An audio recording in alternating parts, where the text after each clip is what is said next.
members that we loved and we've lost them because I like to keep this tradition going. Right. So this is a toast to family. To family. The Black Cleaner. Nate's Odyssey. Traveling while black. Real stories. No filters. Follow the journey. Across the world we've roam, searching for peace while trying to build a home. Through the love and the loss, through the pressure and growth, the Black Cleaner speaking truths most people never told. Follow the journey. No filters, no pretending. Follow the journey. Real stories, never ending. From Panama nights to Cartagena views, trying to understand life from a different point of view. Conversations get deep when the camera's cut on. Talking purpose, pain, and trying to stay strong. Traveling while black in a world full of judgment. Trying to find freedom while escaping the dysfunction. Some people chasing money, some searching for healing. Others just trying to understand what they really feeling. Nate's Odyssey, every episode authentic. Talking real life lessons, people scared to mention. Relationships changing, friendship fading slow. Trying to find your purpose while still learning to grow. Follow the journey. Across the world we roam, searching for peace while trying to build a home. Through the love and the loss, through the pressure and growth, the Black Cleaner speaking truths most people never told. Follow the journey. No filters, no pretending. No, follow the journey. Real stories, never ending. Messy love Mondays and them late night talks. Money mindset streams while we question our thoughts. Building abroad but discovering yourself. Learning real freedom ain't just wealth. Black fatigue conversations hit different at night. Trying to carry pressure while still chasing the light. Every live stream feel like therapy sessions, helping people navigate pain and direction. No fake flexing, just honest reflections. Travel stories mixed with life confessions. The beauty and struggle of the global economy, trying to elevate beyond survival mentally. If you ever felt lost, if you ever needed change, if you ever question life, this journey might feel the same. Follow the journey. Across the world we roam, searching for peace while trying to build a home. Trying to build a through the love and the loss, through the pressure and growth. The Black Cleaner speaking truths most people never told. Follow the journey. No filters, no pretending. Follow the journey. Real stories, never ending. Travel, culture, relationships, reinvention. The Black Cleaner. Follow the journey.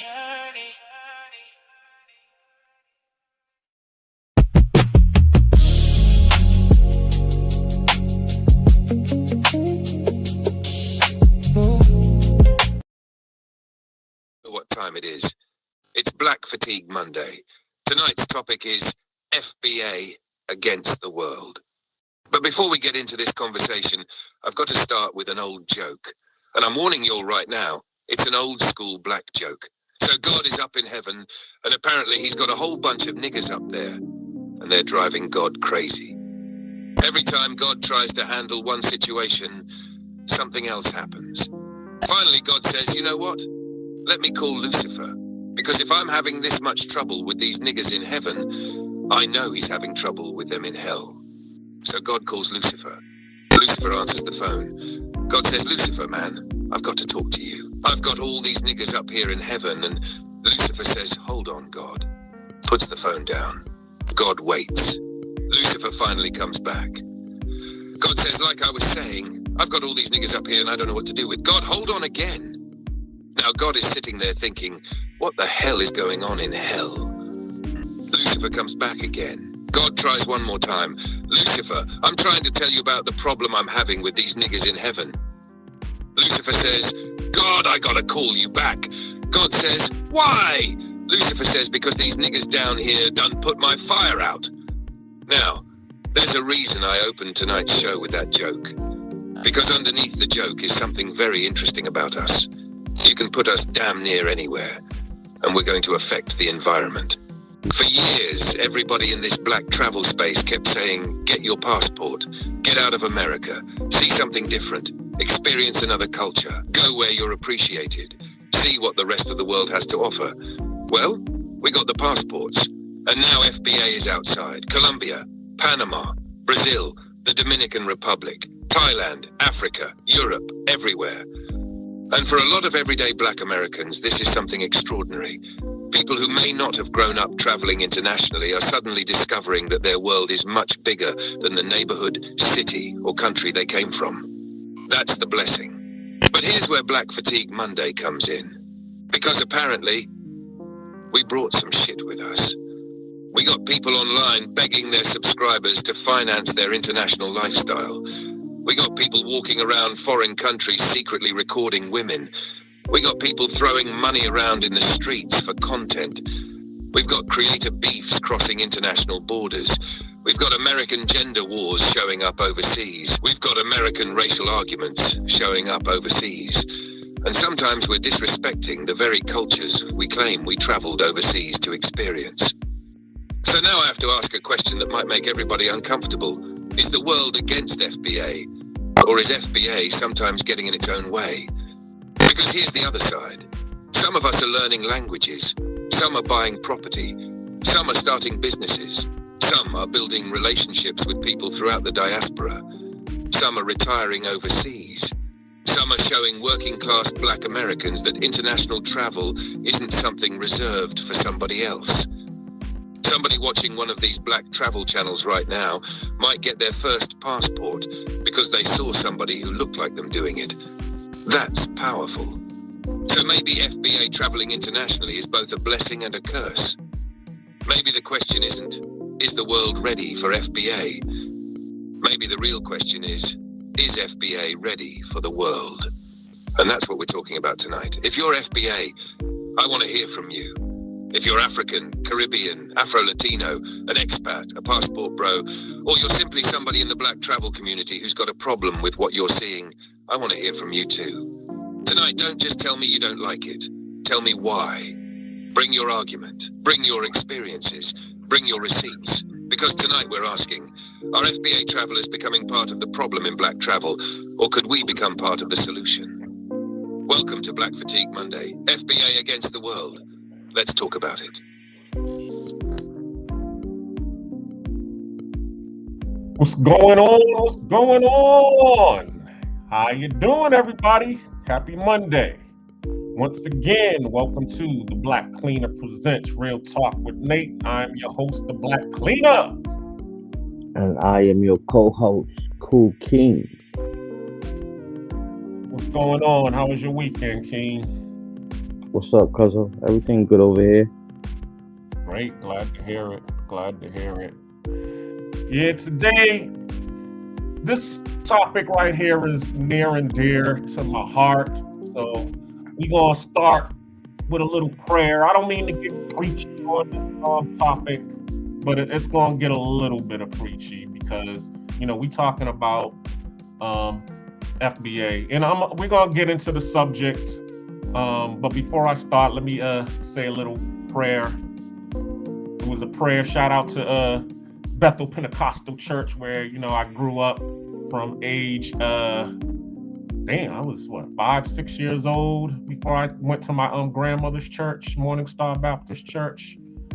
But they used to always say this prayer: let the words of my mouth, the meditation of my heart be acceptable in thy sight, O Lord, my strength and my redeemer. Amen. Amen. And the reason I'm saying that is because I don't, I'm over here as a spokesperson or a representative, not for me, but for my people. Okay. Let me see. Who is the black cleaner?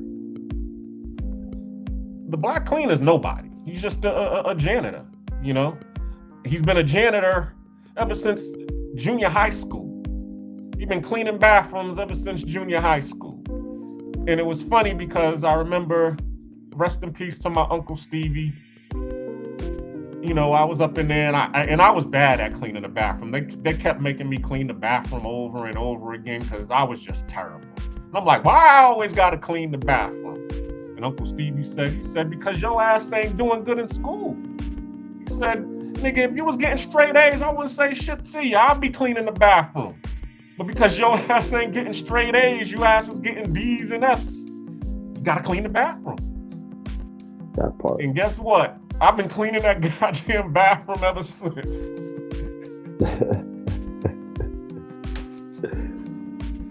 I graduated cleaning that bathroom because my grades wasn't so goddamn good. And then I went into the military, and guess what they did? Oh, well, you graduated from cleaning the bathroom, nigga. Now you got to clean the goddamn passageway.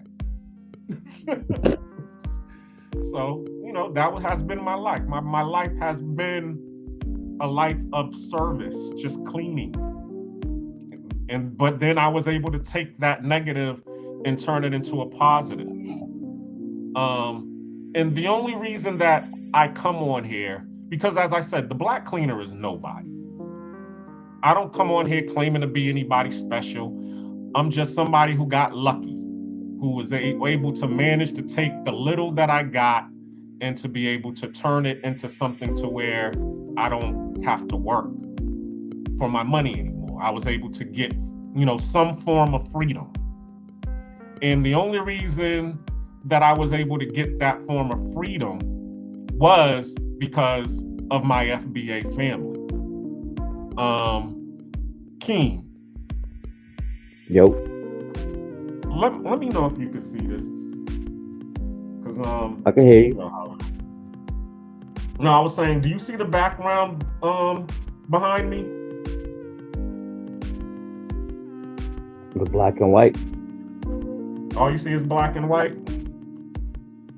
Hold on. Yeah. I saw something else earlier, and I was like, okay. Let me see something. Well, let's put that back up because I want to make sure that's there before I show anything else. But the point that I was trying to make while I'm over here looking for it. All right, yeah, there we go.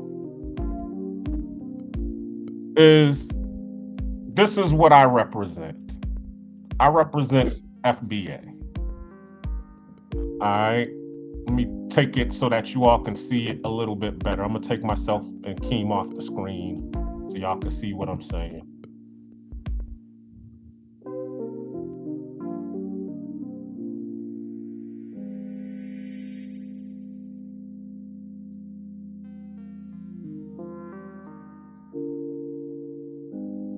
FBA. We're still up there because of. Say it again. You and I are still up there. Yeah, I just put us back up. I took you down. All right. You can see I took us down. You're out of here.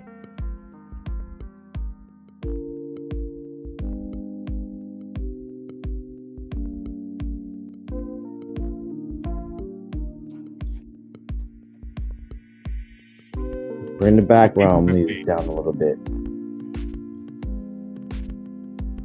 Yeah, let me do that too.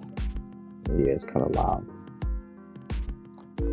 Excellent. Thank you. See, that's what I got you here for. That's what I got you here for. You the eyes in the back of my head, Shun. You already know, Shun. But the point is people want to talk about FBA being a made-up name or whatever. But okay, foundational Black Americans. We can take that out. But now we're gonna replace it with the Fennell family, the Bray family. Shout out to my Bray family. I got Bray Street on my shirt. I had to put my ancestors on. And the Anderson family. Right. Team and I, that's our grandmother and our great grandmother's family, the Andersons. The Anderson. FBA. So when you're saying FBA, that's just a modern term for the bloodline and the lineage that already existed. We can argue for 30 minutes about the name or the terms, but the bloodline and what it represents is still there.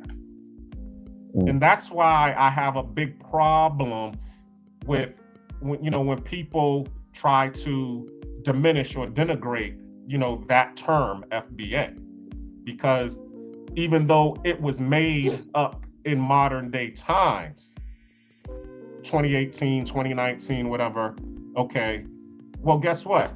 African Americans was made in the 80s. Jesse Jackson was the one that made that term popular, and everybody was happy. When James Brown came out with "I'm Black and I'm Proud" in the 60s, and everybody was calling each other Black, there was no grief about it, or maybe there was, you know what I'm saying? Some naysayers. So there probably has been naysayers through the whole line, but now all of a sudden we come to 2018, and then shout out to Tariq Nasheed, who actually came up with the term, foundational Black Americans. And now everybody wants to try to, diminish or, denigrate, that term. Oh, but you have all of the people who are foundational Black Americans, whose family is from the soil of America, who are standing in solidarity and support with that term. And then you still want to try to, stand 10 tones down on your talking points just to be right. Okay, no problem. But just know who you are standing against. And, you're standing 10 tones down. You're standing on your talking points. We're standing on our family foundation. And the reason I'm bringing this up, it leads into what I was saying earlier. Okay, who was the Black cleaner? He's nobody. Okay, he's just the janitor who was making, a little bit above minimum wage, and he was able to get lucky to manage himself to be free. And the only reason the Black cleaner comes on every Monday is as a testament to say, hey, if the dude who's the working class, the dude who was not doing well in school, can find a way to get free, then everybody else who can do way better than him, because as you can see, I'm 165 pounds, 6 feet tall, so I'm a skinny dude. I didn't exceed in school. My life, as I said, I really didn't, excel in life to where, I was working at some corporate job or, have a big business to where I'm making millions and millions of dollars. But yet I'm still free. And that's all I'm here for. If I manage to somehow find a way to get free, you can do it too. Which leads me to a Bible verse. I'm just talking because I'm trying to get the watchers up, the viewership up. And then I'll go into, today's topic. And, I don't actually read the Bible, even though I went to a Seventh-day Adventist school growing up. So, of course, the Bible has just been spoon-fed into me. And I grew up in the church, actually two churches before. Actually, there was more than that, but that's another story for another day. Shout out to the minister, because this is where I was watching one of his lectures, and he was talking about this Bible verse, Moses in the burning bush. And of course, everybody knows about Moses in the burning bush, where Moses sees a burning bush and he runs up to it And then the burning bush starts talking and saying, remove your shoes for you're standing on holy ground. So we all know that one. And then the burning bush tells Moses that he wants Moses to go to Pharaoh and tell Pharaoh to let his people go. And of course, Moses is like, yo, I'm nobody. I'm just a sheep herder. What you want me to go? How about you send my brother Aaron? Aaron is a better speaker than me. He speaks more eloquent than me. And then he said, I made your mouth, pretty much. I'm paraphrasing. And I put the words in your mouth, and I want you to go.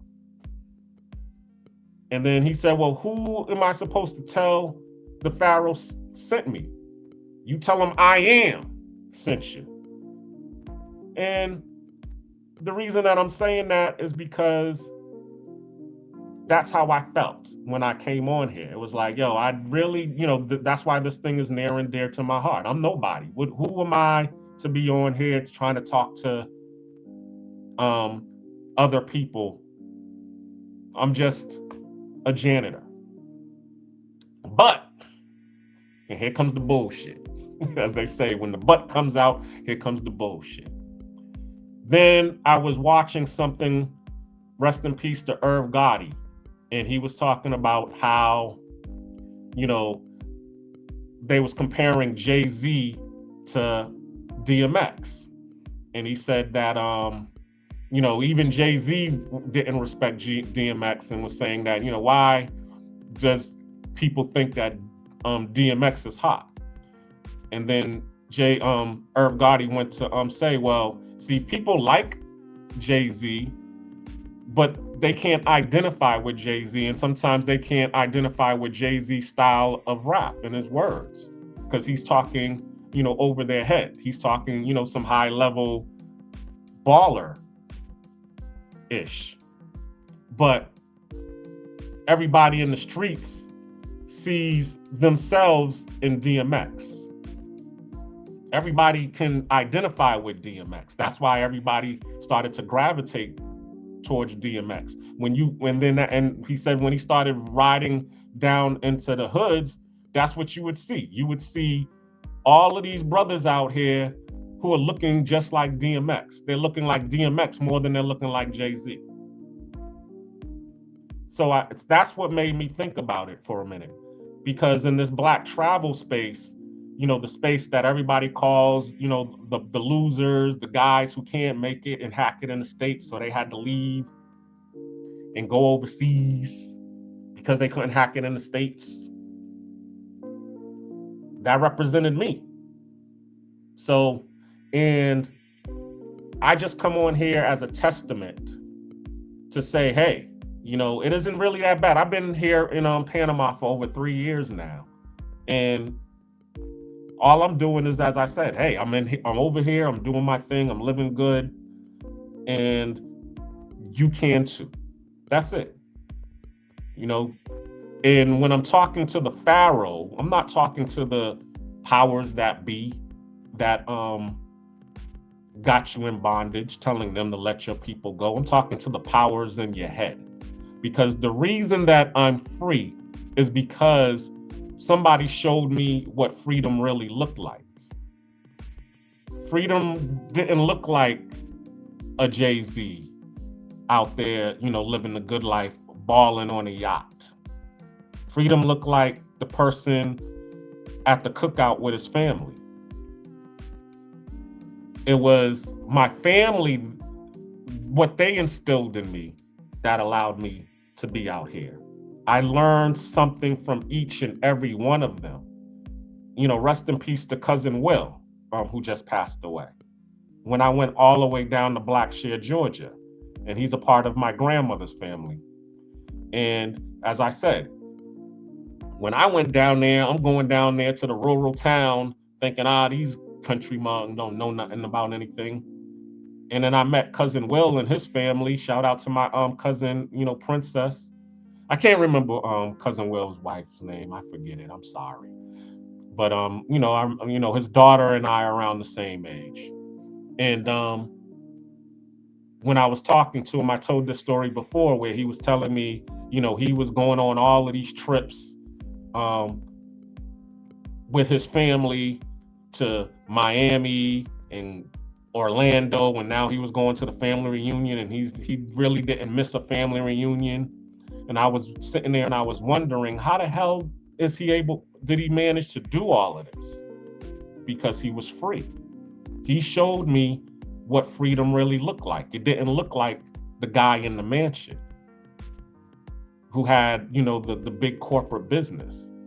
It was the guy who lived on his own land in his own house with his family, and they all worked together to be able to maintain each other. And when I saw that, that's when I changed. That's when I changed my trajectory in life. And I started, instead of aspiring to be the $1 million man, I inspired to be the family man. I aspired to be like my cousin Will. And then, even though, I had my ups and downs with my family and couldn't seem to get them to, see things my way because they were too busy looking at what social media and what the TV and what everybody has aspired them to look for, I decided to just say, okay, well, ain't nobody in my family want to come along with me. Well, let me go along by myself. Well, actually, let me change that, because there is some family over here who managed to be free. And it was my aunt, shout out to her, who invited me to come to Panama when she retired from the IRS. And she's been here for 9 years now. And when I saw how she was living, that's when I was like, okay, this is where I need to be. This is me being like Harriet Tubman, getting out of the matrix to freedom.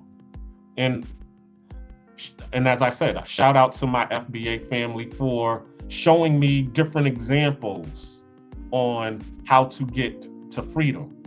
And anytime that I'm in a bind or in a bad situation, it's my FBA family who comes to my rescue, who come to help me.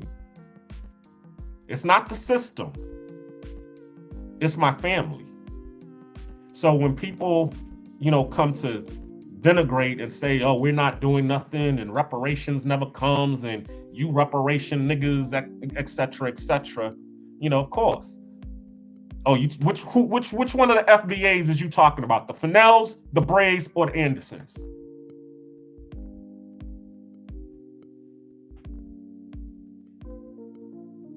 And if pick one, because any of those families that you pick, and if you want to stand 10 toes down on any of them, we can come to see you, no problem.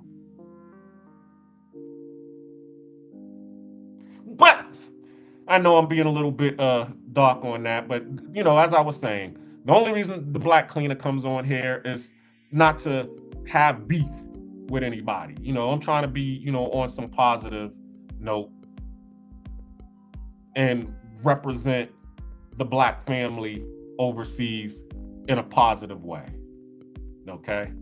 So today's topic, FBA against the world, is basically about that. And because when they freed us, they didn't just free, the able-bodied, proud Black men. They freed all of us. They freed the niggas, they freed the coons, they freed the 304s, they freed us all. We're all came together. And we're all striving for freedom and success. But along that, struggle or that plight for freedom, justice, and equality, we hit some bumps along the way. And I want the FBA family to come on here and be able to talk about some of these things. I want the Caribbean family to come on here and talk about their grievances. I want the African family to be able to come on here and talk about the grievances.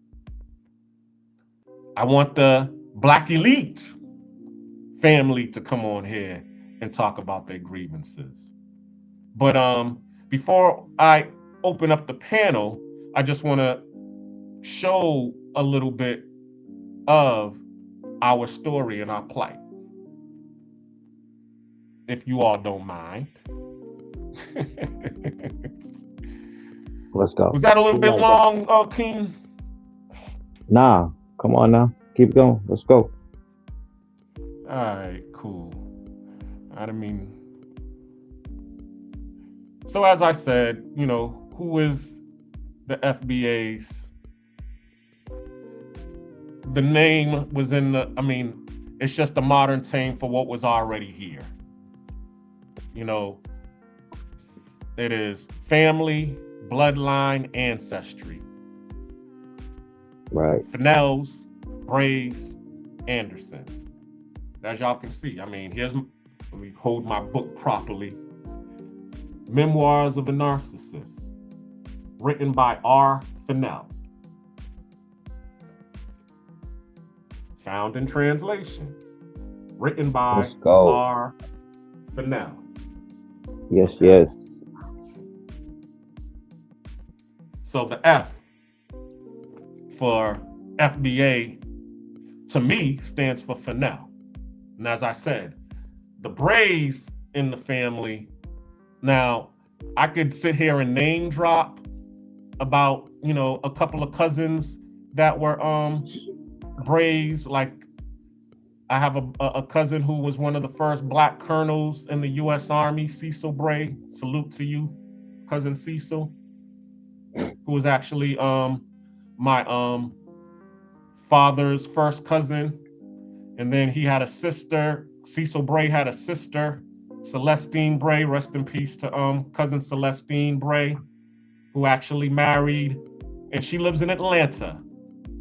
She was actually a school teacher, taught history. I've spoken to cousin Celestine Bray many times on the phone. She's come to the funerals when, people in our family has passed away, my father included, my aunt Shirley, my aunt Laverne. That's when as I said, I've talked to her many times, and she told me the stories about how she grew up in Atlanta. Her father was a Pullman porter who was Cecil Bray Sr. And cousin Celestine Bray married her husband. His last name was Bottoms. And they had 2 sons. And one I speak to all the time, Darian. And then he has an older brother, Derek Bottoms. And I'm gonna leave it there because I don't need to go into who Derek Bottoms' wife is. But anybody who in Atlanta knows the Bottoms, they know who I'm talking about. But Derek himself, he's corporate in Home Depot. And that's my cousin. And I don't really like to name drop and talk about them because, they're a part of that crowd that, they're a part of the family, but you don't see them all the time. You barely see them at the cookouts. But I talked to cousin Darian, who, who's like me, one of the brothers. Say it again. No, go ahead. I thought you I'm said living something. my best life. I ain't going back to fuck with you. Exactly. So we don't need to talk about that. But we're proud of our family who was able to do well in high school and go to college and be able to do great things. We're about that. And I really did want to talk. I did want to talk about that. Let me segue just a little bit before I go into the topic about the FBAs, because this is what I see that happens in the family all the time. If anybody saw my live last week and I was talking about the term peonage, the peonage system, where, when our family were sharecroppers and the family would have to, we traded in our slave master for a paymaster. So we would go out into the fields and work and to harvest the crops, and then finally the crops would come in, and then we would go to the paymaster with the crops. He would take the crops to the market, sell it, bring it home, and say how much money that he made, which probably was a lie. And then he would do what they call treat you like a peon. He would outfigure you, and you would leave out of there with less than what you thought you was supposed to get. And you knew it in your heart that this dude done duped you, but you wasn't educated enough to be able to, assert yourself to him and be like, nah, you doing me wrong, because you didn't have any grounds to stand on. You wasn't educated enough. So what did you do? You're like, something, I know this dude is getting me. I can't prove it. So you know what I'm going to do? I got some kids over here. I'm going to send them to school. And then when I send them to school, they're going to be able to, learn the education, and they're going to come back, and we're going to go back into that, into our paymaster's office. And then I'm going to have the proof that I need to be able to get the best of it. So that's what we do. We send, one of our kids to school. He does well in school. We make sure he does well in school. Then he graduates, and then he goes to college. And then, like, oh, wow, cool. He's about to graduate from college. I can't wait to see what, this school has presented, because now we can go up into that office and be able to demand what we really need, or what we're owed. And then guess what happens? The guy who went to school, got the degree, graduates, instead of looking and saying, hey, let me go help Pop with the farm and, get them out of, their situation. Go ahead, Keem. He calls home. He calls home and he's like, Daddy, I ain't never coming back to the farm again in my life. Living my best life. I ain't coming back to fuck with you niggas. Yeah, that part.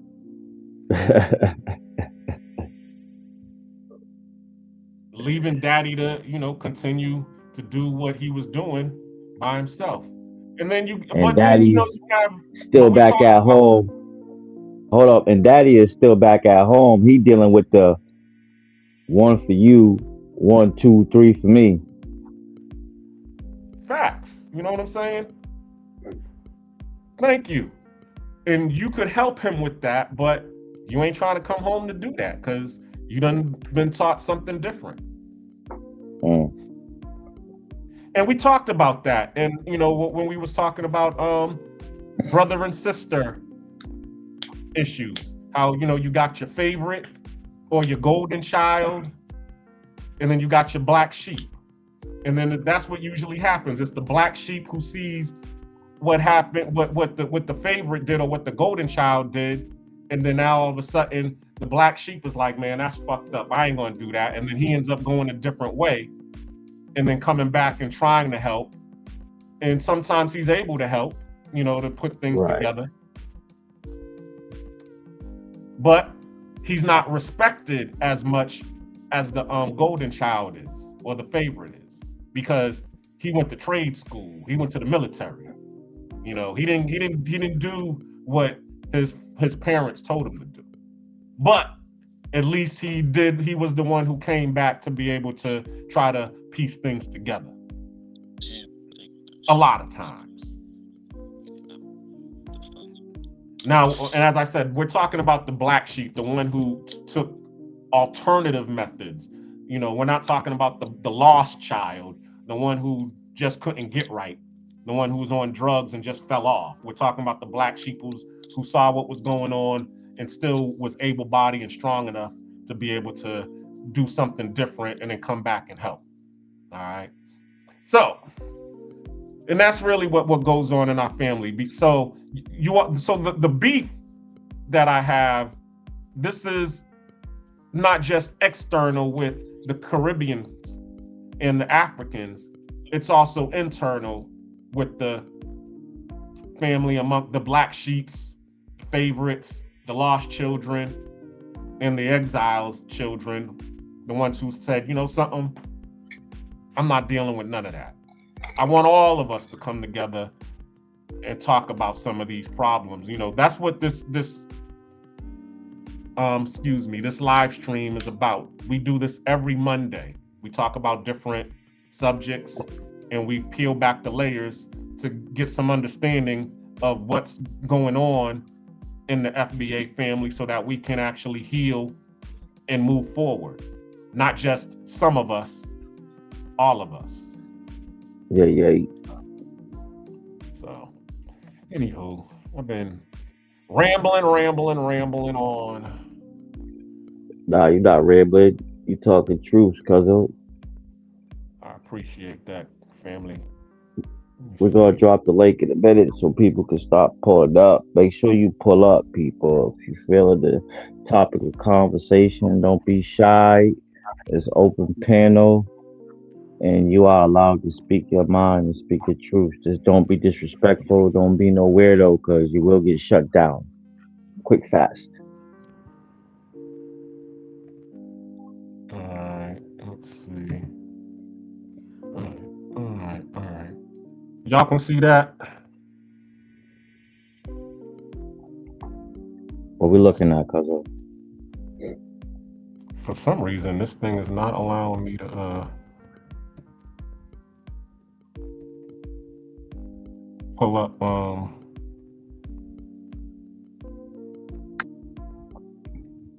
Okay, share. We'll just share that. Let's do that. All right, calm down real quick. Hey, everybody knows I'm a blind janitor as well too. I'm not afraid of who I am. I'm gonna stop doing that.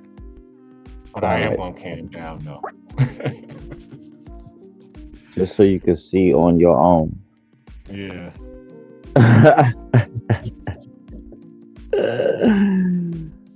You know I love you, cousin. Let me get to so let's see. Salute to the chat. Salute to Ronin Travels. Salute to Mr. Peppers. Ronin Travelers.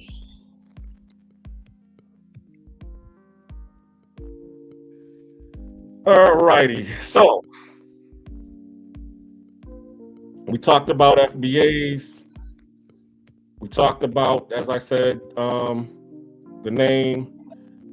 We also talked about our plights, you know, from slavery to Reconstruction to Jim Crow to the civil rights and now to today.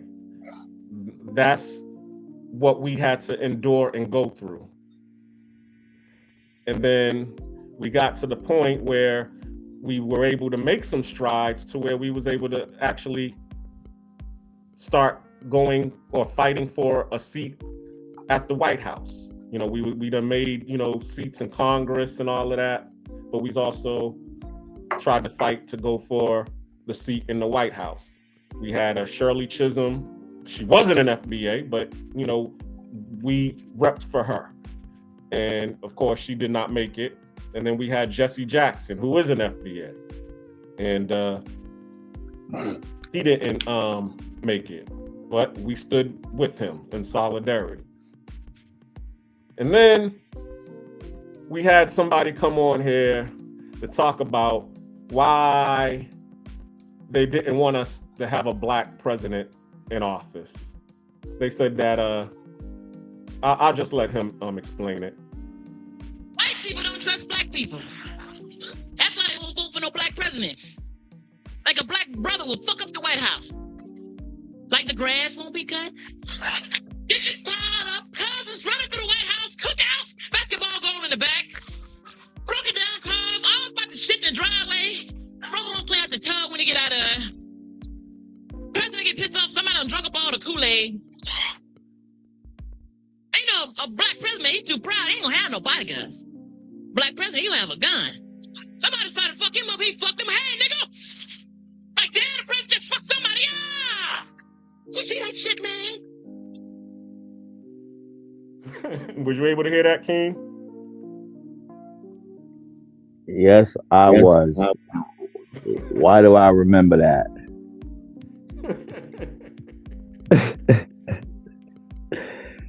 Niggas said niggas be outside having barbecues. You got barbecues outside and some more shit. That's funny. And let's go further. But we did have a black president. I mean, shoot. And none of that happened. Exactly. That was the point that I'm trying to get to. Let me see.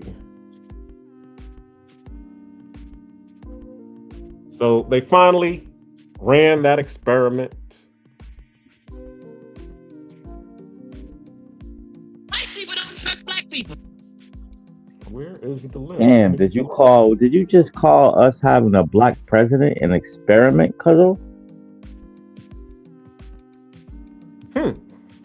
Did I? And I'm not taking a shot at you, but that's just like kind of what you just stated. Like that whole thing was an experiment. Could be, right? Right.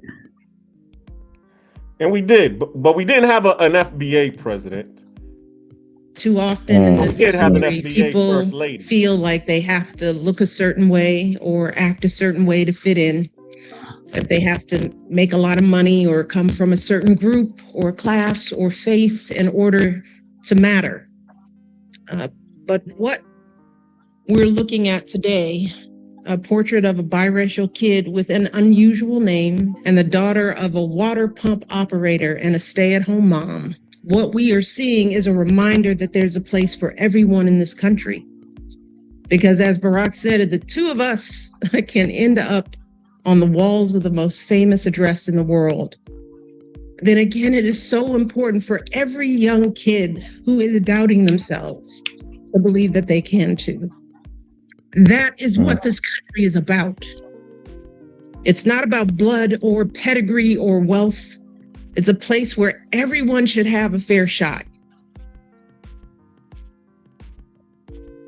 Exactly. When has America ever been based on that? If we're speaking on America, I don't feel like America has ever been that at all. But it's getting to that. And who is, spearheading the fight? We are. We're the ones who hold America to those standards. And that's why people all around the world, they respect us, because that's what they see. They see the foundational Black Americans every time that there's injustice going on, as Martin Luther King said, threat to injustice somewhere is a threat to injustice anywhere. Because Ronan is telling us that we got cap cut on the screen right now. And in the video you just played, we didn't see it. Oh man, you lying. No, I'm not lying. We got to figure that out real quick, Cuzzle. Okay, no problem. Because I'm in the chat, I'm watching the chat, I'm reading chat right now, and that's what Ronan Travelers just told us. Okay, no problem. We'll run it back. Y'all know the StreamYard boards is messing up with right now. That is crazy. Let me Yeah, I've been on a few other panels, and everybody is like, I'm about to go and find something else because StreamYard is not it anymore. I wonder why StreamYard, what's going on with StreamYard? I guess they trying to, so you can hear it, but you can't see it. That's basically what he's saying, right? Yeah, because I heard it for sure. Okay. So whatever cap cut is, that's what's on the big screen. I know what it is. That's what's going on. Okay, so that's gone. Drop that link, cause no, we still talking. Hold on. Alright. I'm here. Damn, that nigga just got rocked. Damn, I wasn't supposed to say that out loud. I got HBO boxing on in the background right now. On the TV for my entertainment. Let me see. And this dude just got rocked. Let's see. something. Bear with me, y'all. I'm trying to make things right so that I can put together. This is what I It needed to says go to now. school for, y'all.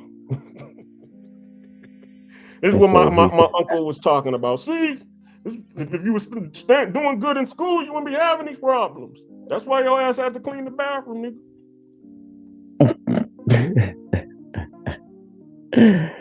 he says now we're center stage. Okay, great.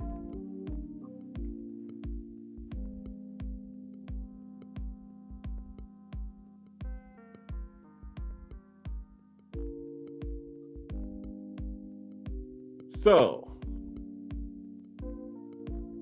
darn it.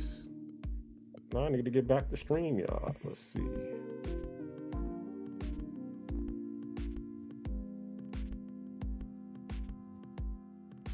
Do y'all see Ellen? I see Ellen DeGeneres on the screen. Let me get Ronan on Nope. We are center stage.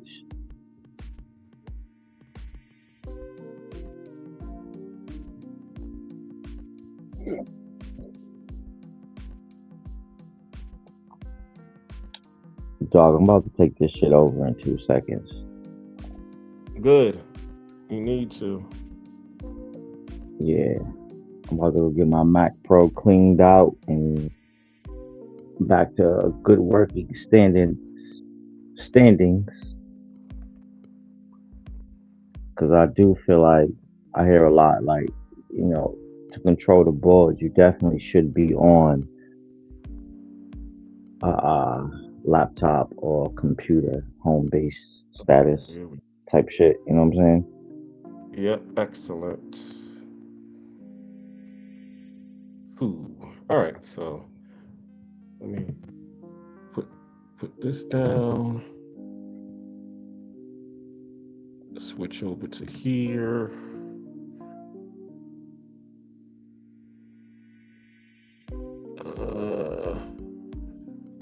I'm getting there. Just salute. Hey, nigga. Nothing is ever built in a day. So yeah, no problem. You know, as they say, I love my my customers because that's what Ford said, because they bought my products even though they weren't fully complete. It's like the iPhone. Every time a new iPhone comes out that makes the old iPhone obsolete, those people go there and buy it. So right. It is what it is, you know. People will come and support you.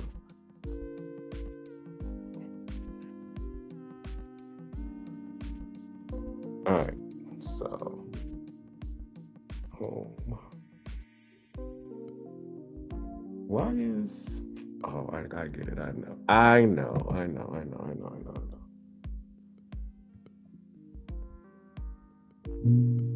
Yep, it's not. I'm on there. Do I change the account? While I'm doing this, yo, Keem. What up, though? What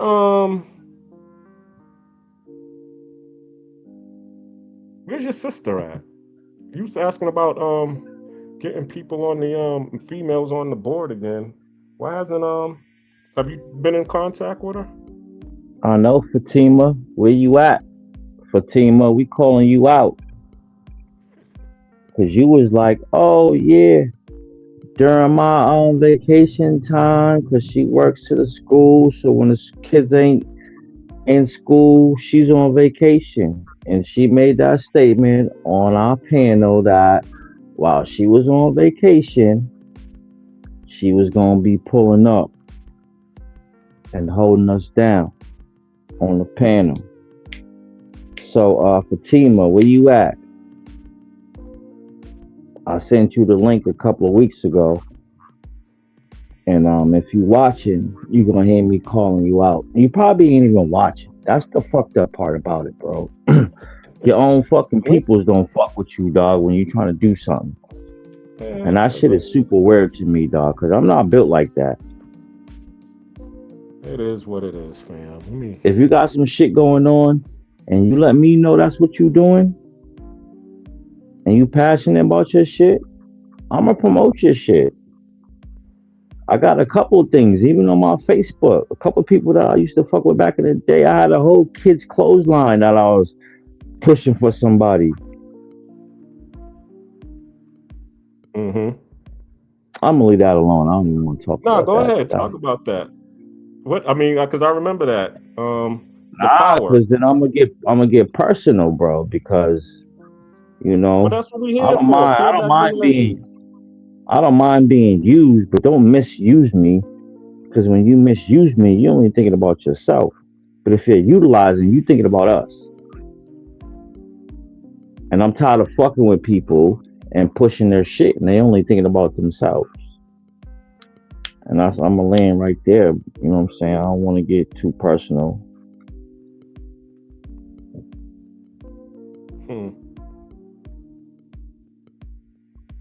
But yeah, it's so crazy because your own family will go fuck with somebody else way over there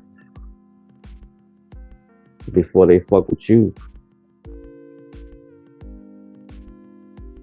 And you, they people. But that's the point. I mean, those are a lot of the issues that we have amongst each other. But what is that based on? What do you think it's based on? Hate. I don't want to even say it's hate. It shouldn't be hate, bro. It can't be hate. I don't want it to be hate, but I don't even know what to call it, dog. Because if you tell me, you inform me of something that you're doing, and I go look at it, and I'm like, oh shit, word, that's what's up. I see what you're doing. Mm-hmm. I'm with you. I'm gonna promote your shit. I'm gonna advertise your shit. I might even show up for you. Because right now it's just. Do you think that's exclusively to FBAs, or do you think it's universal? Bro, hate is universal, and like I said, I don't want to call it hate, but what is it? What should we be calling that when your own peoples don't show up for you, bro? Because I've been pushing this shit to close people. Like, yo, we talk about shit that you do in life. We talk about real estate. We talk about this. We talk about a lot of shit that a lot of people around me interact with. Mm-hmm. So why you ain't showing up?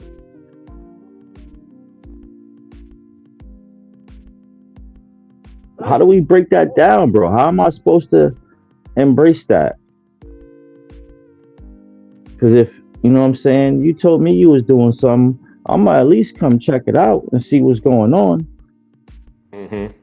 And I might even have an opinion or a critique to inform you of something, like, constructive criticism. I ain't trying to break you down. I might hit you with something that you be like, oh shit, this nigga's right. Yeah, let me kind of like walk down that lane too. Mm-hmm. I agree. But your own people don't even do that. Like, how can we expect to come together as black people as a whole when we can't even come together within our own bloodline or our peoples or motherfuckers that are around us that consider us family, dog? This is weird. Anyway, let me try it one more time. For some reason, it went out. Where are we at? Bro, bring Ronan up. This nigga's a fucking AI genius. Shout to Ronan Travelers. Because when he be coming up, he be helping out and shit.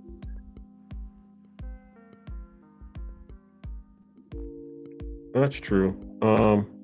Put the stream out. Hold on. Hold on. What whatever, nigga.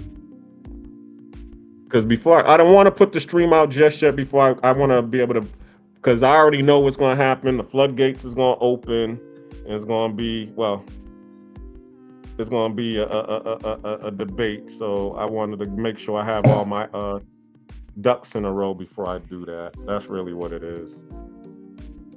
So what I will do is I'll shoot Ronan the text in the back chat. The what's it called? I'll shoot him the link.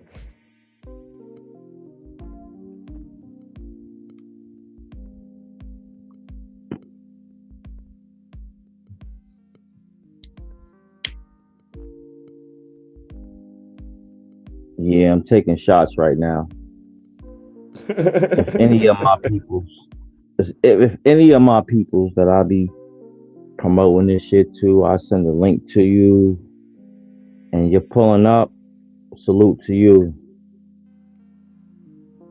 Everybody else, I'm like, you kind of fugazi. Because all it takes is a little bit of time to just even tune in and be like, all right, what these niggas got going on? Yeah, but I mean, you know, something also too. As I said, it's also similar to what happened with our original co-host. Salute to her.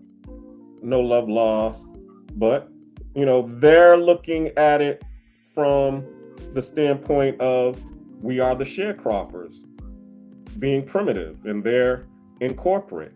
It's just like that, that's what we always deal with when we're when we're over here and we're trying to build something on our own, independent of the paymasters. It comes off as crude. And when it comes off as crude, they're not used to seeing that.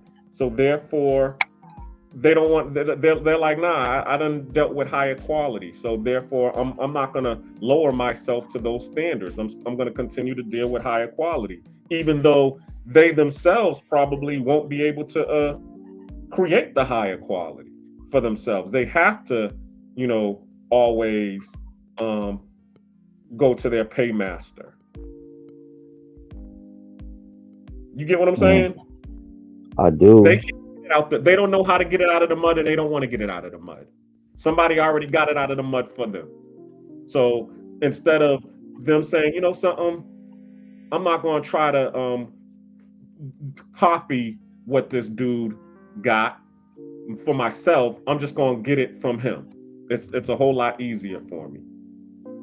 Yeah, but if he wasn't born with the silver spoon, how the fuck you gonna forget the blueprint? You go to the store and buy it.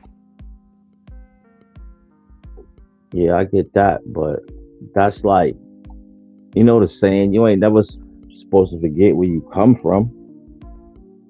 But many of us do. And I feel like a lot of people forget that. Yeah, that part.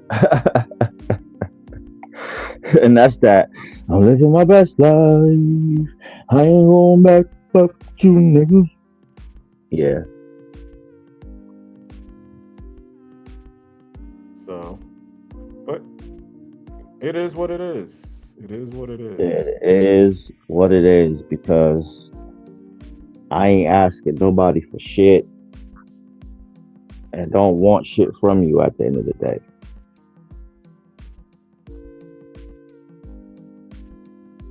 So, okay. Yeah.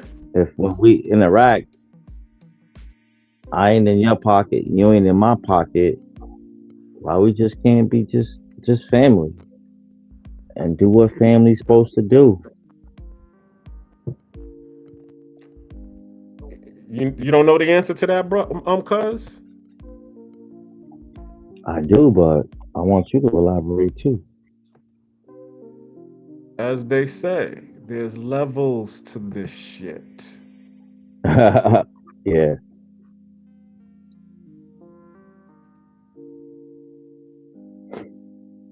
And they feel that they're on a certain level.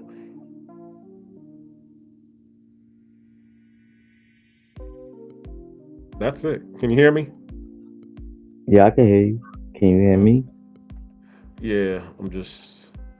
What the hell is going My level on? good? Can you hear me clear?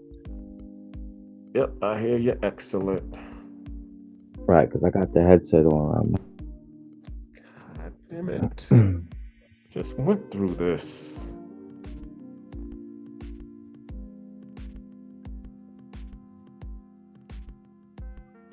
Ooh.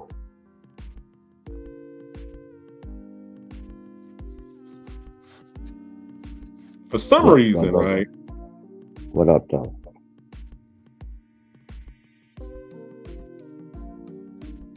My StreamYard is totally messed up. Right? And I'm trying to get everything right back on track. Because for some reason, normally what happens is, well, I had to reset my computer. That's really what happened. And it just threw everything out of, because everything was already, I already had all my presets made. So now what's going on is I'm having to do everything on the fly, reset everything. Okay. So there we go. Continue.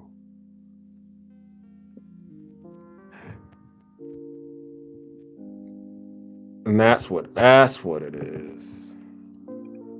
What happens is when I open up the YouTube, it opens it up in a different window. And for some reason, my computer isn't reading that window.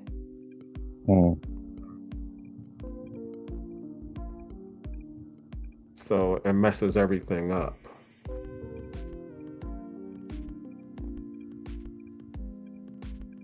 All right, so let me pull that to the front. Oh, now you can see the video shit now. Exactly. See?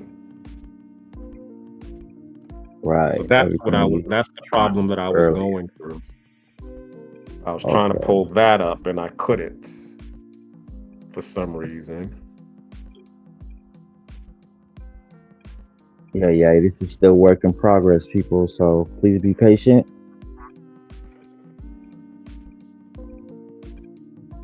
Playlists.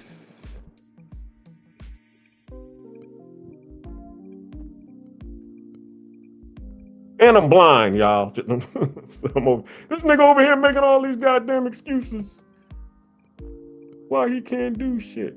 All right, now let's start. You heard it, but y'all didn't see it. Think I should just play it anyway? Or Yeah, just let's go. Let's rock. Now you found yourself. Let's rock.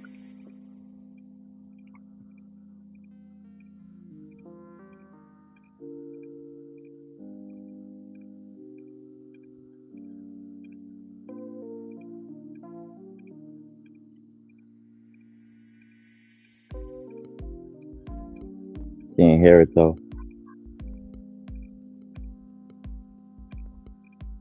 We can now see it, but now we can't hear it.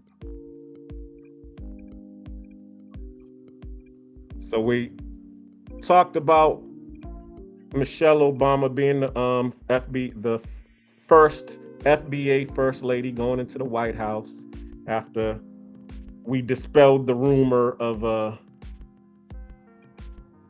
black presidents being in the White House and not fucking up.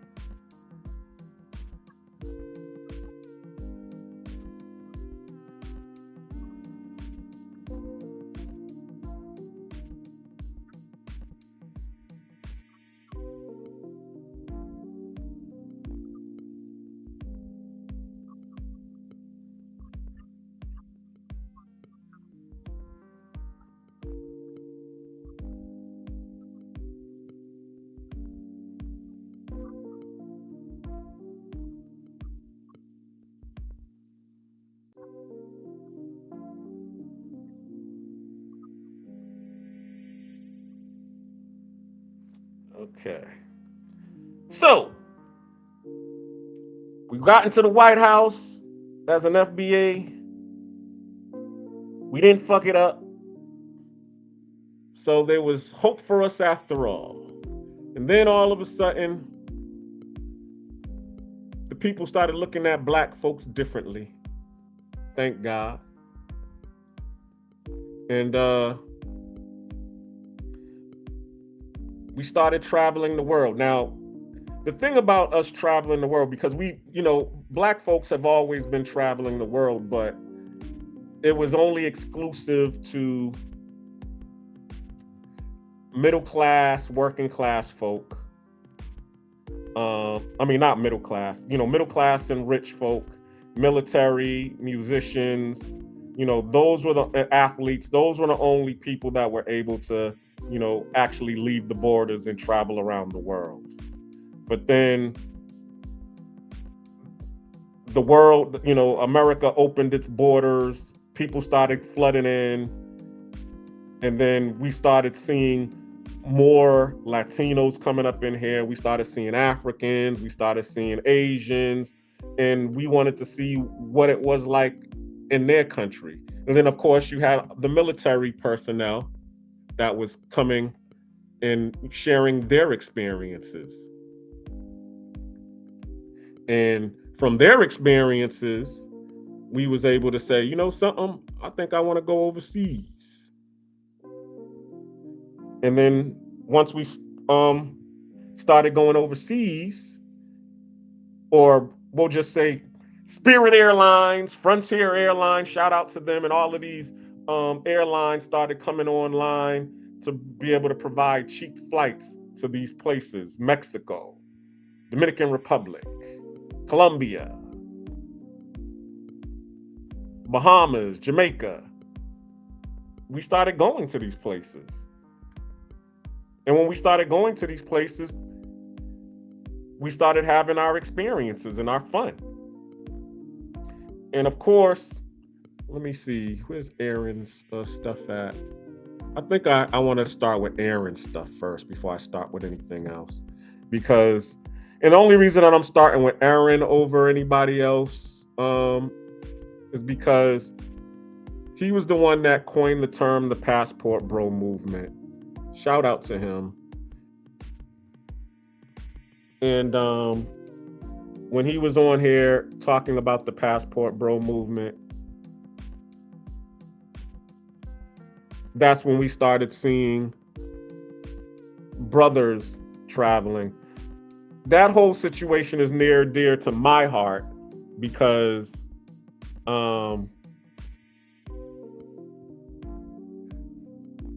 I was going through something. And when I was going through something, it almost caused me to crash out. And when it caused me to crash out, I kind of lost myself. And it was because of Ronan the Wandering Traveler and Black Men Travels, which is Aaron Ferris, not a Haitian Man Travels. We're not talking about Canal. I'm gonna have to call Canal out of respect because I don't want to confuse the names between him and Aaron. But it was them that started getting me to consider going overseas. And when I went overseas, as I said, I crashed out one night. I wrote about it in my book, but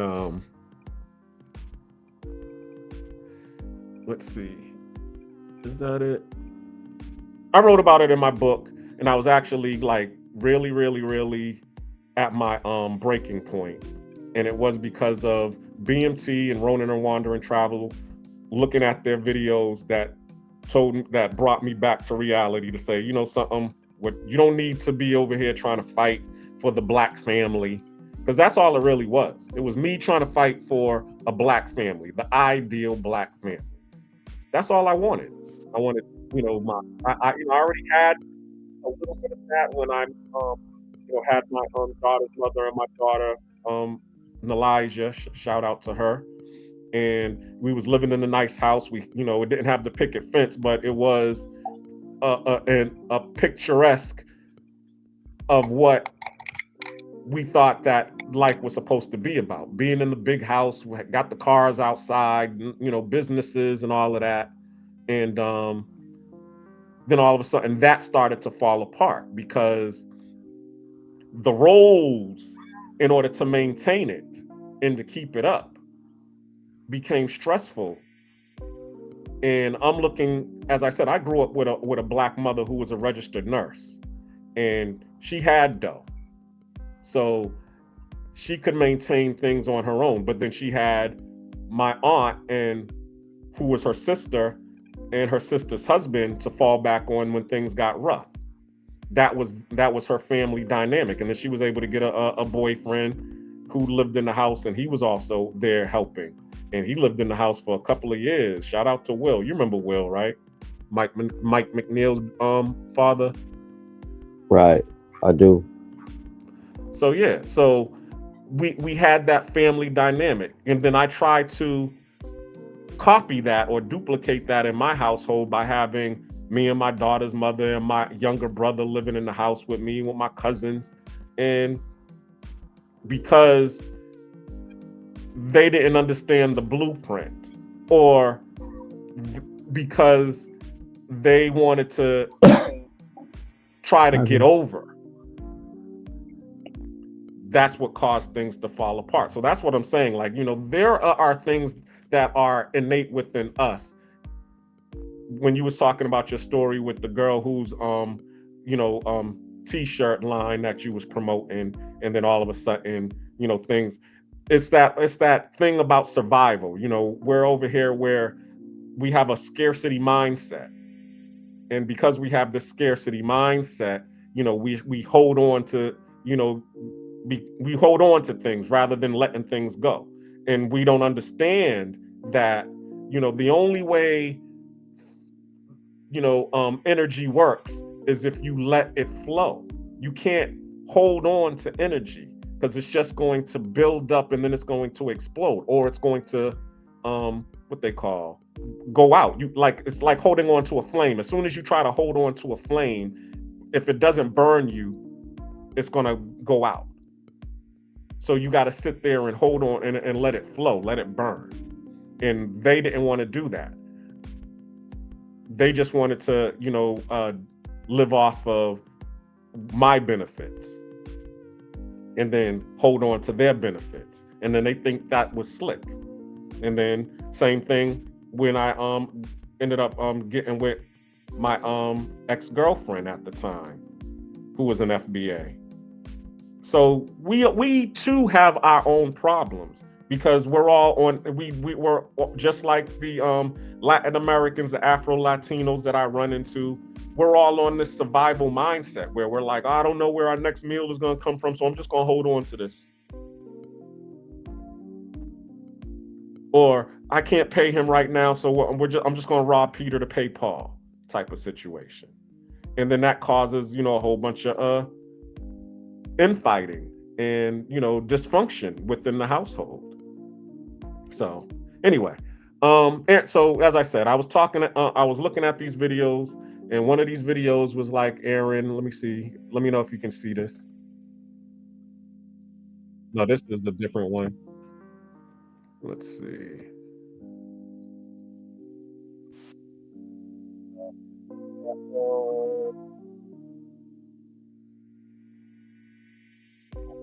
Can you hear this?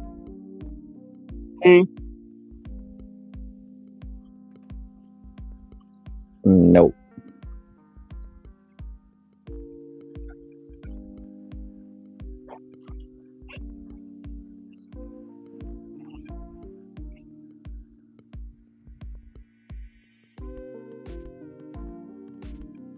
No, I can't hear it. We can see it, but can't hear it. Let's just get past this shit, bro. Drop the link.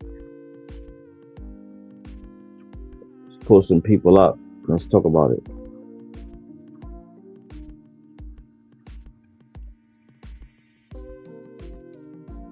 All right. We're struggling right now.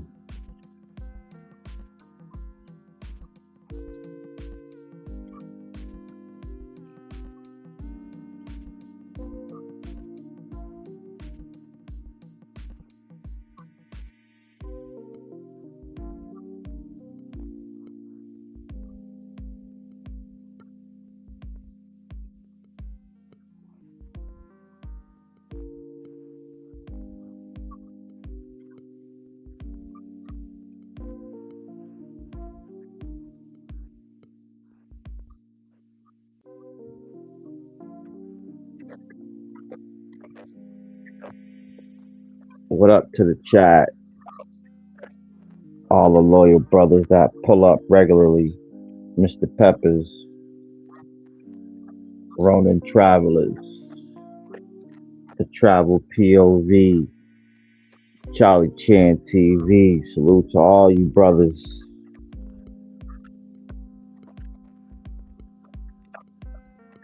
Right, I know y'all see that Nadir Tavares. Well, I'm gonna break that down to y'all. That's actually my pops' last name, and Nadir is my middle name. I'm not gonna give you my whole government, but so when y'all see that, I see a lot of brothers are catching on. When they see that, they know it's Cool King. So salute to y'all that, are starting to recognize me when I pull up on y'all. Salute, salute, salute.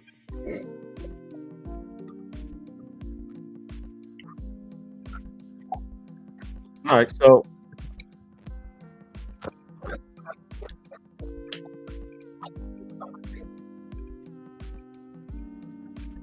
Yo, this hard-head ass nigga, Brooke Cuz.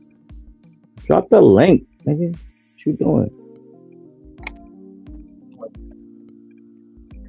That shit is not working right now.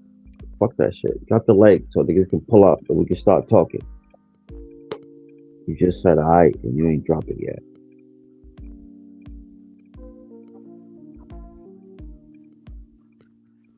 This hard-head ass nigga.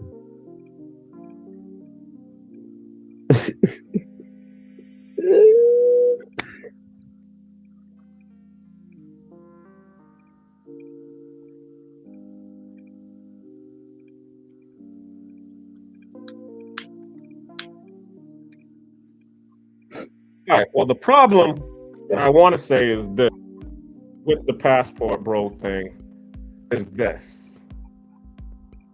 Where is it at? The fact that because while we're talking, we got to talk. I just dropped the link. Hold on. Salute vacation time with Ryan, even though we're struggling right now, bro. We're having technical difficulties. That's what it is. That's what I wanted to show. Show good.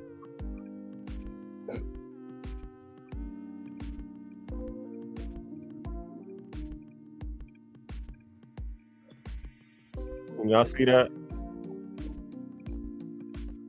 Cuzzo. Yeah, hold on. You can see it. Well, you can't hear it. You can't hear it. I know. I heard you.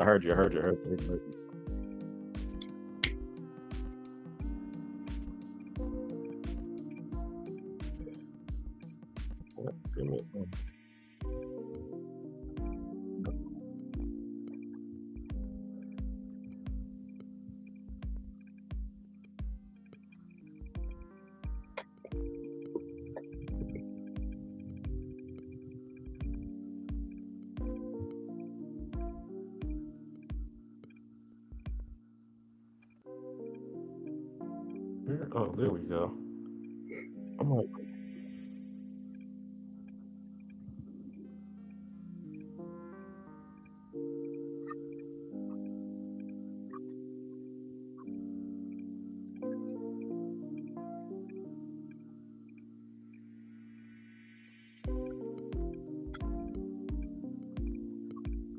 damn, my bad, people. Sorry, I'm quiet. I'm supposed to be the co-host and shit, but I'm being entertained by some boxing in the background.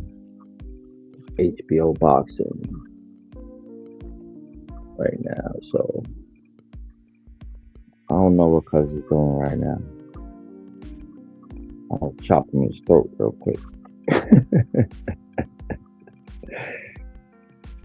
Cause he still ain't dropped the StreamYard.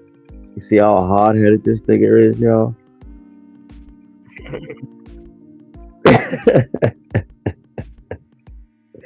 We could have had a couple brothers up here talking while you figure that shit out, dog. This is a hard head. I already did that. Where'd you do it? Cause I don't see it. I'm in the chat. I mean, we got to still talk until the people come on. But the point that I was trying to make was the whole. Oh, now I this is what's see it. going on. You just did it right now. Oh, we people gotta. were throwing money. People were out here doing ill type behavior, like they acting like they was on detention, and that's the problem with the community, is that you have some people that's out here doing good things, but you also got people out here that's just doing some messed up shit. Like, and as I said, it's just like slavery. Right. When they freed the slaves, they freed everybody. They didn't just free all of the good people. They freed, some of the people who are a detriment to society, whether they know it or not. So, and as time goes on, that's what we're dealing with. We're dealing with everybody. I mean, we have everybody in our family. I mean, our family included. I mean, our family, we ain't the cause. I mean, we have some Cosby types in our family, but yeah, we the do. whole family isn't the Cosbys. Nah, because you got some people who want to be real niggas. You got some people who want to be. I'm not black. I'm OJ. And then we also have a lot of family members that indulged in drugs. Yeah, as I said, we have family from all types of life, and so when we're being open to the world stage, they're seeing all of that as well, and pretty much, my StreamYard is messed up, so I wasn't able to show that on YouTube. I'm gonna try it again as we are waiting for people to pull up to the panel. Charlie Chan just pulled up. Thank God. What's going on, family? Charlie How you Chan?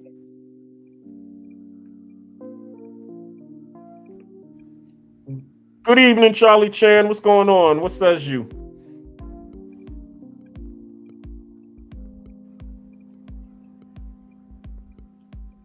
Unmute yourself. What it do? How y'all doing? We're doing great. Okay. So how do you feel about what's going on in the world today? Probably have a little bit of a lag, but we can hear you. We can go through it. Yeah. How about now? Can you hear me? Yeah, we can hear you. Can you hear us? Can you hear me? 1 2 1 2. Charlie Chan TV. What up, though? Charlie has a lag.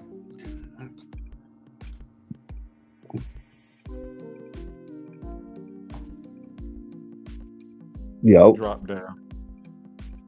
Yeah, see, StreamYard is, and this is supposed to be a good one too, man. I did this good speech to prepare everything, and now StreamYard don't want to act right today. Yeah, I keep hearing that. StreamYard ain't letting motherfuckers be at their best lately.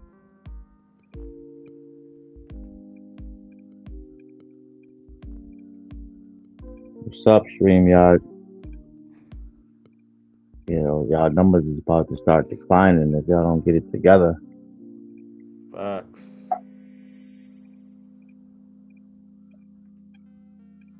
Yeah.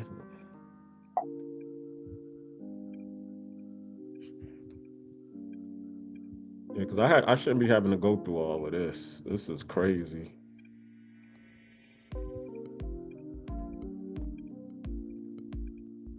This is crazy as hell.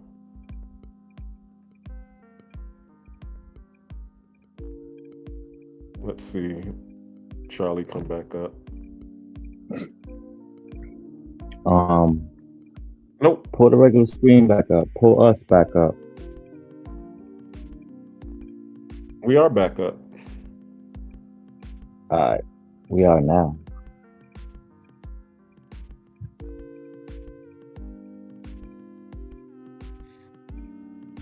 All right. Well, my presentation is basically, as I said, I was talking about Aaron Ferris.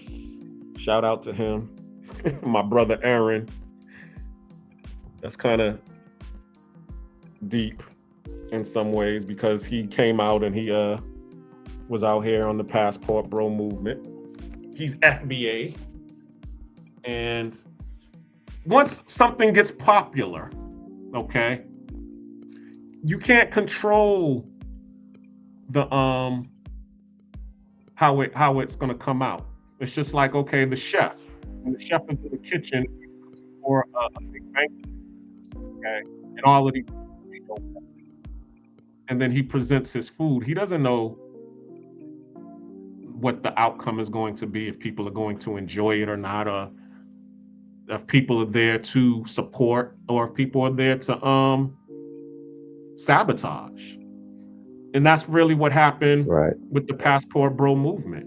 You know, when he put out the Passport Bro movement, and that's what I was trying to show in the YouTube videos, was that it was for the brothers that was out here doing positive things. And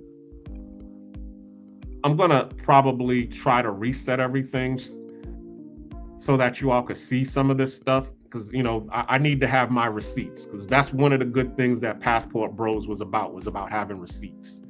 And the receipts that, you know, Aaron would show when he would do his live streams was he would show brothers out there that were having businesses, franchises. There was a guy in the Dominican Republic who actually opened up a chain franchise.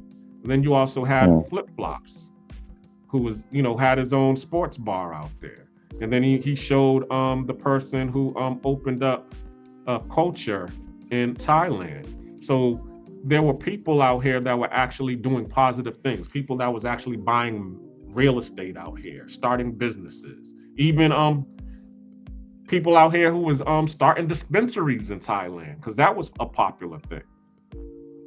It wasn't but okay, they didn't want to boost that in the algorithm.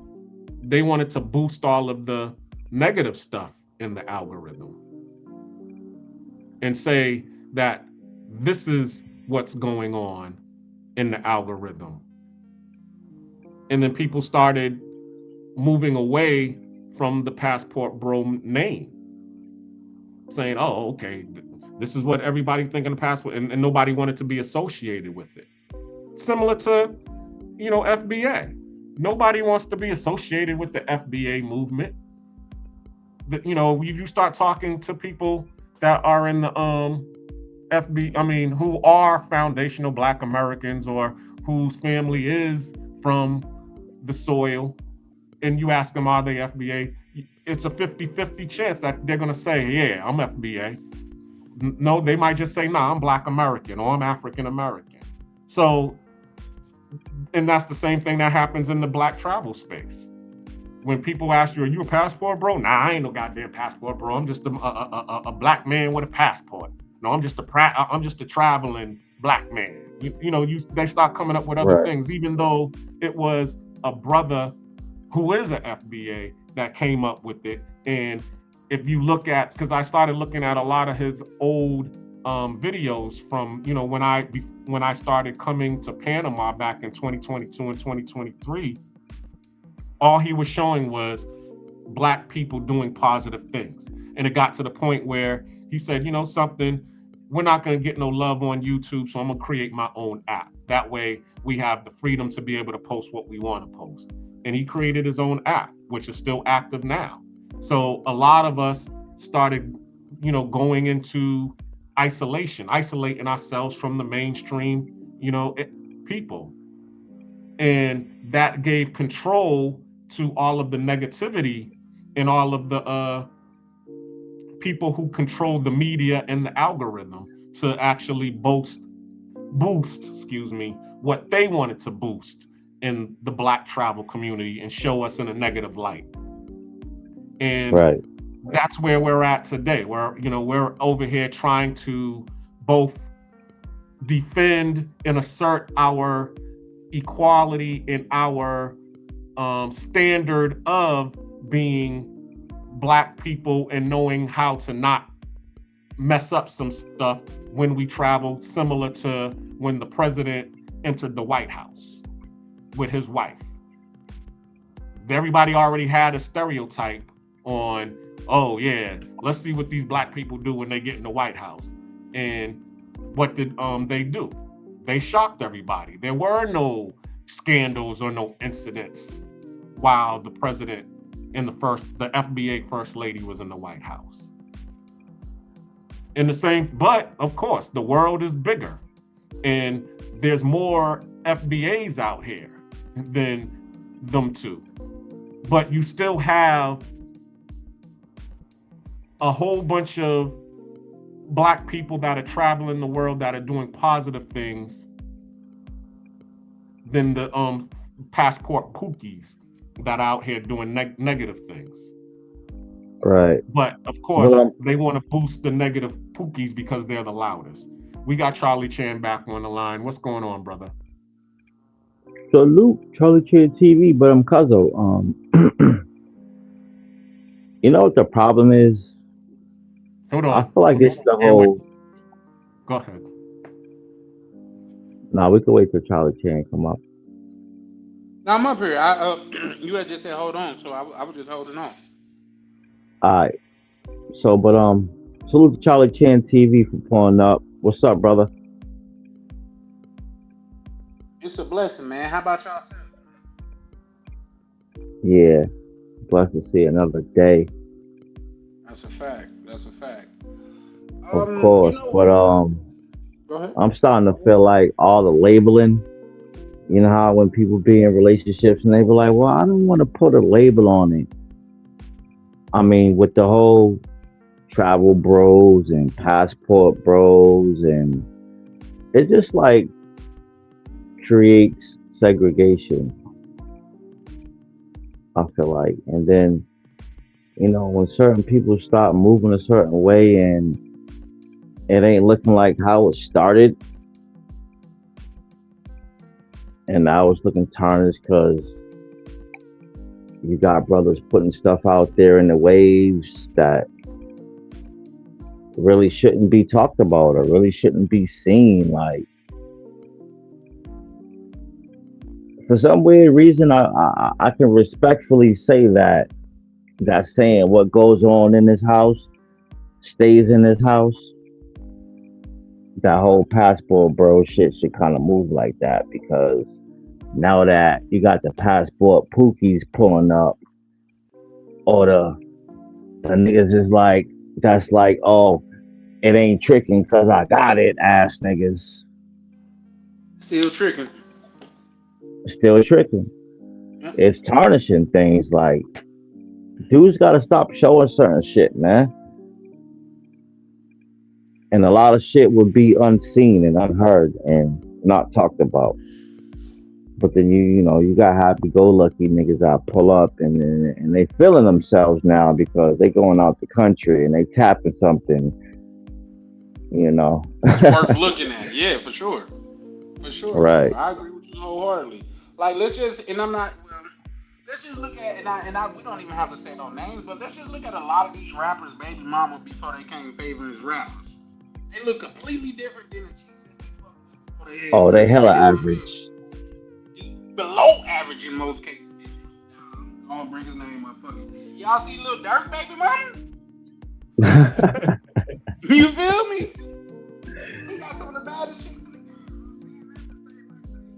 A lot of times, especially when it comes to us and our people, no matter whether you want to look at it as a positive or a negative, when we not used to something, especially goddamn it, when we was deprived of it, when we tend to be able to have it, not only do we show it, but we overshow it. And even with that being said, we are those people. Look at, do y'all remember the map of back in the day with Mansa Musa on it? It was a big black man on the map holding a golden nugget. That just didn't start today. You know what I mean? It's something that's been around. And whether we like it or not, like I said, we are a boastful people, but a lot of times, a lot of people don't know how to move. People talking about, oh, white people do it. Those white people was taught how to move. You know why John knew how to do it? Because Sebastian, his dad, took him out there and said, oh, son, this is what we gonna do. But this is, you best believe they got their own little circles to where they saying the same shit. But they just not putting it on the internet. You know what I mean? They not putting it out there for everybody to see. But they got, oh, man, you remember Manuela? Oh, man, she was a freaky. And they got the little videos sharing it between them. You know what I mean? But it's just with us, a lot of times, because we're not used to having shit or having things, we just overindulge. We OD on it. You know what I mean? And unfortunately,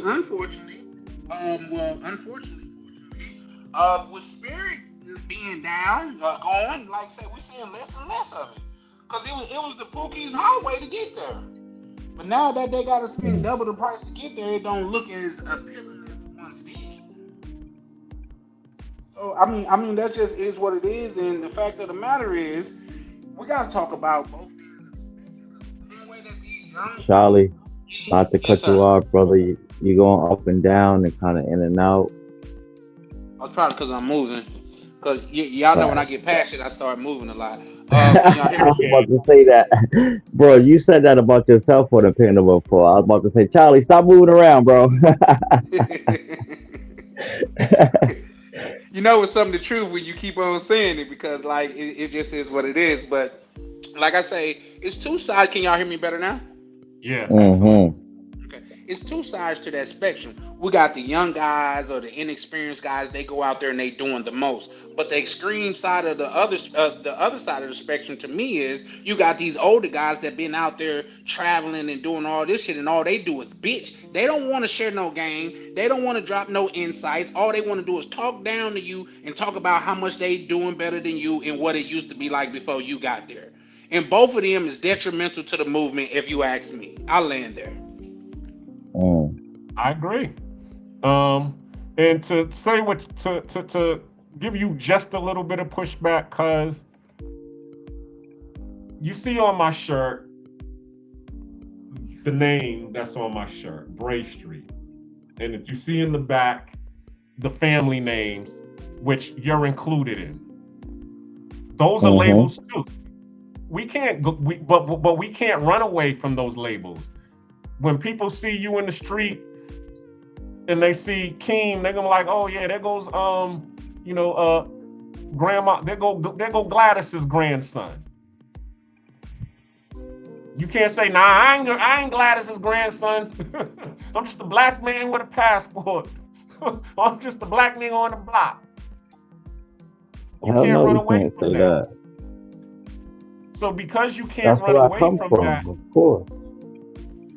So because you can't run away from that, what do you have to do? You have to be mindful of it and then say, you know something, I don't want word to get back to my grandmother that I'm out here acting an ass. So therefore, let me, pull my pants up and act right when I'm in front of, the public eye.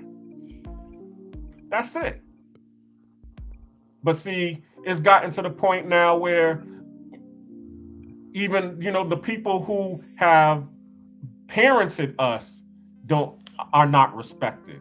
So, when these people are traveling and, they had a single mom and the single mom wasn't respected, or they didn't, or they at odds with their single mom because they felt that, their mom or their pops really didn't give them any tutelage, then they just go out here and they figure it out on their own. They're not really trying to, be mindful of how they're doing it, because they're like, yo, I'm just living life. If y'all got a problem with it, It is what it is. And it doesn't, nothing happens until something happens to them. I.e., they end up running into the law. I remember, our grandparents, because I remember we did a birthday party for my grandmother at the buffet. And they was talking about how they needed to raise their children, and they believed in corporate punishment, spare the rod, spoil the child type of situation. But their saying was, let me beat their ass before somebody beats their ass worse outside. That's a fact. Right. I heard that a million times growing up. I ain't gonna lie to you.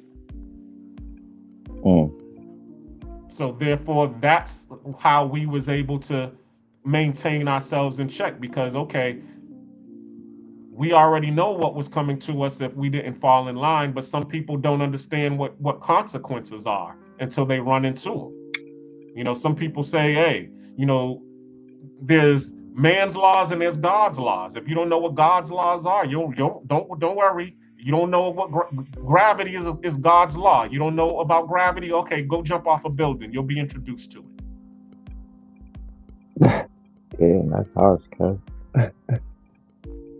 So that's what The happens. real world is harsh, bro. Thank you. The world is harsh. Yeah, So, okay, you have these passport pookies out here. They don't understand the laws that governs, these countries. Okay, so they go out here, they do what they do until they run into the consequences that happens, i.e., getting drugged and getting robbed, or something worse. Yeah. So, what aspect of the whole travel bros and passport bros, or whichever, do you feel like is messing up the game as far as that goes? The ignorant ones. No, I think it's more than one side, because this is just my opinion. As we have seen, we are the biggest critic of ourselves when it comes to black people. Like, when you look out, it's not as many white people as they would like us to think talking about us. It's us that's talking about us. And like I say, that's the tangent that I'm going on. Like, say, these young people doing it because they're ignorant. These inexperienced people are doing it because they're inexperienced. But you got these old heads out here that's been doing it, and the way that they set themselves apart is like, oh, look at y'all. Y'all just as bad as this, that, and the third. No, you just as bad as the white people that label you up on looking at you. That's what you are to me. Because you ain't out here providing no value. You're not out here trying to really show a person how to move. That's what I say. I'm in my 40s. And when I was growing up, Big Homie had a whole nother meaning than it do today. The Big Homie was the homie that was telling you, bro, I'm going to give you $20 for every A that you bring to me.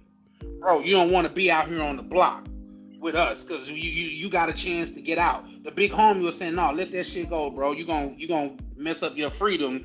We're out there with them knuckleheads. Nowadays, these big homies, they send their little guys on missions.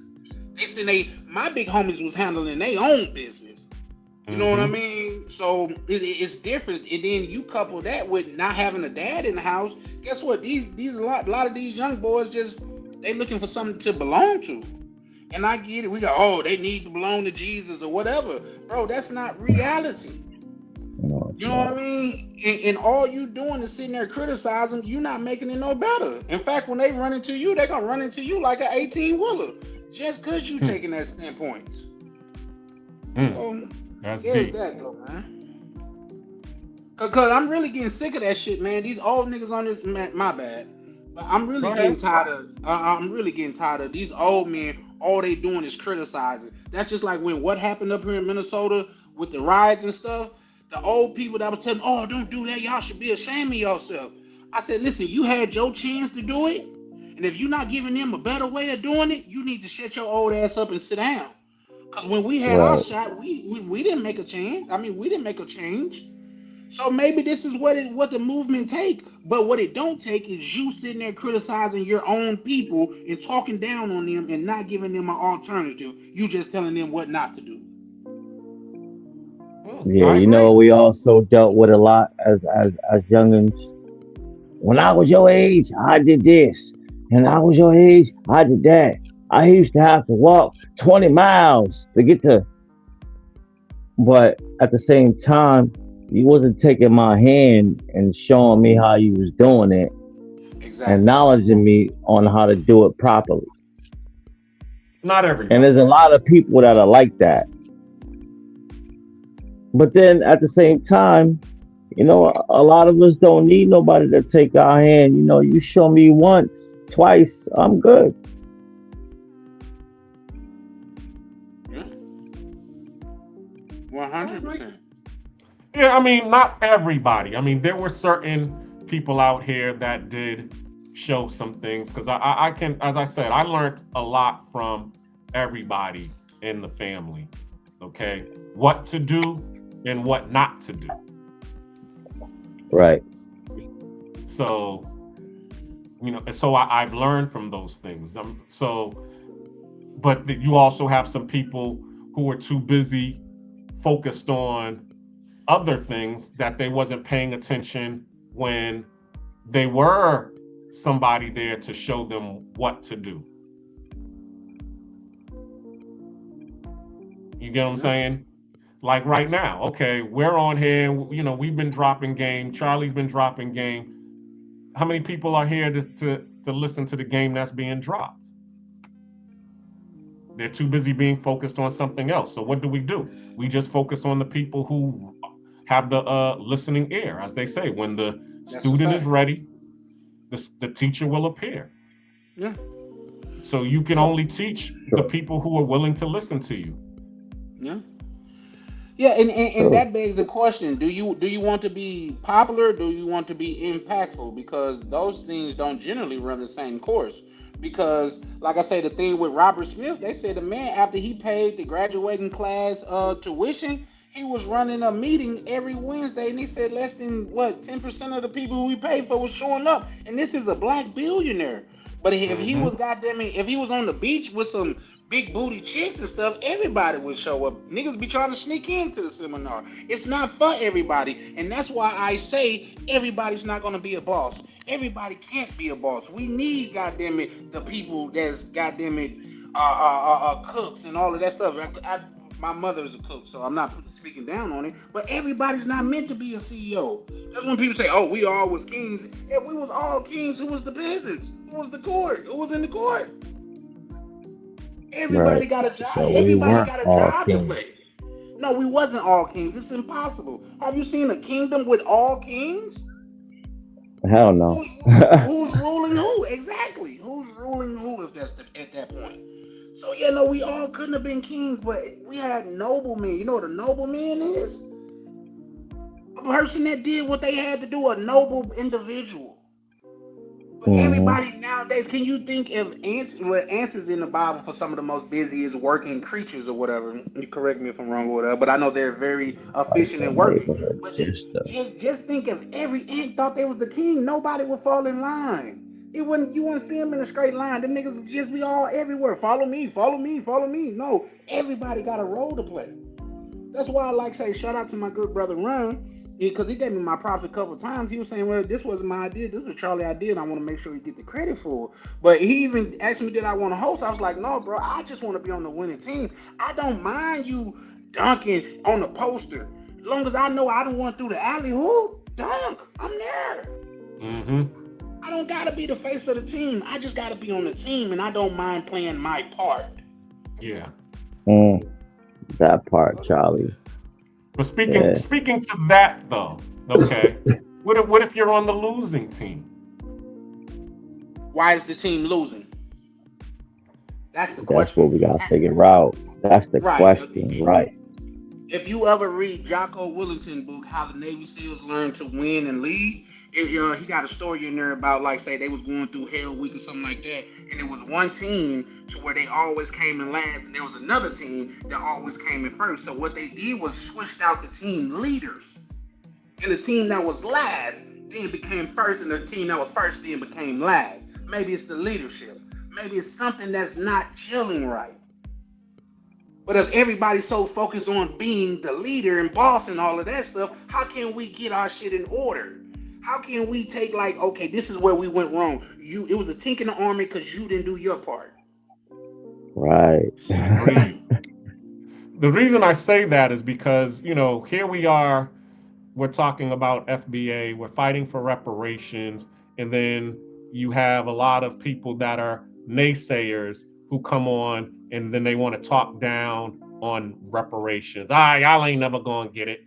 You know what I'm saying? And then you got people who want to, talk down about, the term FBA. Oh, FBA is a made up term. They just made that up in 2018. Why are y'all following this dude over here? He got a white wife or and certain things like that. And it's like, we're over here, we're fighting to strive for the equality. And I wanted to bring up the example. I wish my YouTube was working, because I wanted to show when back in the days when the whole passport bro movement originated. Okay. And, there was a big beef that was going on between Nat Measy and Yoga Yoga.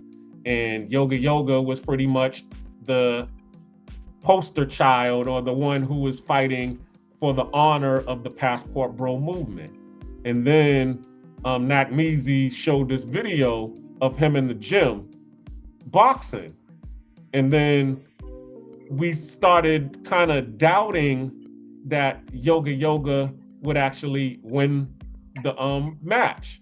But because Yoga Yoga was fighting for the honor of the whole passport bro movement, we still was like, we just was silent. You know what I'm saying? We was just like, he might lose, but still he fucting for passport bro. Fuck that nigga Nat Measy. You see what I'm saying? Yeah, he might lose, but fuck Nat Measy. We passport bros over here. We just kept our mouth shut and still supported our team and started strategizing, okay, what will happen if he loses type of situation in private type, but you don't see that when it comes to the travel space now. You see everybody over there, trying to talk down on it and talk negative and get away. And same thing with the FBA. You've got people over here naysaying, and it's like, okay, we understand that we might not get the whole reparations, but we still gonna fight for it. And if you got a problem with that, then just stay silent. Stop being a naysayer. Stop trying to take the wind out of the sails of the people that are actually fighting for the reparations. We don't need you, getting online. And see, that was another thing too that I wanted to talk about. When the whole Fearless situation, we was on live last week, and we're over here bigging up Black accomplishments. Shout out to Gaines. He gets on here and starts talking about all of the accomplishments that Black people have made. And then out of nowhere, somebody got to come on here and want to, let's fact check that to see if that's true. And now we sitting there for 30 minutes fighting about whether John Hanson was on the $2 bill or not. And it's like, okay, well, and then you start seeing, that, there's a pattern here. Every time we're over here and we're trying to do something that builds up positivity in the Black community, you got this guy over here who wants to fact check it to see if it's true or not. Or he wants to diminish it and talk down on it. I had a debate with this same guy for 2 hours, because he wants to talk about whether or not Dr. Sebi is a fraud or not.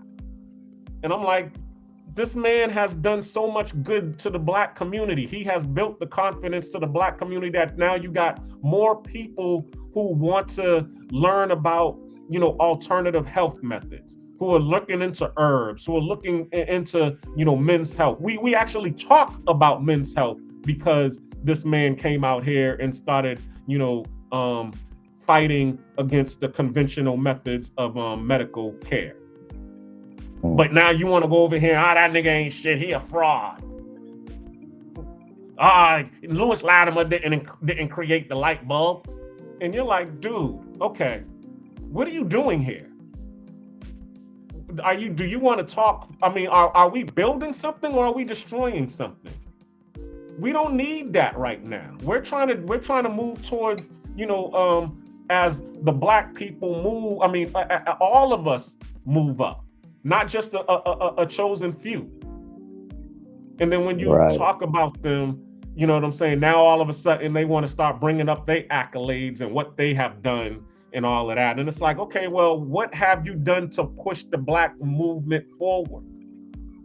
Besides talk down on the people who were in the community, doing their thing. When, Lewis Latimer didn't create the light bulb, but he was the one that created the filament that allowed the light bulb to become the light bulb. But we got to sit there and actually spend 30 minutes going through that so that you can get that little, what they call that, dopamine to say that you was right. Okay, you got your dopamine, you're correct. Yay. Pat on the back, rub it, you did a good job. Now what? What are we gonna do in order to move this black forward? Oh, FBA is a made up term. Yay, pat on the back. What are we gonna do in order to get these reparations? If you ain't gonna fight for them, then shut the fuck up. Sit in the back. Oh, y'all heard black cleanup? Oh shit. And let the people who want to fight for it do their thing. Because that's all I'm going to do. If I don't believe you're going to do, I'm going to sit there and watch. And if there's something that I can do in order to help you, I'm going to help. And that's it. So, and I'll land there. I mean, what do y'all say about the whole situation? Am I wrong? Nah, you ain't wrong. Salute the black cleaner tonight. Talking from his motherfucking chest. Yay. I feel like know a couple people on the panels that be like moving like that.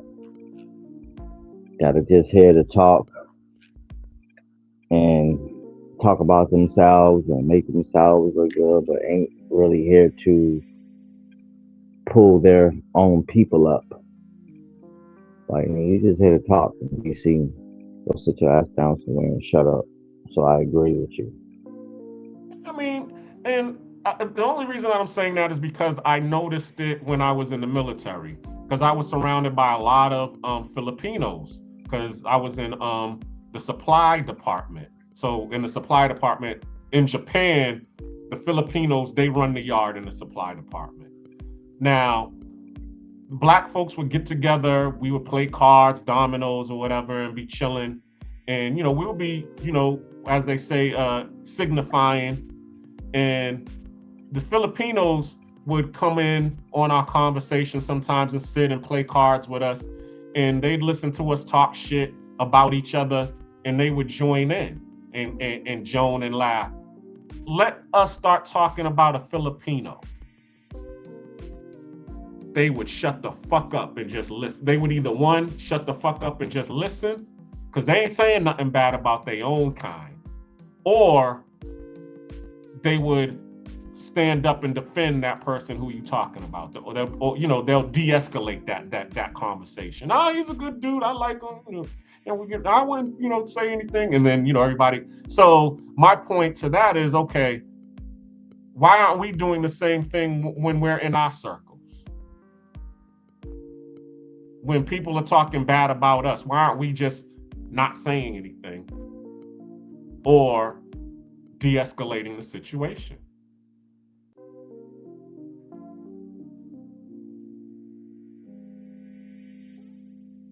That's a question, y'all. It's not a rhetorical question. That is a very good question. And I just muted down real quick because I stepped out the room. But that was my thought while you were saying it. That's a good question. What's the answer to that question, people? But I mean, I don't want to sit here and beat a negative horse, because there's positive stuff that we always do as well. Like that roast that we did on Saturday on Charlie Chan's live. Man, I wish I could get on the screen. Shoot, Charlie, can you share your live stream so that you can put that live on here? Pull up, Charlie. Where you at, brother? Oh, he already up here. Right. He's just muted.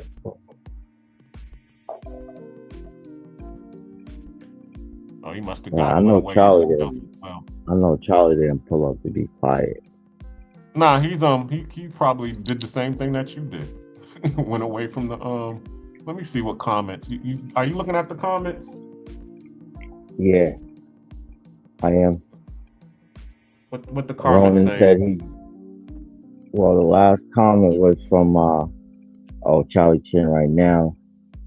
Give me a minute. He said he's on the phone. We got at Mac Approach, salute to the OGs, and then we got Ronan Travelers. He said he's loading up now. I guess he's about to pull up on us. Okay. What was before that? I know we got a whole bunch that we didn't see. Salute to the people who are in the chat. Thanks for watching. I really appreciate it.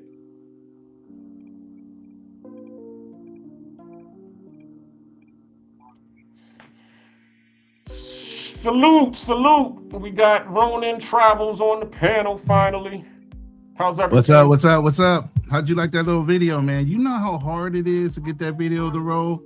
Because when you drop niggas in anything for AI, all of a sudden they offended. I'm a black man trying to do this shit, and they got offended. The AI software got offended over that video. It would not produce it. I had to trick it into producing it, and then do the overlay of your audio on top of it.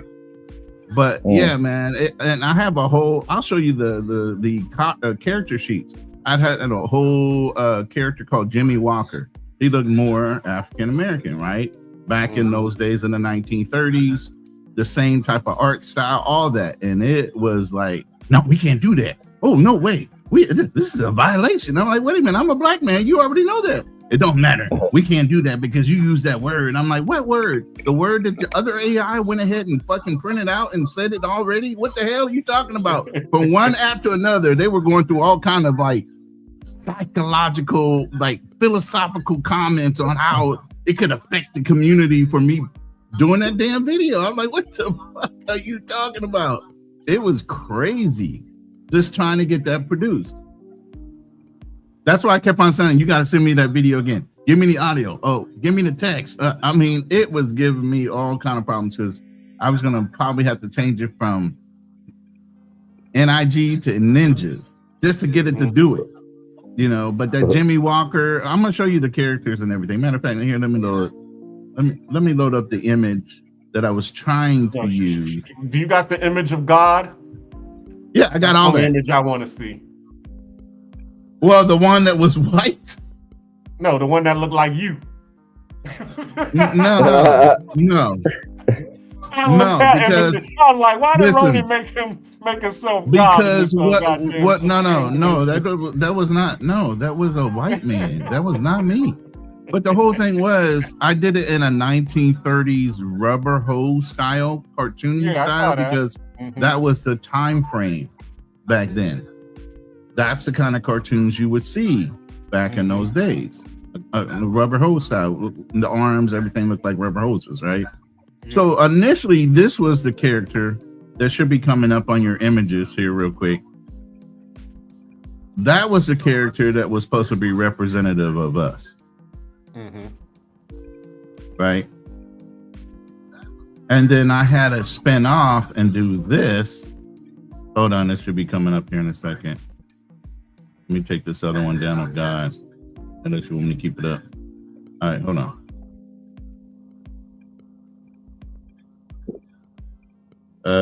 So then I took that character sheet and said, okay, give me Angel's versions of this character and versions of that character being in hell.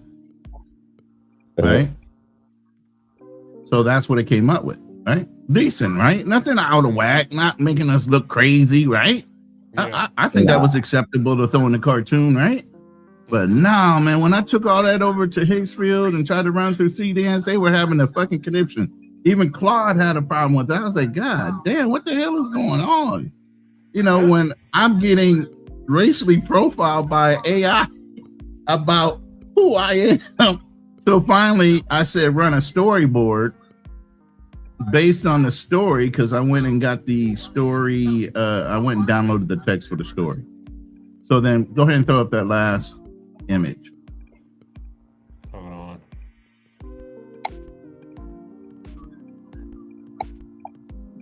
That last image was the basis of the cartoon before I started animating it. And that they allowed me to do. But before then, man, it was like pulling teeth to get that AI to do what I wanted it to do. That's why I say sometimes, man, I can manage to get things done certain times, but sometimes it's me arguing with the semantics of why I should be able to do something, especially when it's writing the prompt, to make sure they stay within the regulations or whatever, you know, code they have for producing content. So yeah, man, that video, even though it was short, was not easy. That's why I said, man, by the time I get done with that one part, I don't know if I can't do a whole 6 minutes. There was no way I could do that whole 6 minutes. Hey, y'all, drop a 1 in the chat. Y'all think that God looked like Ronin Travels? That did not. Here, let me throw it back up so they can see. That did not. That looked like a whole white man back in the day. That was Look at not that white me. beard. That was not me. Is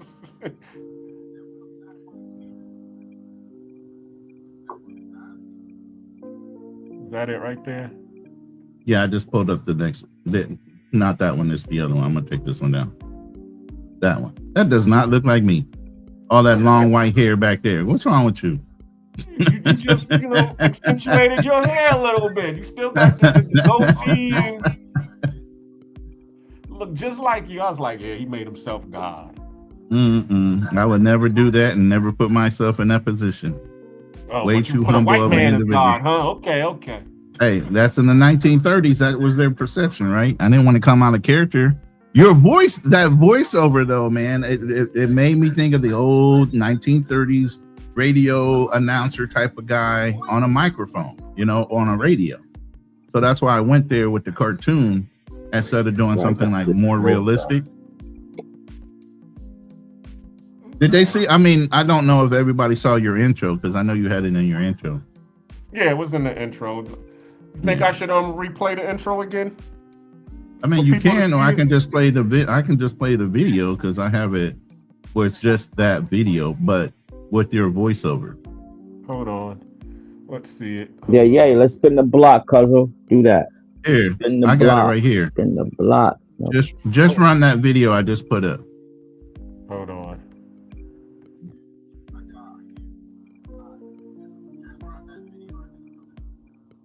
Cancel.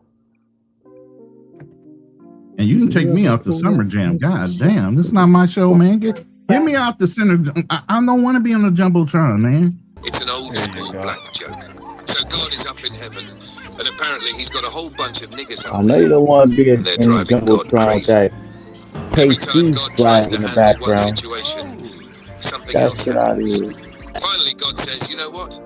Let me call Lucifer.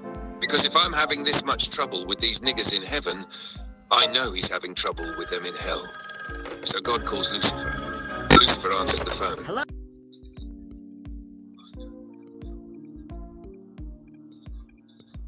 God says, Lucifer, man, I've got to talk to you. I've got all these niggas up here in heaven. And Lucifer says, hold on, God. Puts the phone down. God waits. Lucifer finally comes back. God says, like I was saying, I've got all these niggas up here and I don't know what to do with. God, hold on again. Now God is sitting there thinking, what the hell is going on in hell? Lucifer comes back again. God tries one more time. Lucifer, I'm trying to tell you about the problem I'm having with these niggas in heaven. Look at Ronin, don't they look Lucifer says, they both sitting by the phone the same way. I gotta call you back. God says, why? Lucifer says, because these niggas down here done put my fire out. And that's the joke. Salute to you, Luke Ronan. Thank you. Appreciate for putting the animation together. I really appreciate it.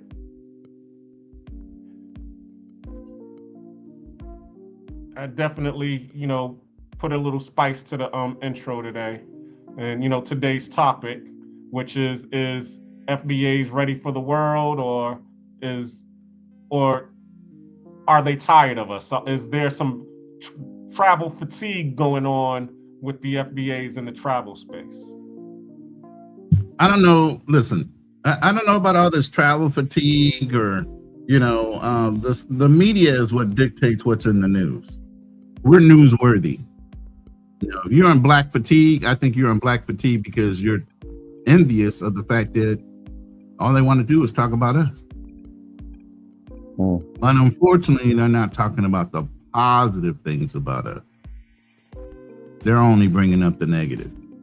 And that's a very, very minute percentage point of all the positive shit we do globally.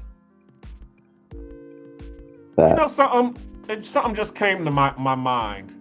And what I realize is this. When America, Europe, and all of these places or countries go to other nations, okay, they do things in order to stand out in that nation. But Black people have always, anytime they traveled to another nation, they blend in. That's why you aren't able to talk about what we do, because we're not trying to stand out. We see what's going on in that nation with those people, and we go along with the flow. What do you think about that? Do you think that's true? I mean, to tell you the truth, I do. As an expat and also as somebody that's prior military, that's what we were taught to do while we're in service. Do no harm, win hearts and minds, right? Giving out the candies, kissing the babies, all that shit, right? Don't go out and offend nobody in the community, because it's going to be amplified to an nth degree by the American media that a military guy went over and did some effed up to one of the countries that we're supposedly politically tied to. Mm-hmm. See, there's a whole political agenda behind even with the military when we travel. So we had to be not only black, but we had to worry about the whole United States and representing them and some of the things we did and how that would affect us as black men if we did some effed up shit while we're over there. Because you think they throw the book at you in civilian world as a black man? Bruh, you are guilty in American military court. You have to prove yourself innocent. You are already convicted. The minute they try, they put you up on charges. It's the onus on you to prove yourself to be innocent. That's a whole nother spin on life. Yeah, but also too, I mean, not just in the military, because when I was stationed in Japan in '95, I would go out into Tokyo and Shibuya and Harajuku and all these different places, and you would see two things. You would see Nigerians and you would see New Yorkers, black New Yorkers. And they would all be, in these city centers hustling. But the only way, but you wouldn't see them on the news, or you wouldn't see them,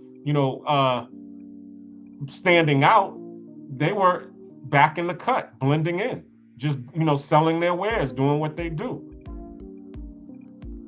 And nobody would know that these people were over there unless they actually was boots on the ground. Same thing with what's going on here in Latin America. There's plenty of people over here that are retired expats, but you wouldn't know that until it's boots on the ground, because what we do, we're not trying to be noticed. We're just trying to live our lives free and without stress and without hassle. And all we do is we just go along with what the culture is doing. So because we're going along with the culture, we don't get noticed. As they say, it's the nail that sticks out that gets hammered. Right. And for a lot of years, we were taught not to stick out because you didn't want that kind of attention. Now it's kind of like you're rebelling against the old school ways that even our grandparents and great grandparents were taught not to stick out. Brothers are sticking out like nobody's business and getting all kind of the negative type of attention. I agree. By the way, you do have the FBA shirt up. We are not center stage. We are not up on the screen. You have the FBA t-shirt up there. No offense, but I'm just saying. Good. Right, that's our family bloodline up there. For now, Bray Anderson. Let's go. Yeah, and I just had to. Yeah, I'm glad that y'all was able to see that as well. You know, because if y'all didn't see it earlier, because we had a big beef prior on what was it, Friday, and they were on Ronan's Lion's Den. And, somebody brought up a derogatory term towards the FBAs. And of course, I did not like it. And I said something about it. And then what term was it? Came on and started saying that it was a made up term. Huh? What term was being said? I mean, what was brought up that maybe I missed it because I'm so much in the background doing editing and monitor and so I might have missed that comment. So what was being said? He said, quote unquote, you FBA niggas. And okay, I didn't have any problems until he said it, because he said it with such vitriol. But then it was funny because on Saturday we wasn't even talking about and I'm gonna bring up Kanal with the utmost respect, because I don't want to disrespect him in any way. He wasn't talking, and we was talking about superheroes, and Nak Meezy put in the chat about the Black Panther being a musty tether, and that caught the ears of Kanal. Yeah, I remember that. That was wild though. He did that. Yeah. And then as soon as Kanal, what y'all say? And once again, he did chime out with the tethers, right? You FBA niggas. And we're like, okay, dude, this the second. I was like, I wasn't even on the panel at that, but I was like, yo, this is the second time that you had to say you FBA niggas. So of course, we proceeded to roast them. I wish Charlie, you could bring up that share that on your YouTube. That I definitely would love to see. You talking about that particular part? Yeah. It was like a 6-hour live, bro. You would have to give me head. Yeah, that was a long ass roast. Yeah, it was that 4 hour. I actually have it in mind, but my YouTube is acting up on the StreamYard. I actually had it saved to that part. Hold on, let me see. No, I mean we all have it saved. I have it saved, but I'm just saying one particular point, trying to find that one point out of a 6-hour live, man. No, I'm saying I already had it time stamped. It was at 4 hours and 9 minutes. Oh, you got time location. Oh, okay, well if you say time stamp, then I'm good with that. I can go do a time stamp. I might go find it then. Yeah. Hey man, listen, bro, I haven't had a good roasting like that since high school, man. Hey, y'all know when we just used to sit up in class and roast niggas, bro? It felt good in my soul. You know what I mean? Just yeah. You know how you roast somebody? Y'all had listen. I would say this: y'all have had to hold that for maybe a couple weeks now. So by the time y'all got to be able to release, y'all went in both feet, just stepping all up in that puddle. It felt good too. I felt like I did my ancestor proud with that one, man. That was some not the ancestors. Yeah, not the ancestors. The ancestors had to be involved. Yes, they did. Yes, for sure. Because absolutely. as You I said 4 in my hours and earlier- what? I believe it's What was 4 the hours, timestamp? 9 minutes. I believe it's 4 hours, 9 minutes. Okay, I'll pull it up. Y'all know sometimes I sit by myself, like say when I'm just at the crib and I'm doing some work, I just go to singing like up to date spirituals like Fade in the Water. You know what I mean? And remembrance of what happened at the Fade in the Water. Y'all remember the Fade? I think the holiday just passed like what? Wasn't it last month? You know, we celebrate that every year. It's the annual Fade in the Water Day. You know what I mean? Oh, you talking about the Alabama? Yep. What is it? The paddle boat massacre. Gangster lifestyle. Salute to you, brother. Fearless cannot be a tether. There's an impossibility. I don't think he can be. That's not him, bro. I think he's just in a different mindset, and he had a lot on his plate. But here's the live stream, and I'm sharing it now. So let me know when you guys are ready, and I can push play. Did you listen to it to pre-check it? Oh, I know it's gonna play. No, I'm saying, did you? I didn't listen to it. No. Look at the. You won't tell me. I don't. Well, look at the chat to see, because he brought up the Nakmeezy's chat. If Nakmeezy's chat is on there, that says. I'm not. Oh, See, so you trying to get me to do too much now. Hold on. And you go back and look back, the chat show up on your replays too? Yeah. Anything It that depends you if I left it open. Yeah, if you leave it out there for it to, but I did not. For some reason, it's not coming up for me right now. So that's why I'm looking at your timestamp, and you just need to listen to see if I hit it or not. I'm at 4 hours, 8 minutes, and 39 seconds. So let it roll into your 4 hours and 9 minutes. And then you can let it run as far as you need to. You ready? Okay, go ahead. Yep. See, I had the whole setup. Okay, hold on. See, now it pops up. It took a minute. I had to push play. I don't see Nakmeezy on here at all. So hold on. No, he wasn't on there. He was in. It was a comment. Yeah. I'm heading back to Brazil. This is my 4th trip back to Brazil. I'll be heading back next year. Can't wait, man. Yeah. I'm trying to change the subject up now. No, fuck that. Can't wait to Brazil, bro. Nah, fuck that. You ain't changing the subject. I'm letting you guys know. Listen, I'm going to Brazil. I'll be visiting 3 cities. Can't wait. This is my 4th time going back to Brazil. Yeah, can't wait, man. How come you sound like you're getting tired when you talk? Is that the drink or what? I told you it's past his bedtime. It's past his bedtime.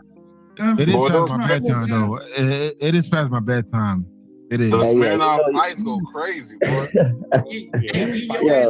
Here kind of make you sleepy, won't it? You know what I know about? I'm going to the gym in the morning, man. So I gotta be alert. Oh shit! I'm going to the gym in the morning.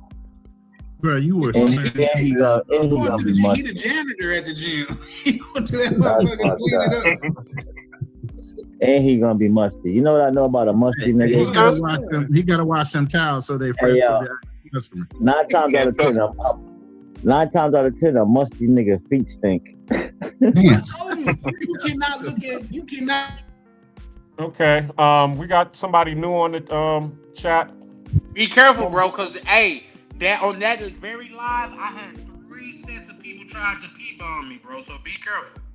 Nah, I got it. Okay. I got the YouTube on full screen. Who am I speaking with? He must mean me. It's the Gangster Lifestyle. Oh, okay. Oh, that's Gaines, man. Come on, bro. False alarm. Gaines will change up his name every now and again, though. He'll be Ghost or, you know what I mean? So Gaines will change up his name. Yeah, because when it's somebody that's pissing me off, I change into James St. Patrick. Because they gotta that person gotta disappear. Like your boy Fearless. Man, he said ghost. Yo. Come on. Why y'all? Hey, that's the second person y'all say his name one more time. I have his ass pop up like a goddamn leprechaun. Don't Don't talk about him like he the boogeyman though. We can put some respect on his name, but don't talk about him like he the boogeyman. That's like I told what's his name, Kanal. Like I hope you don't think you know bully, bro. We don't do the bully games.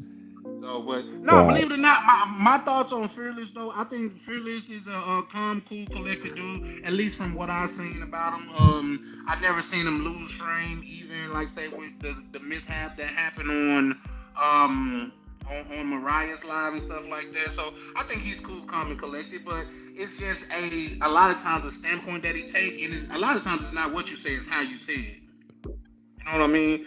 If you want to reach somebody, you don't talk down to them. You talk to them. You know what I mean? And that's just like that's just my thoughts and feelings about it. But I have no personal beef or vendetta against him. Now, Gaines seems to not rock with him at all. But no, it's not that. Listen, when it was about John Hanson, I wasn't gonna go too crazy because we can't prove that he was a president, and you can't disprove that he wasn't a president. But then when you take away accolades from Garrett A. Morgan, he invented the traffic light, bro. You can't argue that fact. So Ronan, when he said that he didn't invent the traffic light the other night, I turned the stream off. You asked me to come up, I said no. I'm not going up there arguing with him over that. Because he you know what I'm saying? It wasn't listen, I looked the man up too. And let me say this real quick. I looked up the man, and what he did was he modified the system that the traffic light system was built upon. What did I say even during that live? We are people of convenience, and our inventions are usually something that makes our lives easier and simpler. So if we saw a hard way of doing something, we found things to make it better and easier. Now I get that, Ronan, but I get that, but what they say, I did look up the gentleman you guys are talking about, and he modified the patent and he retook the patent. That's the same thing Chinese do. Chinese will take an American patent, waiting for the patent to expire. They'll put a modification on and reclaim the patent as their own. But they were not the originators of the original I think that's patent. unfair for you to do that. What you mean? That's a fact. What are you talking about? What am I saying wrong? But what you're saying, Chinese people out blatantly steal patents. They don't. In fact, patent don't mean. That's not stealing when you modify it. That's the trick of this thing. It's not stealing when you modify it. It's not stealing. Wait. So if the Chinese stole, then you're saying we stole too. Because in that same example, the brother took an already example. Listen. No, we are going to be fair. So if you're saying the Chinese but here's the thing. What I'm talking about in the same comparison will need to go to this brother with the traffic light. Ron, I'm talking about conversation-wise. I get what you're saying, but conversation-wise, you can't cut me off and tell me to wait while you start talking, and then me not be able to cut you off. Okay, go ahead. I'll shut up. Go ahead. What I'm saying is, reason like it's a known thing that when you take your patents to, or you take something to get manufactured in China, they will manufacture it for you and then themselves with no modification to it, and they will sell it for cheaper than what you sell it. That is a fact, my brother, and I can prove that to you. Now, taking a patent, you don't have to. I know. That's just like the scroll and the bendy scroll. These is essentially the same thing, but one of them has been modified, and that's fair game. But to just sell a scroll and then call it a scroll with a B or something, a bra, a car, or something like that, and it's the same exact thing. Right. Those things is not the same. Right, and I never made that comparison. That's the whole thing. You heard me, but I never made that comparison. Wait, what you said? That's the same as the Chinese? Did you not say that? Wait. I let you land your plane, and you just interrupted me, right? My apologies. Go ahead. Okay, so what I'm saying is, and the way I said it, if you roll it back even, I said the Chinese will wait until a patent expires, do a modification on it, and resubmit to the patent office. That's what I said, and I used it as an example specifically. But I do agree with you. The Chinese absolutely will reproduce something they bring to a manufacturing plant in China multiple different times with different branding on it, even though it's the same fucking product. I agree with you there. But the example you used, and I flipped that back on the whole panel when it came to our black inventor with the traffic light. He took what was already invented, modified it, made it better to work within the system with the switcher and everything else, but it was still an already invented item that he improved upon. So did he still? No, you just said it's fair game after the expiration if you modify it. So two things can be true at the same time. Agreed. Nobody's contradicting it. I can't remember this guy. Pardon me for cutting off. I can't remember this guy's name. It's somewhere. I got it somewhere on Facebook. A black man also invented what we know as the modern street sweeper. So that vehicle that you see going down your streets, cleaning the streets, that was also invented by a black man.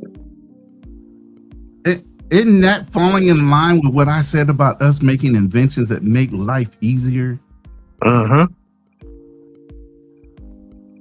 We are very inventive when it comes to you know what? I ain't trying to break my back out here. Let me figure out a faster way to get this done so I ain't got to get out here and do it like that. Yeah, necessity is the mother of all inventions. Yeah, I would agree. And you said that the other night, yeah. Now watch he come up here and say that Sebastian. Why y'all talking in the second tone? Why y'all talking in the second person? Like, watch he come up here and say Louis Latimer didn't invent the light bulb. He did. He improved on that. He did the filament and some of the other things when it came to the light bulb. Yeah. Okay. Are y'all done? Just like I'm not discrediting that black people can't be intelligent. See, the thing I had a problem with Fearless was he had the white man talking for him. I don't like that. There you go. There's so many other people that are talking that you could have used. You did that to be inflammatory. And I said that on the show. He did that more to be inflammatory towards everybody than to find a black person that talked about the same subject to prove a point. But then again, you got to look at the white man is talking has a hidden agenda why he's talking that way. What is the body of his work, and why specifically is this white man talking about that specific topic at that time? But if you look at his overall body of work, that man was totally a white supremacist and somebody that was trying to steal the passport bro name. Ronan, I was waiting for you to come on my panel the other day so I could say to you, why are y'all up there gonna let this white man? You didn't invite me. The link was in the chat. Yeah, I saw you in the chat. I did say you acknowledge me. From now on. Listen, he specifically named certain people. He knew I was in the room. He addressed me and everything else. So everything's cordial. No harm, no foul. But he had and we prepare panels like that too. Charlie, Black Cleaner, you've all been invited to certain panels we had structured for certain people to be on the panel. So I thought that's what you had set up. Ronan, you have a standing invitation now. Okay. As long as I know that, I probably just forgot. And then when I saw your name, I had already read off those names before I saw your name in the chat.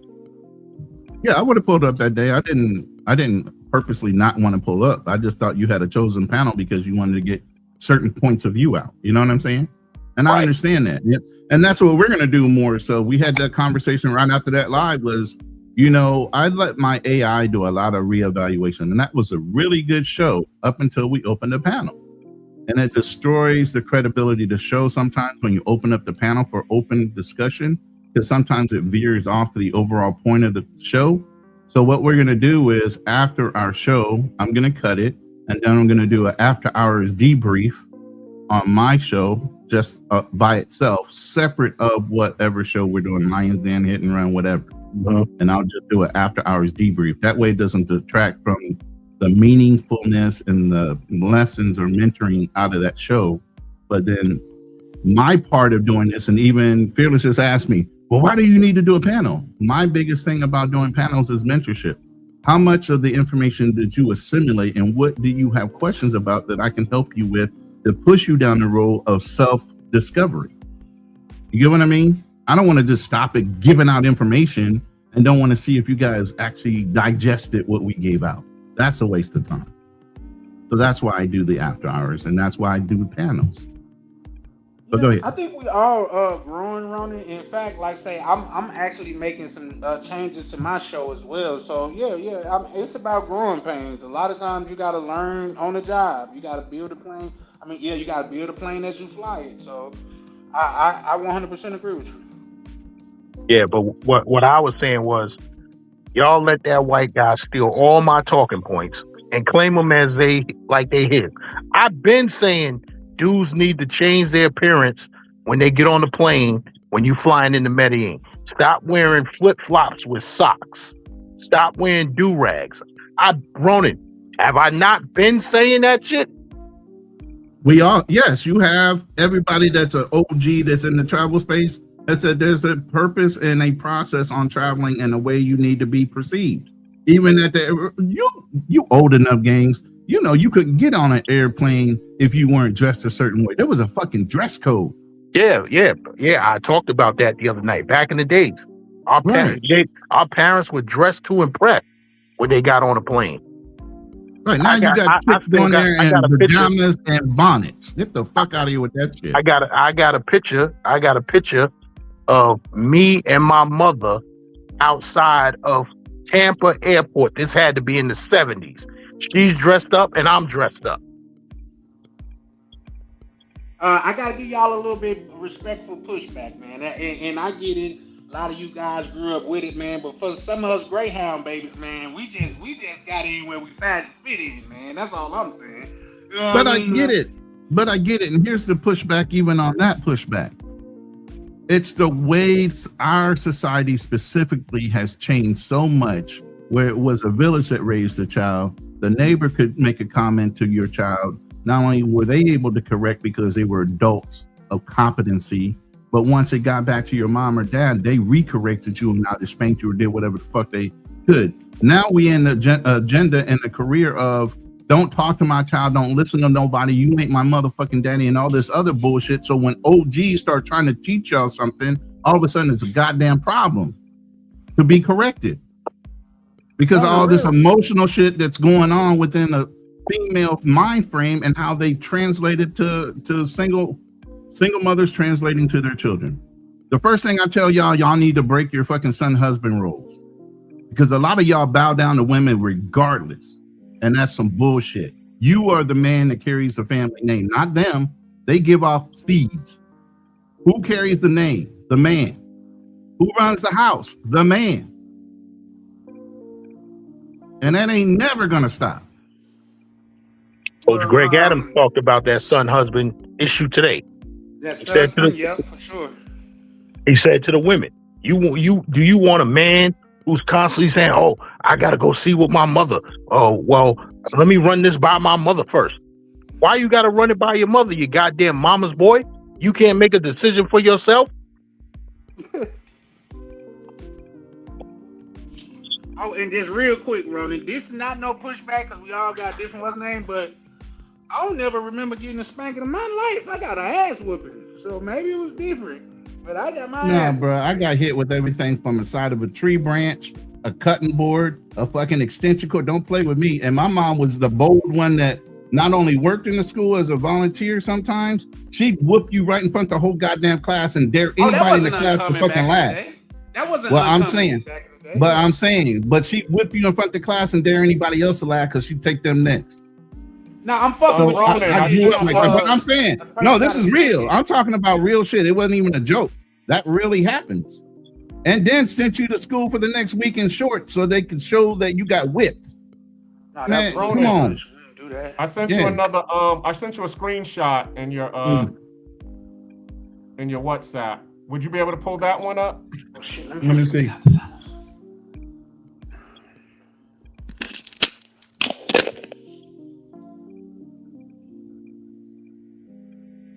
But yeah, I definitely agree with Gaines because me, one of the things that I was saying earlier is I understand that, you know, you and Kanal and Fearless, you all work together and you all argue points. You know, y'all have these debates.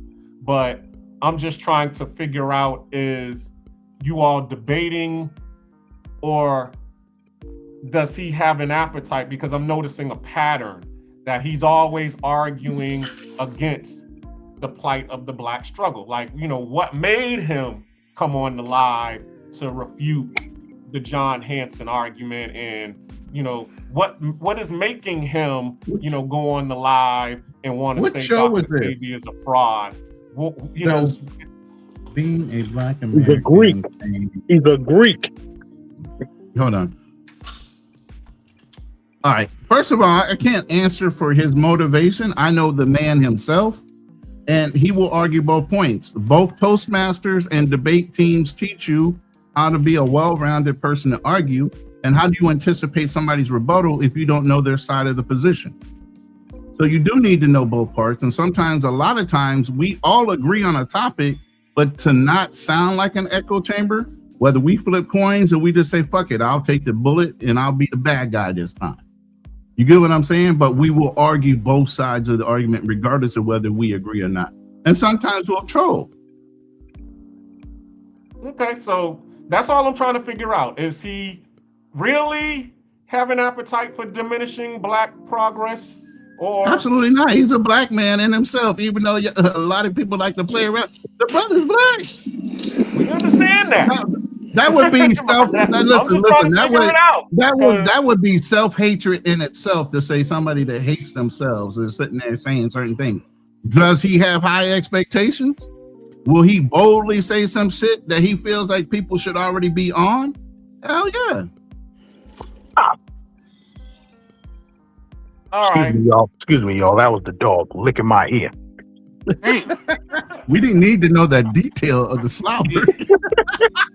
Shout out to Mac Measy. What's going on, family? Oh, where's Mac Measy at? I'm disappointed in him. Salute, Jay Carson. Hey, before we go any further, I will say this, and this is not, but we cannot make it sound like we don't want to hear the truth, because that's what it's coming off as. We don't want to hear the truth, and that's not the case. If it's true, it's true, and I'm always on the side of truth. You know what I mean? I tell my people that I'm not gonna hold you up within your wrong.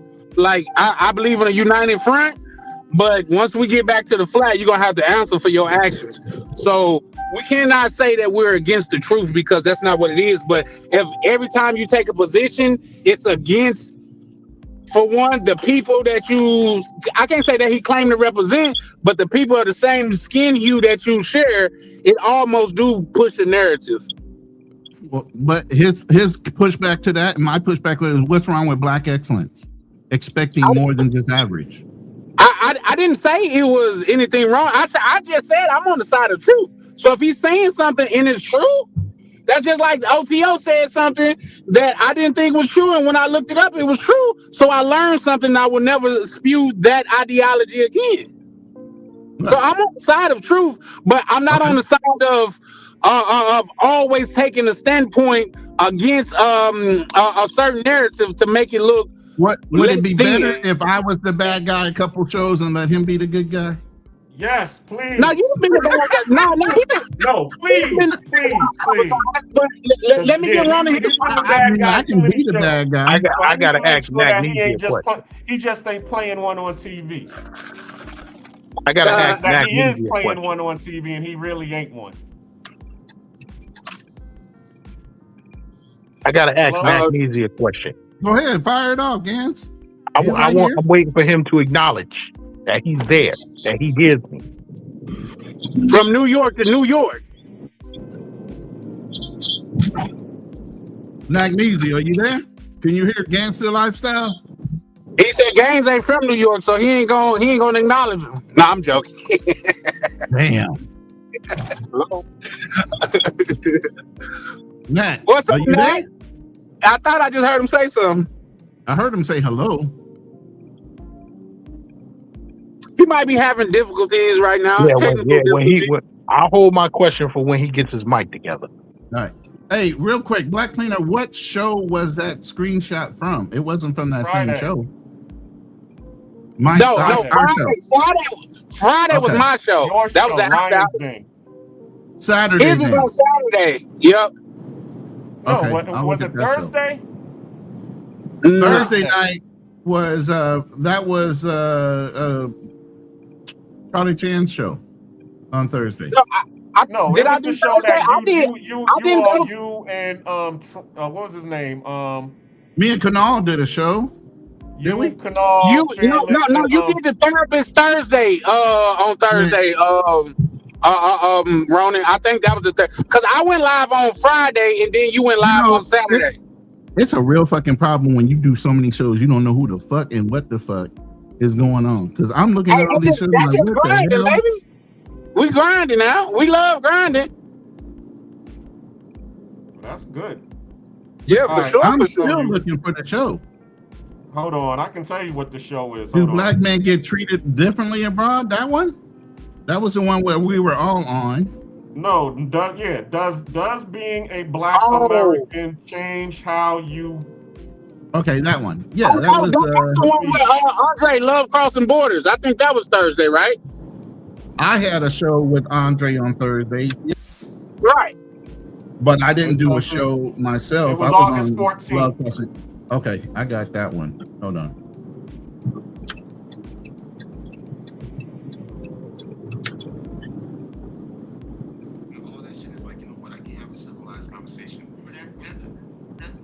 That's a great point because Ronan, why don't you play on Food for the Soul the first 3 minutes? All right, looks. You got your mic together, Mr. Mac. Oh, of course. I think the guys was trying to protect Gans from getting cooked tonight. But we about to get this quick. Yo, shout out to you, Nat. You can't cook me. You want to know why? I'm so cold. I walked on ice and never fell. All right. Is this a tether-free panel? Oh, Yeah. wow. Oh, wow. Wow. It don't have that funk. That's why I asked. Salute to my FBA brothers. Now, what's up, gang? Okay. Do you believe that the colonizer is a liar? The white man. Do you believe that he's a liar? I believe that all people, colonizer or not, have the potential to lie. Oh, see, he's getting political. Do you believe the white man is a liar, yes or no? And black men is liars too. All people can Yeah, be we liars. can't do that, Gaines. Come on now. No, Yeah. he thought he was debating an amateur. Come on, Gaines. See, this is that. No, Why you can't? But why? Here we go. All he wants to know is, do you believe that white people by stole nature, our he's the finance? devil. By nature, he's the devil, and he's gonna lie. Oh, I might get your stream. Take it down. Well, I'm going deep. there's black devils as well, brother. Tethers, FBA. There's that. Man can be devilish and angelic at the same time. Let's continue. You're already losing. Go on. Yeah, Damn. because you don't want to answer the question. No. You're trying to You're tap dancing around. My 52 blocks is on point. My footwork. Hey, that's what he's doing. He's doing 52 blocks. Yo, okay, ask the question, brother. You're trying to. It's a loaded question, brother. I have Wicklander, Zulowski, advanced, and also read interrogation techniques. So I see what you're trying. Okay. So if you believe that the white man is a liar, why do you believe the lie that he brought us over here on some slave ships? All right, false premises. I don't believe that white people solely are liars. That's number one. Number two, what I do know about the Western European white man that built the foundation for the whole world, i.e. through the Industrial Revolution in the mid you done pissed my son off. Hold on, brother. In the mid-1800s, the Western European white man, i.e. from England and other Western European countries in close proximity, started the Industrial Revolution, okay? These white people kept meticulous records. They knew what they were doing. They knew who they bought, why they bought them, and where they placed them to build their empires, a.k.a. their colonies. So what's your... Hey, Nak, you might get cooked tonight. My son is in on this conversation now. He hears everything you say. All right. Shout out to Big Gans' son. His grandpa talking right now. Shout out to Lil Gans. Let me ask you a question. Who built the pyramids then? If white people invented, they invented all the infrastructure, the Industrial Revolution. Yes. Who built? What about the infrastructure of the pyramids? You're jumping thousands of years before the Industrial Revolution, sir. I'd like to keep it to where it is with us, Black Americans. I'm not an Egyptomaniac, sir. Why? If you're a 25th dynasty Egyptomaniac, you're in the wrong place. You will get cooked like your father. So, but no. I'll cook both. You didn't answer the question though. No, because the question is irrelevant. We're talking about Black Americans and the white man. But just to answer your question, biblically, you would say the Egyptians had slaves, and the slaves built those pyramids. Yeah, why would we say biblically? We're talking about real life. We all know that the Bible is an allegorical story. Here we go with this Bible nonsense. I want to keep it to slavery and the white man. And Big Gans, please don't tap your son in to help Papa. You want to smoke, so you're gonna get it. I'm dead. I would rather take this fight. I would love to take this fight. I would love to take this. I feel like I could cook you because. Okay, wait, but hold on, brother. We gotta establish what the conversation was. He can't throw you a pass and then you don't even know what game you're playing. What's the prompt? Excuse me? What is the prompt, sir? Well, you gotta do the knowledge before you jump up on here. Do the knowledge. As a matter of fact, put your father on. Go get your father. What was the original question from Gangster Lifestyle, though? Exactly. The original question. This is a family feud. I'm cooking father and son. Roland, he threw up 52 blocks. He threw up 52 blocks. The original question was, does he believe that the white man is alive? And my answer was, all people have the potential to lie. You're not answering the question.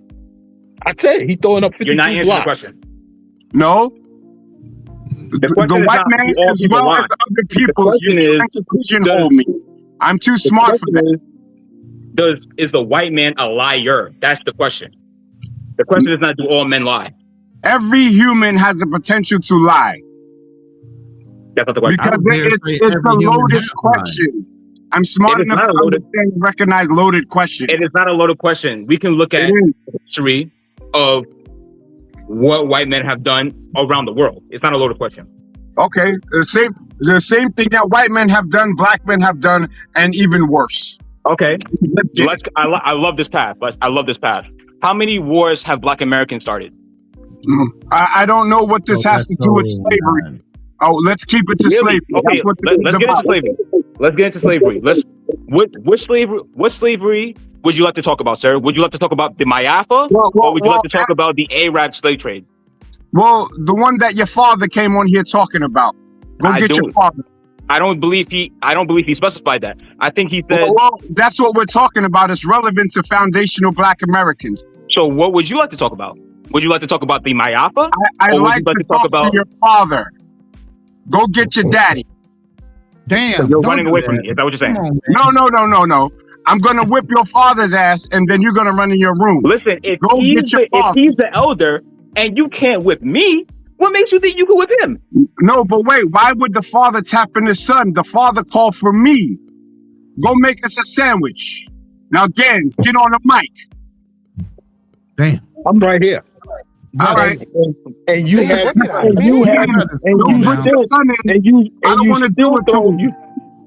throwing up 52 blocks. All right, so then prove that my 52 blocks is useless. But here's the thing: the premise of the question has a lead into the real question. What is the real question you want to throw out there? Hold on, Roland. I'm gonna get him right here. He said whatever he said about the 52 blocks. Zab Judah threw up that 52 blocks against Floyd Mayweather and got his ass whipped. He actually they never counted that knockdown, brother. But now let's go. I reject your premise that white people exclusively are liars. White people, is all people are liars. That's a straw man. Okay. Well, all right. Gans, continue. No, I said what I had to say. That was it? Okay, then I'll bring. That's the weakest shit ever. That's some Staten Island stuff. Listen, there's no place for me to go because you keep throwing up 52 blocks. You dodging the question. Yeah, but eventually, gangster, here's the thing, though. Eventually, you were leading into this new interjection of YT men that was in the space talking down about brothers. I'm sure that's where you were going with it. No, I was going to where Nak said the other day that all black people come from Africa. So now let's go there. Let's talk about that, sir. This proved my premise. Let's go. Let me ask you another question. Yes.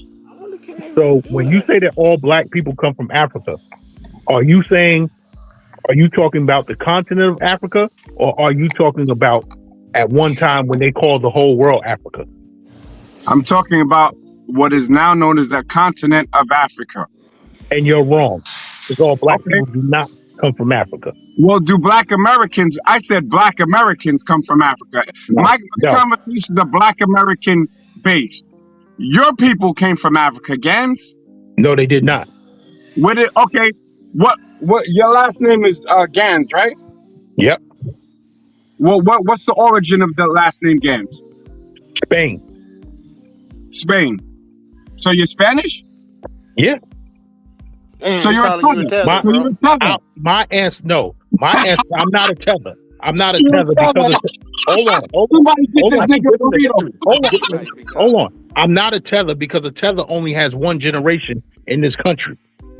No. Were you enslaved in America? Yes. Yes. Okay. Yes. Break that down for us. And to you get that person.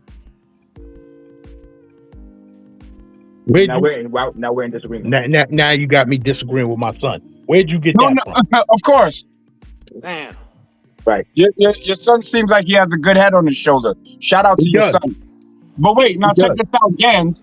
You said that your last name is Spanish.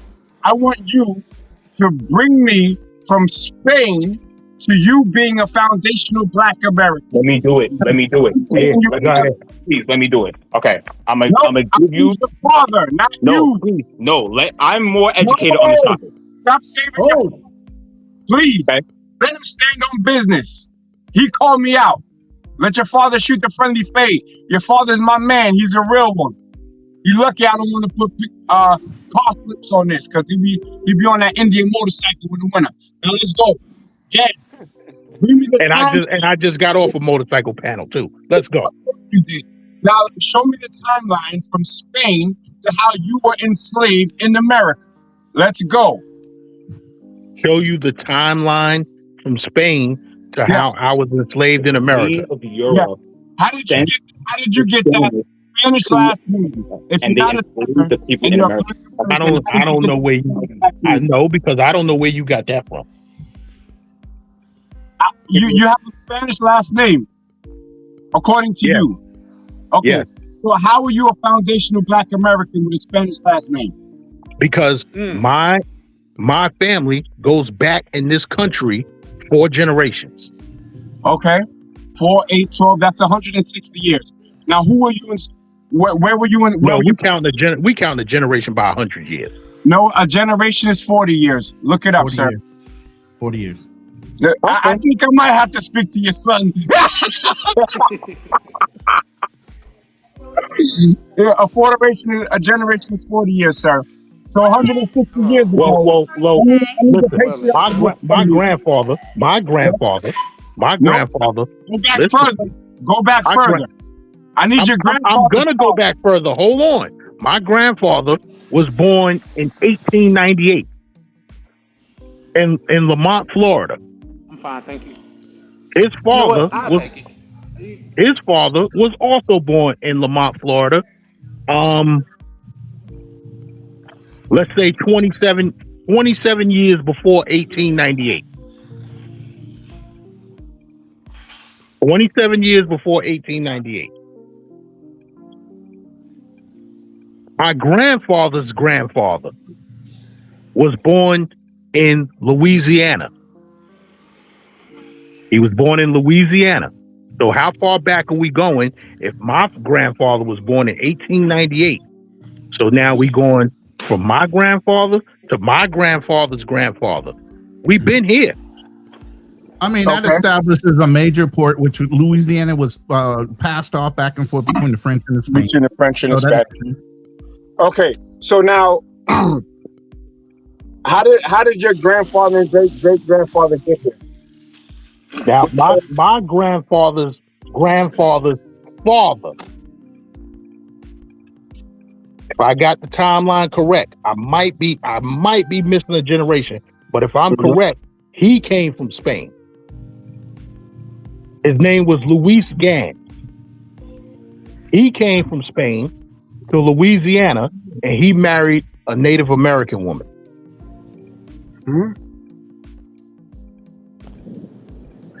Okay, what was the Native American woman's name? I gotta go into the family reunion book. So now you're just throwing shit at the wall. I don't know where my mother has that book at. Okay, so let me ask you a question, brother. You said that he came from Spain, right? Yeah. How did he? So was he a Spaniard? He was a Moor. So he was an African. Thank you. You just proved my point. Let me speak to your son. He went outside. Hey, y'all be letting that mean show out on y'all, bro. We got 40 people watching. Can y'all hit the like button? Please do. Caution nothing to hit the like button. Please subscribe. Subscribe to the channel. Let's get Black Cleaners channel subscription. I'm surgical with this shit, man. Let's subscribe for more great content. Mac Easy cooking anybody that ever dares to challenge him in the face. Now let me get little games. He went outside. He'll be back in a little You while. better go outside. God damn. Little Gans, go get a switch. Go pick. I'm gonna have the son pick a switch that I'm gonna whoop his father's ass with. Go pick up, get the switch, little Gans. Yo, the Gans drop off? I don't think so, but I have that video queued up if you want me to play that. Black Go Cleaner. ahead. Go ahead, please. Hold on, let me share that screen with you real quick. What is this guy saying? Josh makes sense. You're making nonsense. He said the surname Gans has German. The Moors are African, bro. The Moors are African. I know who the Moors are. So you're African. Let me know when you're ready. Whole Liberian child soldier talking about you in Africa. Hold on a second.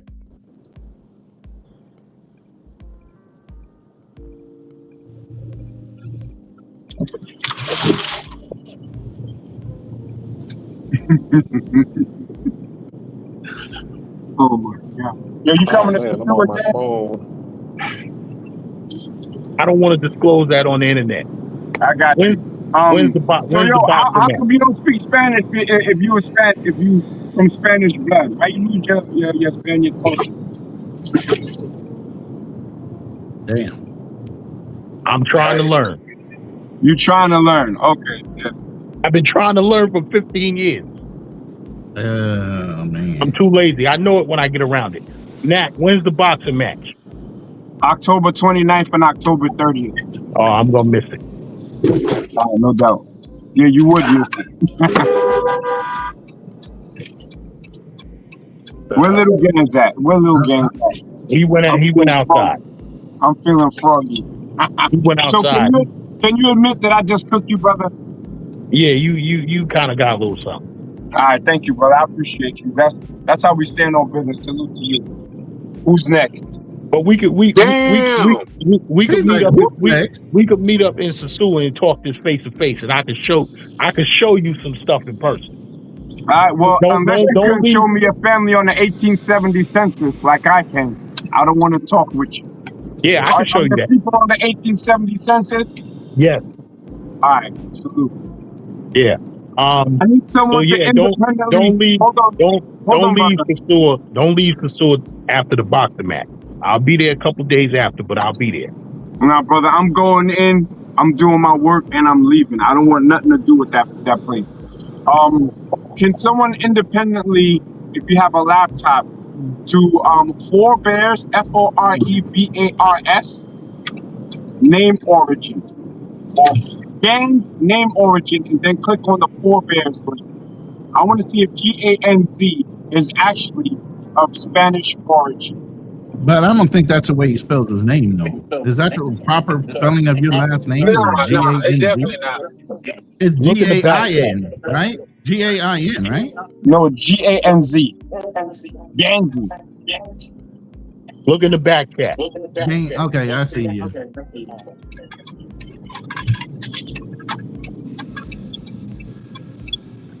What the hell?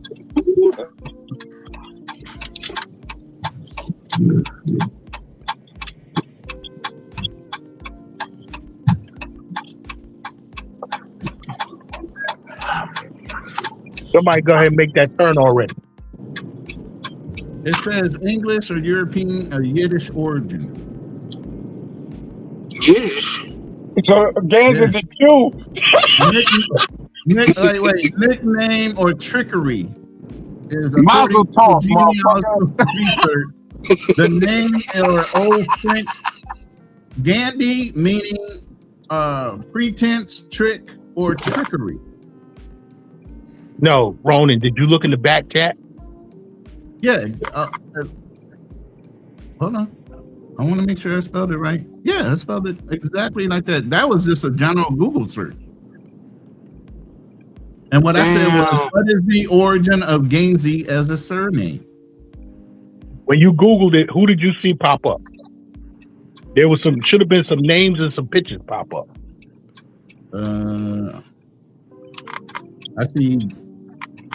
I see variations on that name. But no person's popped up on my all page. You didn't see like some obituaries pop up? I see. Okay, first thing that came up with the AI definition. If you Google the name,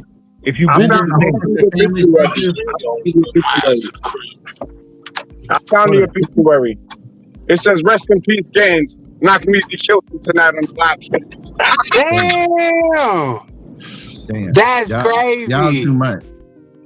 Hey, Nack, we got to cut out this New York on New York crime, brother. You from Staten Island, bro. This is yeah, hey, Nack Neezy relentless tonight. I ain't gonna lie to you, bro. Relentless. But guess where I was at Saturday? I was in your hood, Nack. Well, no, you ain't from the side. You from Flatbush. I'm the whole Brooklyn is my home. Okay. Yo, he got I was on Fulton and St. James. Who lived on that block? My African brother. Who lived on that block? All right, whenever you're ready, Ronan, you can play it. All right, hold on. Let me close this other random. Let me make sure I still got that set up for share. Is it on the screen now? Can you see it? Yeah, I can see it. All right. Listen, a very, very small percentage that consider themselves as Taínos. I see people, oh, I'm Taíno. Motherfucker, you look nothing like a Taíno. But they want to claim it. So it really depends on how you see it. But to me, they're mixed race people. I'm not going to argue with a Dominican because that's a waste of a brain cell. And I'm not willing to lose. Somebody having a sleep off on that deep rabbit hole. You start seeing the hate, you start seeing the colorism, the racism, the nationalism, and all that shit. Is like, you know what? I can't have a civilized conversation. Well, that's a great point because Ronan, why don't you play? Oh, here we go. Hey, Black Lenin. Talking exactly what my brother's talking about right here. And another thing too, I call myself black. Can you hear me? FBA niggas. Wait, hold on. I want to make this shit clear. I consider myself as the black man. But y'all FBAs don't call me a black. They say I'm not black. I'm Haitian. Let me help. Wait, hold on. So hold. Did I hit your point, or do I need to continue to play it? Keep going. All right. Hold up. Let me finish, and I'm done. I'm gonna stay quiet. I'm gonna grab me a drink. I'm gonna shut the fuck up. No, you've been drinking already. Wait. No. I just had one drink, bro. I'm about to get some more. Don't start with the disrespect of the FBA. Hey, it's what it is, bro. It's what it is. Open season on y'all niggas, bro. Hey, I'm gonna say this like whenever, hold up. Let me finish my point, man. Let me finish my point. Okay. Let me finish my point. Okay, it's like this again. I'm a black man first, then anything. I'm black, then I'm Haitian. Because when I walk around, what you see first is a black man. Until I open my mouth and let me finish my point. Let me finish my point. Let me finish my point. No, hold on. Let me finish my points. Black cleaner. Hold on. I'm not going to respond to him. Black cleaner. Then I'll respect you once you put respect on the name. You said FBA niggas. FBA is a made-up term, man. Hey, first of all, don't be too like. All right, see, I'm trying to be nice here, but if you want to raise your tone, we can do that because listen, I got that fucking energy, bro. I got that energy, man. So let me tell you this. Let me say this. As I said before, I would consider myself as a black man. Maybe not a black man based on FBA fucking standards. I'm a black man first universally. When I travel around the world, they see a black man first. Nobody disrespected you on the panel. Wait, hold on. Why the fuck you so sensitive about the topic, bro? I wasn't even talking to you directly, nigga. No, because you said okay, hold on now. So you did talk to me. So first of all, if I would have talked to you, I would have said black cleaner. Did I say black cleaner when I say nigga? You said FBA niggas. That's my family. So your ass is ultra sensitive on that topic. It was something somebody made up in 2019. Before 2019, there was no none of that. I'm not talking to you. Nigga sensitive as fuck. I'm grabbing me a drink. This shit about to be fucking live, nigga. I'm gonna grab me a drink. I'll be right back. Hold up. Okay, let him go. You can stop. Black cleaner, get your point off real quick until a black man travels gets back. But this is the Lions Den. That is a host. Okay, aside from myself and Fearless. Canal is a host of the Lions Den, but go ahead, Black Cleaner. Get your point across as an FBA. Hold on. Go ahead and get your point out. Obviously, there are other FBAs. All right, I stopped it. Go ahead. All right. So my point there was, okay, we already established Canal's point of their, calling FBAs niggas, and I didn't appreciate that. Okay. But Fearless. Oh my God, here we go with the Fearless thing again. The man is not on the panel. But go ahead. Felt the need. He wasn't, y'all weren't debating against nothing. He felt the need to come in, to step in and make the point, oh, well, FBA is a made-up term. It was made in 2018. That's the only, see, that's where I started having beef or problems with Fearless, because I started noticing the pattern that was going on. It was like, okay, we understood that you saying, Dr. Sebi is a fraud. And as you said, y'all argue the positive and the negative, you know what I'm saying? Then he comes on, the panel to say Garrett Morgan didn't invent the stoplight, and John Hanson wasn't the president and he wasn't on. Are you trying to call my boy or not? I'm just saying. And it's then, as I said, okay, y'all, we're debating. All right, y'all are debating other things, and then all of a sudden, when I'm beefing with Canal about the whole FBA situation, he didn't have to come in and say what he had to say, but it was something in him that just made him want to. Well, FBA is a made-up term. Why? And if we was to continue with the tape, then all of a sudden he wants to start denigrating the person who made up the term. So that's where it was like, okay, dude, this is becoming a pattern of you wanting to denigrate, Black progress. What's going on here? Now, also too, I was going to bring this up later. Okay, you can bring up the video on that if you want or not, where I called his wife a Dominican Becky, and I apologize for it. Okay, because both of you all, you checked me, and right is right, wrong is wrong. And when I was, and even when that situation happened, I said, okay, because he felt some kind of way, he felt offended, I came on the live stream and I apologized, even without anybody checking me. But even when I talked to Charlie in the back chat, okay? And I showed him the situation. Charlie, being my brother, he said, yo, can I call it straight down the middle? And Charlie can verify this. He said, yo, you was wrong. And I'm like, why was I wrong? He's all like, yo, you called her a Becky. I'm like, what's wrong with calling his girl a Becky? I didn't call her out of a name. And then Charlie said, a Becky is a white bimbo. That's disrespectful. Once he said that, I was like, okay, so that's how we saw it. Yeah, I see your point. I apologize. Okay. But the whole situation was, okay, I'm giving you that respect to apologize. But if I'm telling you that I'm offended that you are saying you FBA niggas, you being Haitian, and then you want to stand on it 10 tones down, and then your boy wants to come in and not offer the same reciprocity when, you know, somebody's being offended, that's where we have an issue. Do you see my point? Hey, Ronan, I'm gonna drop down and come back from my other phone because I got something in this phone that I want y'all to hear. So Yo, bring your son. Bring your son. I want to cook your son too. He went over his girlfriend's house. He ain't coming back tonight. Yeah, he ain't trying to talk to no old people, right? He's trying to get his life on. But that's funny. And that means he's just on cue. Bring your son too. He come back. Hey Nat. I don't know. Hey Ronan. Yeah. I don't know. I sent a partner of mine the stream. He said it's kind of late. I'm tired, but he might come on the panel. So if you see a strange name you've never seen before, let me know. I'll let you know.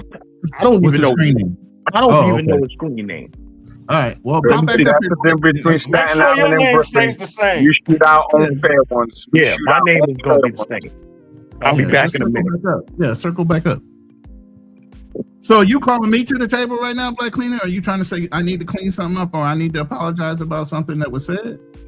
No, I'm just trying to see your side of it. I mean, you see where my case is going with this.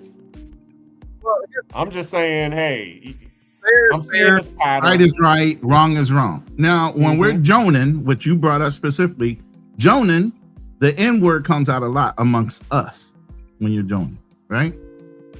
But when you go to somebody's personal life and you call that person's significant other out her name, that's totally separate kind of conversation. So that's why the offensive started on that whole objective was not only was she not involved, it was an offensive word that was used to involve her. You get what I mean? Where if we had just stayed on the panel, ninja's a ninja. I mean, when we start joning, that's the way it comes out. You know what I mean? And you brought up the specific point in your own. When he said UFB niggas, we weren't joning. We weren't? No. You guys were firing off on that brother all night long. No, what you mean? that was a different live. We're talking about your discussion on our black people perceived a different way. That was on August 14th. That wasn't August. Okay, so that was the two different ones. Okay, so in Kanal's defense, without Kanal being on here to defend himself, all I would say is Kanal is not a tether because he believes in the struggle of the FBA. And even though he's having fun with y'all, and if you didn't catch on, he said, I'm gonna have fun with y'all because I know y'all get a little sensitive about that word and everything. He was doing that on purpose to get your hairs up on the back of your neck. That's why he was drinking, and that's why he was having fun. I told you sometimes we will troll to get the conversation up. And that was him trolling. But we've had several shows. Wait. Okay. Yes. And to verify that, if you go back, we went through this FBA thing, and he goes, "No, I'm all for it. I will never deny me as a Haitian being in America." And even Nakmezi's been on those panels, you know, and they've had their one-on-ones. You know, he's admitted to the fact that Haitians wouldn't be anywhere without what we contributed to his ability to get where he is. He's not in denial of that. So officially, a tether is the one that's in denial of the Black American struggle when it comes to, you know, our ancestry. He is not in denial of that. He's acknowledged that multiple times. Y'all might not have had the pleasure of hearing him say it So it comes off differently to you guys versus somebody that's heard him say it multiple times and know for a fact that he's just truly chosen. You know what I mean? Because believe me, I believe I want to play something for Nat. Go ahead. Hold on, let me ask Nak this question. Yes, sir. So you heard what he said. You heard him say you FBA niggas, right?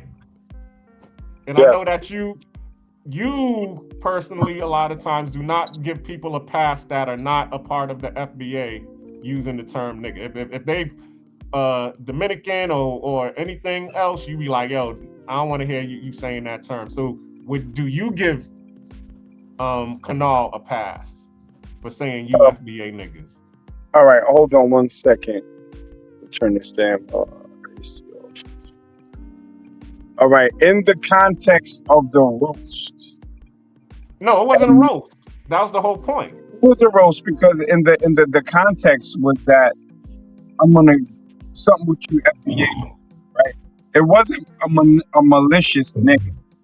And we as Black Americans gotta understand that we're interacting with people that have respect for our culture, right? Like Panal does. I never heard him say nothing really disrespectful until we get in a roast. I came up here asking if it was a technical panel.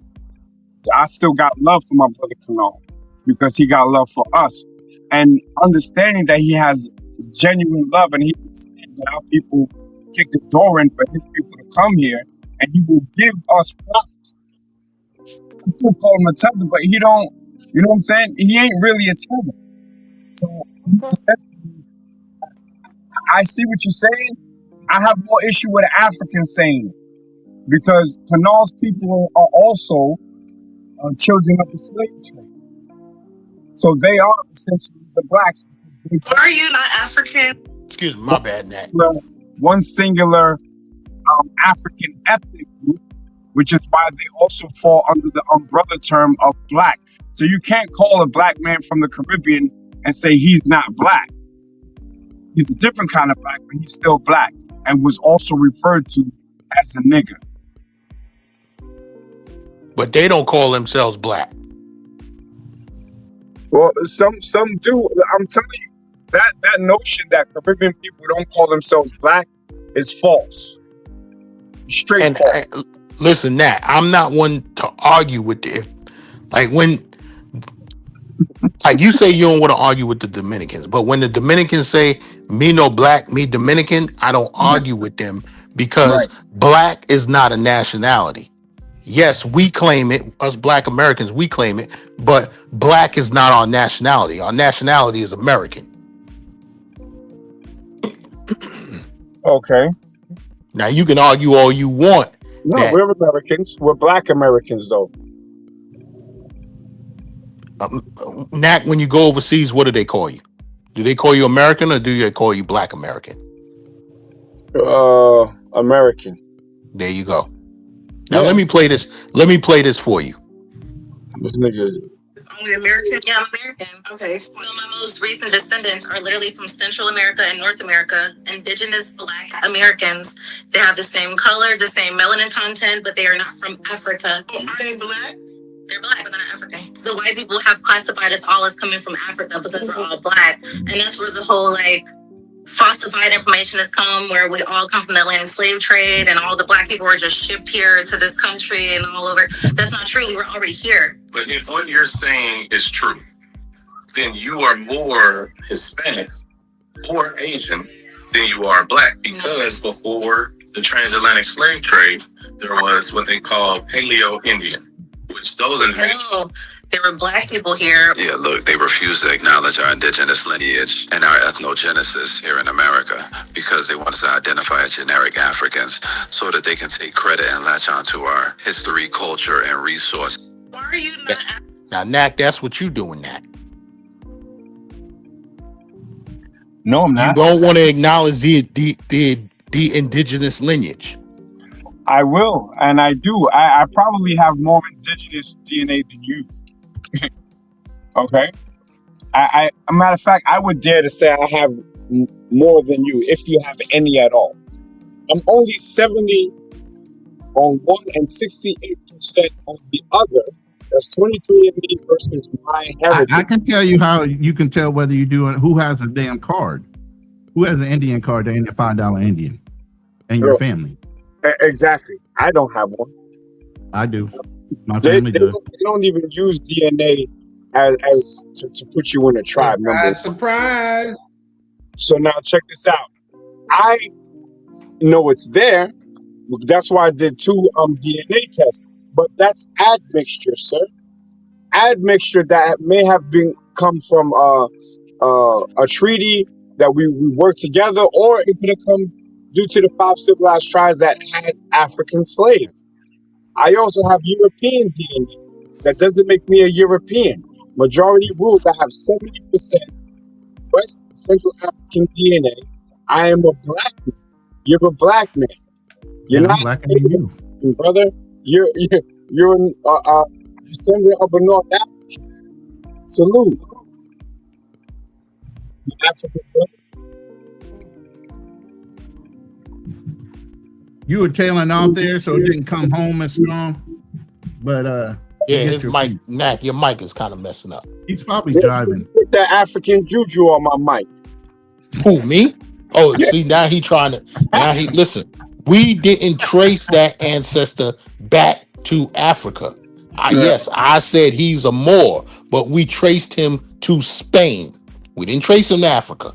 We didn't go back that far. Who are the Moors? I'm almost gonna have to. I know who the Moors are. Well, tell me who the Moors are. The Islamic Berberry from North Africa, but that doesn't mean that they're black Africans. North Africa could be anybody. You said Islamic Berberry? Yeah, the Islamic Barber from North Africa. No. That is what is it? They were Arabized Africans from the Sahel region. I call them Sahelians. Say it again. Arabized Africans. Isn't that the same as Arabic? That's not the same as Berbers.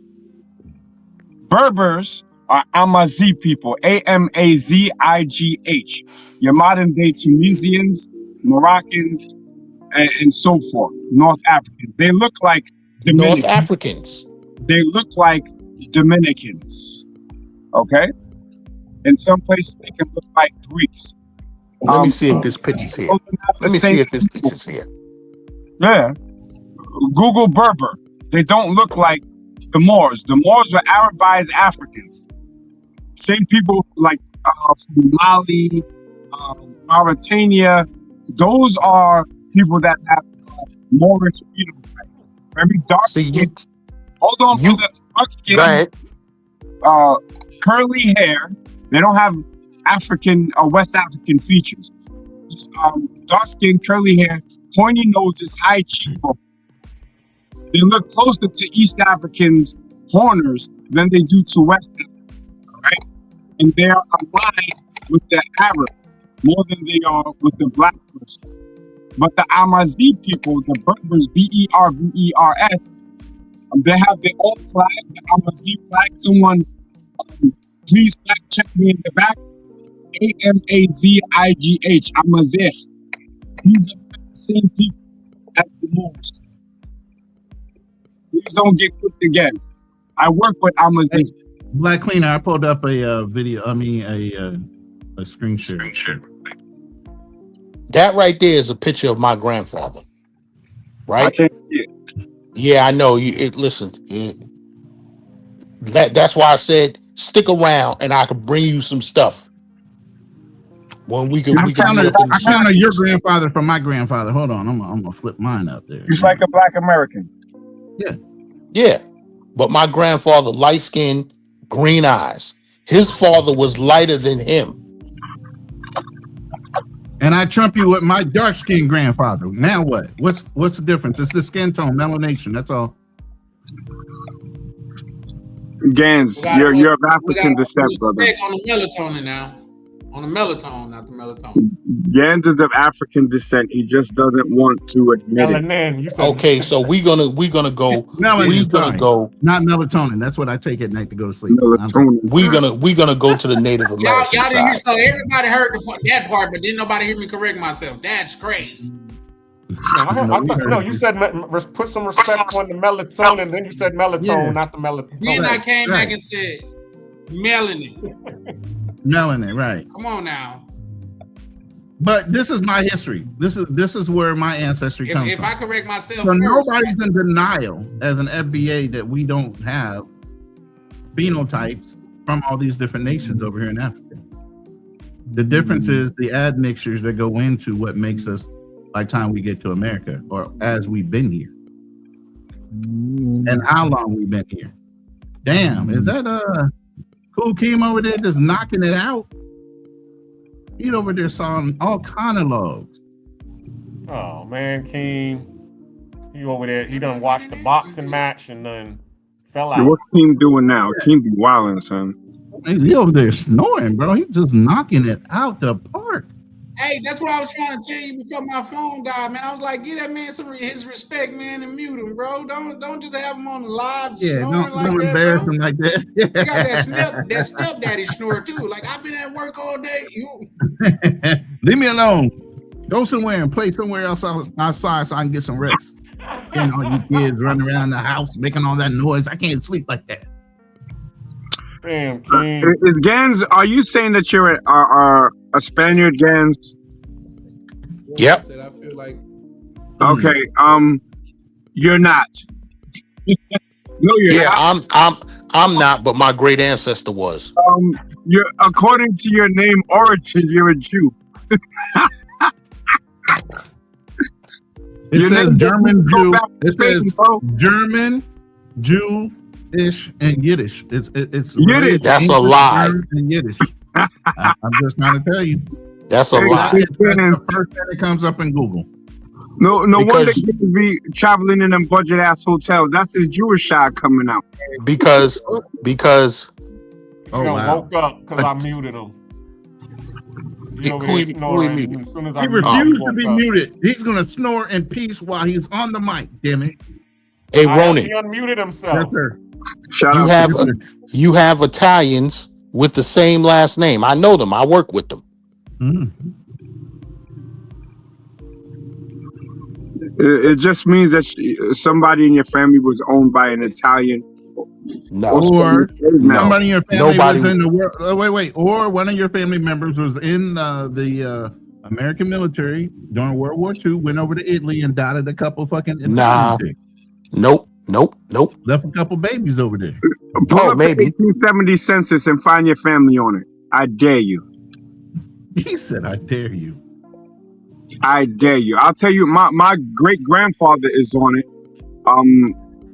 And he was 6 years old at the time. And the head of the household was a white man. So I can find my family on it. I want you to find yours on it. Which one should I look at? Your Genealogically bank. We use Genome. Ancestry, but There's they a all, genome. That one is more. That one's I'm more gonna go- specific. That one's the genome one. If you uploaded your DNA chain to the genome, that one ties into all the different family names and surnames for sure. Because one of my family names are Trahan, the other is Dorsey and White. See, so Nagneezy, I know we were in the census because me and my cousin was just talking about this 2 weeks ago. No, but And there I was have something- mine in my there was phone something- now. I can can't send remember. it to See, Roman. If you have not seen it yourself, if you have not looked up the slave schedule for the county that your people appear on the 1870 census, and you can't trace it back, then you're not a verified FBA. You're not verified, bro. Your people got to be on the 1870 census, my brother. and that's nationwide, right? Yes. Now here's the thing. My family migrated to Florida. Florida, there was no slavery back then. Where did they migrate from? Louisiana. Then in Louisiana, they would have been counted. So, right. But y'all are forgetting, he said 1870 census. He didn't say 1860 census. That's an 18. That was official. Was that the first census? No, that was the first one. That was the first one that recorded black people as actual humans, instead of switching them off of the manifest of ownership and stock. So you went from a manifest to actually being on a census as property. You get what I'm saying? Yeah, he took off from you and then went right back to sleep. That's crazy. Yiddish games. Damn, Gans, I didn't want to do you like this, brother, but you called me out, man. Gans his Twitter fingers is going crazy right now. He's trying to find his people in Morocco. Now they're gonna want me to pay some money. Google's trying to stop you from being great, Gans. And I kicked your Yeah, they gonna want me to pay some money. I already know. This is genealogical bank. Yeah, all right. Gans, I kicked over your teepee and took your bearskin rug, bro. Just share your screen like you did, like I did mine in my Ancestry. Just share your screen and he'll pull it up on your Ancestry or whatever. Or familysearch.org is free, so you can still look for your family name and get the census on that as well. That's how I found mine, bro. Familysearch.org. I went for my father. I found my father's military service in the Korean War and just went back. And it will link everybody that lived in the same house even, and it'll link them to public records like the census. The only time it gets difficult, listen, the only time it gets difficult is when you go back further than that first census. Then it becomes off of the census onto somebody's manifest of ownership. And then you're only counted as black male or mulatto 1 or female 1. And then you got to figure out the ages from the first census and go backwards onto ownership paper or ownership manifest. I ain't buying that because I already know my cousin did all of that research, so I'm just gonna get it from her. Yeah, I mean, if you got someone in your family that did it, you got everybody's got a family like a genealogist, somebody that keeps the story straight, and for family, family reunions and everything like that. So yeah, we have. Don't save them. Don't save them. No. I have a family member that lives in Virginia and goes to the Hall of Records all the time. She's right there. Don't save them. I'm getting static. I'm gonna drop down and come back. All right, just come back. Don't hide. I'm coming back. Don't save him, y'all. He a tether until he can prove otherwise. He a tether. Oh, damn. No, you didn't say that word. Matter of fact, Canal is an honorary FBA and Big Gans is a tether until further notice. Oh, wow. Big Gans is a black supporter. You can't say if you don't support the black agenda, then you a tether. But if you do, then you can't be a tether. Well, he's a Yiddish. He's a Yiddish. He doesn't have a homeland right now until he can verify. You don't have a homeland. He's Yiddish. He thought he was Spanish. He thought he was Dominican. Me no Yiddish, me Spanish. Yeah, man. All right, Black Cleaner, this is your show, man. Where we going with Black Cleaner, what up? Man? Come on, clean this up. Circle us back around. We're supposed to be on the FBA agenda versus the world. What's up? Word. What are we doing? You're muted, by the way. Speaking of that, I was just wanted to say, Black Cleaner, you over there looking like I used to live downtown, 138th Street. Yeah, I'm still getting I don't understand. I don't understand what it is with iPhone. But that was entertaining with Magnesia and Big Games, though. I think New York and Staten Island took over the stream tonight. Yo, who won? Who won that debate? I think you kind of roasted them a little bit. Shout out the games. The debate's not over yet. Nah, keep it 100, man. Keep it 100. I cooked him. You won the battle. You didn't win the war. You actually called out for ass whooping. That's crazy, bro. You don't know me? And I don't understand why I get static with the iPhone. Yeah, all right. StreamYard. Yeah, be active. You're right about that. Birth certificates were not official. That's why the census started coming out, and then birth certificate came out after that. But before that, there were manifests of ownership. You were considered stock. You were kept on the books, but as a number in either just an idea of an identifier, meaning black, mulatto, or child, male or female. The census is what started off being able to identify a black person as either male, female with a real name, and then a descriptor by the person's name. It would either be B for boy, F for female, and then B for black, M for mulatto. That was it for an identifier on the census. White people don't trust black people. Y'all hear that? Y'all see that? Yeah, I can hear it. We can hear it. Throwing money in Dominican Republic gone wrong.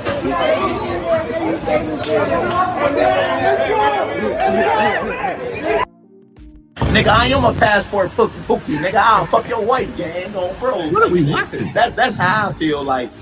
I feel like I said, I'm not finna go out like these niggas and act like some fucking Uncle Tom. Like, that's not where I'm from, gang. We still young as hell, bro. Like, of course you gotta carry yourself in a well manner, but I hate the stigma that people say, you're making a black community look bad. No, you're making yourself look bad, gang. Don't put your inadequacies off onto me and shit like that. You feel me? That's what a lot of older dudes do. Niggas be on their couch talking about we making them. Nigga, you ain't never gonna come here. Exactly, folks. How the fuck I'm making you look bad, goofy? Like, that shit crazy. So yeah, that's why when niggas always say, look at this passport. Yeah, I'm a passport goofy. Yes, I am. I probably fuck your wife, gang, on bro. The difference between me and you niggas is I didn't have to leave out the country to get some pussy and shit like that. Like most of you niggas, gang, on bro. What's some of the most common hate comments you getting? You're a pookie, on bro. Why is he allowed in these countries and shit like that? Like, nigga, fuck y'all, gang, on bro. We young, we black, we turned, gang. We not old. You feel me? It's the difference when dudes be old and shit and shit like that. Niggas don't want to watch that all day. You feel me? Niggas don't want to watch niggas just sit around all day and talk shit. No, niggas want to see people go out, have fun, enjoying the culture, exploring and shit like that. Of course, you gotta sprinkle in some women and shit for you freaky frogs. But yeah, like some girls then blatantly called me a monkey and shit like that. In Thailand, the first time I came, and said a girl was like monkey and shit like, I almost slapped that bitch. Like, bitch, don't play with me, gang. We really in the streets. We really amongst these people. We really speak to people. You feel me? Them niggas stay in they fucking cubicle homes. and they go to their cubicle home and go to one club and go back in. Nigga, me and C, we going around the country. We going around territories that niggas would never see with their eyes and shit like that, gang. And then I see someone call you. Okay, well, we can start there. Would y'all consider that a problem in our community? Bob wasn't talking none of that talk. Bob wasn't talking none of that talk when I seen him in Medellin. And he know I was outside. Matter of fact, his partner Keith was outside one time and then he went inside. So when he talking about old niggas not outside, he was talking about the dude he was traveling with. Pop seen me outside every night in different locations. He wasn't talking none of that talk when he seen me in Medellin. Yo, isn't Pop the same dude who picked up a Nepalese homeless working woman who took a dump in his room? Yes. What? Yeah. And she picked up a cigarette butt off the street and started smoking, and then took a dump in his room. And she had cross eye. Hey, Nat, well, in New York, what is that woman? When we see a woman in the street picking a cigarette butt off the street, what is she? A bum. It's a fucking crackhead. Homeless woman, a whole bunch of different things. We call them custies in the hood. Yo, who custies that? Customer. Yeah, a customer. So you smashing literal homeless. What's the right word? People who are challenged in certain aspects of their capacity. Who took a dump in your room? Like he ain't the only one. He ain't the only one that did it. But more importantly, did you hear? He's one of the ones that sit there and say there is no proper way to travel, and what he does not ripple throughout the whole community. When it's absolutely the opposite. The way you travel does matter, and yes, your little bit of shenanigans gets amplified because black people are painted with a broad brush no matter where you fucking go. Yeah. I mean, he plays up the whole yo, nigga thing. You know, he got the turban on, yo, gang, go, yo. That Thailand is full of these dudes, man. And it's embarrassing. I was standing there with some brothers from the military. And one guy sees a Thai person that I think he rented a scooter from. He had some sort of business with the guy. He yells across the street, yo, what's up, man? Yo. And I said, yo, chill, man. I said, you're making us look hot out here. But brothers who never travel don't understand how they have to move and how we have to represent ourselves well. They represent themselves, but they also represent the greater black family, especially black Americans. And they represent us bad because these people have no home training. Right. And this is the biggest point. Things that I wanted to talk the about reputation that we established before they even started traveling is what they're turning out. They don't understand the way you're received is by previous exposure to who we are as people. And as military people traveled and other people of wealth started traveling, and then everybody else got their passports. Like I say on plenty of panels, there's only 2% of black people that have passports in the United States. And you got to know females probably outnumber the males when it comes to who has those passports. So we're very, very, very, very 0.5% of all the people that have passports in the United States. But then you got people in front of a camera that causes that broad brush to start getting stroked throughout the globe on perception first. Everything we did to set up your warm welcome, you're breaking it all fucking back down. This and that's why we talk. This is what it really is. This is what the whole thing really is.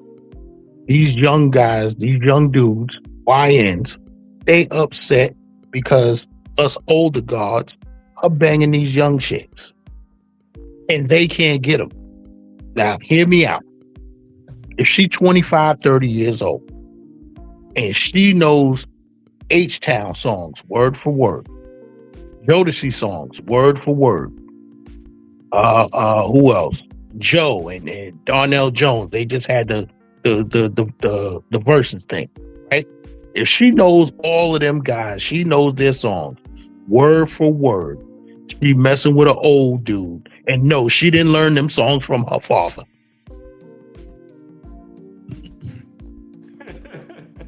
You know, they play a lot of oldies here in the Philippines, but I swear to you, I wouldn't want a chick that I go to in another country that's familiar with our music like that. That means she's already been exposed to the negative ideas of westernized women. Well, Ronan, I was talking. I'm just saying, even with that, and when you go to a foreign country, you got a chick that's sitting there knowing how to relax her butt enough to drop it like it's hot and twerk. Oh, you've been spending too much time. I want you to be awkward as fuck and not have no fucking rhythm. Then I know you haven't been corrupted to that mindset. I got to give you pushback, brother. You can. You know, there's fats in every country you go to. Absolutely. Isn't exclusive to America. I could show you. No, I can't show you, but I've seen and I know about young Thai women of age, obviously, there's a baby mama epidemic in Thailand. These chicks be twerking. It's part of their culture to dance like that. The hips and ass shaking, it comes from way back in the days. You know what I'm saying? So it ain't just about American influence. A lot of these people practice in their own country. Filipinos, you know how many? That's why all these young Filipinos be crapping out babies, because they be getting it in from young. Yeah. Plus, with the Catholic religion, they don't believe in abortions. That's outlawed here. Wow. So you literally will find babies out in the rice paddies, or they will try to dump that baby somewhere else. That's why they got all them freeholders out there.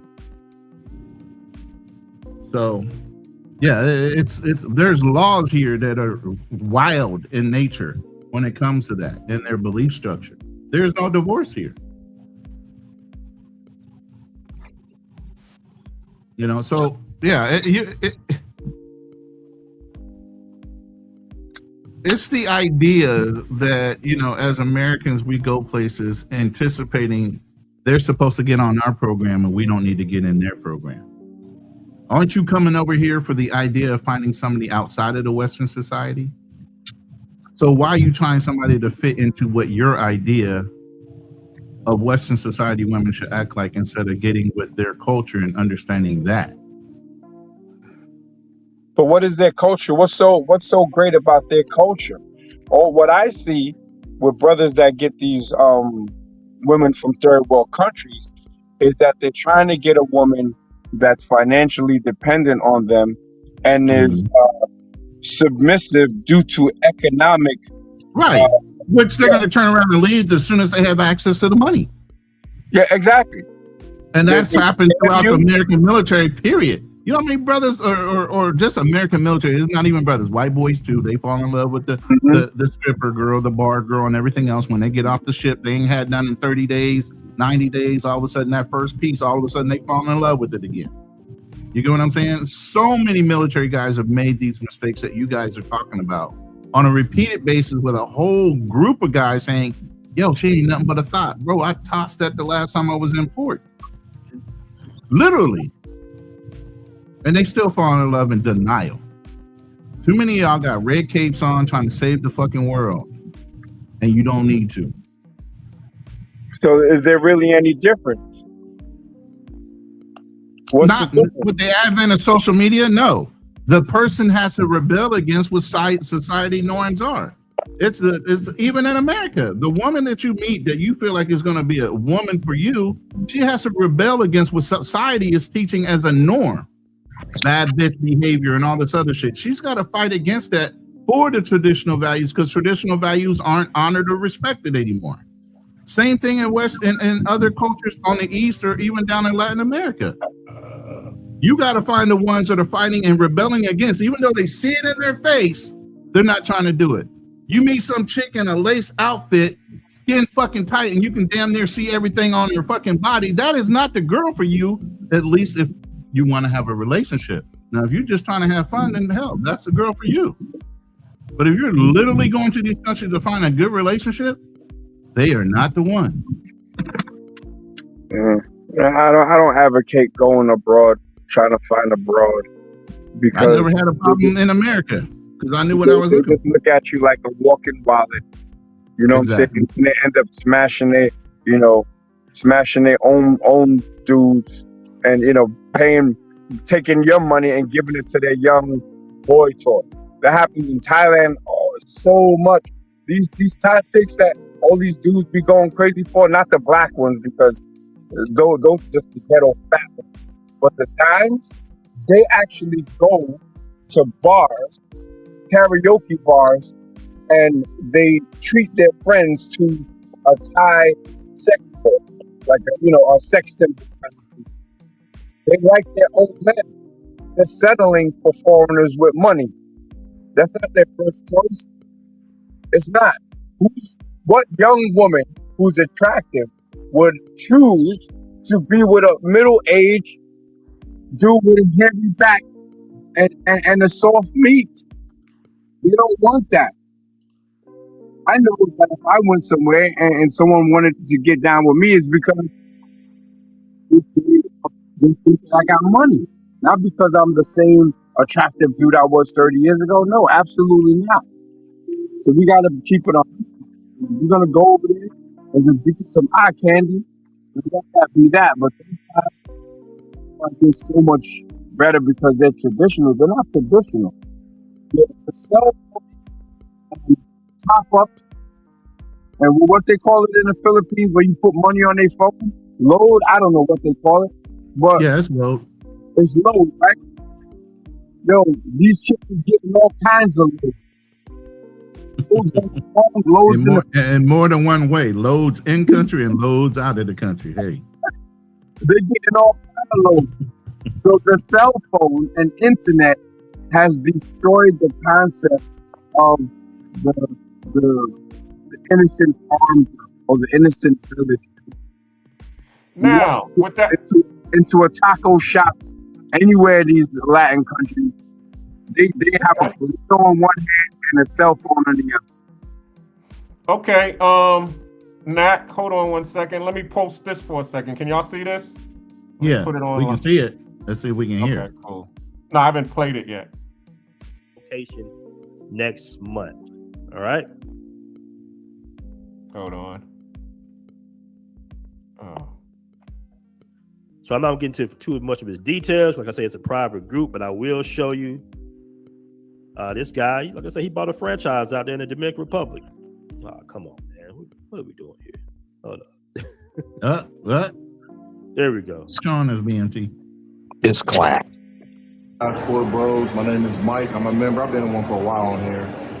I've been living in Santo Domingo possibly for 2 years, and I got the opportunity to buy into this company. I bought a franchise in the mall, and I can't complain about anything as an American. It's in my name. It's not in anybody else's name. Coffee Train is like a small Starbucks. We're actually busy as hell. We're making great money. The return on investment is sweet. Like I said, it's a small coffee shop, but the markup on this stuff is insane. Coffee shops are making money hand over foot, and it ain't over the 30 cost. cents to $5. Yep. That's what I'm talking about, man. That's nasty. That's some real passport bro shit right there. That's what I'm talking about. Shout out to him. Congrats to him. He saw opportunity. That's what this ideology or movement is all about. All right.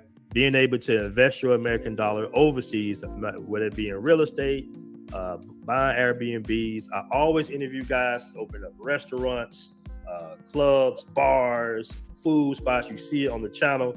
You know, this type of stuff would never go viral. Okay, they're going to try to suppress this as much as possible. They want to always bring the drama about the passport bros. But this is a success story.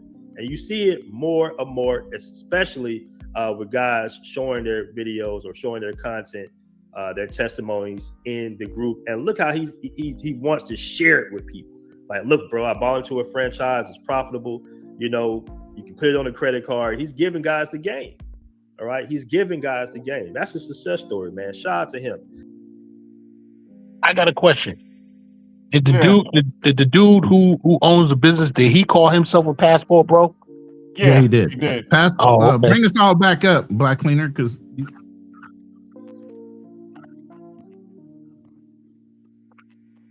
y'all see all that? no, we just see the FBA t-shirts in the background that you have. We're not up at all. Hold on, because I just erased everything, so y'all should be up now. Hold up. You just got to push the button with the multi-frames on it. Because, yeah, there you go. So, okay. So he said it himself. Why is it, okay, when it came, he didn't show any, all of the positive stuff got suppressed.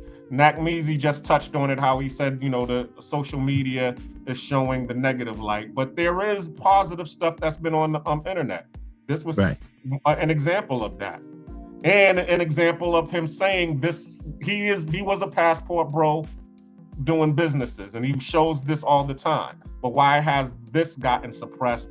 And Pob and all of Rello and all of those people got into the algorithm. But Black Cleaner, it's the same thing that happened the other night You guys were using the same term that the media is doing. You're cherry picking stories. Mm-hmm.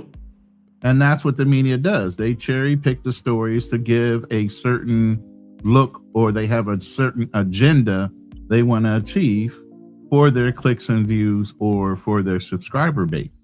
And that's why I say, when you listen to certain people, what is their ultimate motive? Why we brought Rob up on the panel, same thing. What is your ultimate motive? And I said, dude, if you're selling to us, to sell to us. Just let us know you're selling to us. Stop acting like you're trying to be up in here and you're concerned for us. And you're not. Mm-hmm. You know? Well, that was the point of that show, was to get him to admit, and I have him admitting, yes, this is the whole thing. I'm gonna lay out my whole strategy. Well, Black Cleaner, let me say this. So, okay, BMT, he showed the positive side. The dude got a business. He claims himself passport bro. Now, I'm going to say this. Let's not use Rello and Pop because they don't claim to be passport bros. Let's use a guy who does claim to be a passport bro. And he was just on Razor Rays 2 weeks ago. Don P Sounds. I checked out his TikTok. He got women lap dancing, throwing booty. All of this is happening in Colombia, and this is why he got turned around. So he got the women throwing booty. He's on his TikTok throwing money in the air in the club and doing all the so-called pookie shit, right? And he claims to be a passport. Oh, Don P did? I thought he didn't. Yeah. Oh, No, really? he claims it all on his TikTok. So I think he's an agent. I don't know. So I'm giving Rello a scapegoat on this one. No, Rello gets no scapegoat. But listen, Rello, he is a pookie, but he doesn't claim passport, bro. That's why I said let's use Don P Sounds, because he does claim passport, bro. I get that he doesn't claim passport, bro, but Rello don't get a pass because he fucks up the black community perception globally. So claiming passport, bro, is one portion of the overall small, minute percentage of brothers that travel. White people don't trust black people. All right, hold on. That's why they won't vote for no black president. Excuse me. I'm sorry. I'm Like a messing black up the brother will feed fuck right up the White now. House. Hey, that's right on time.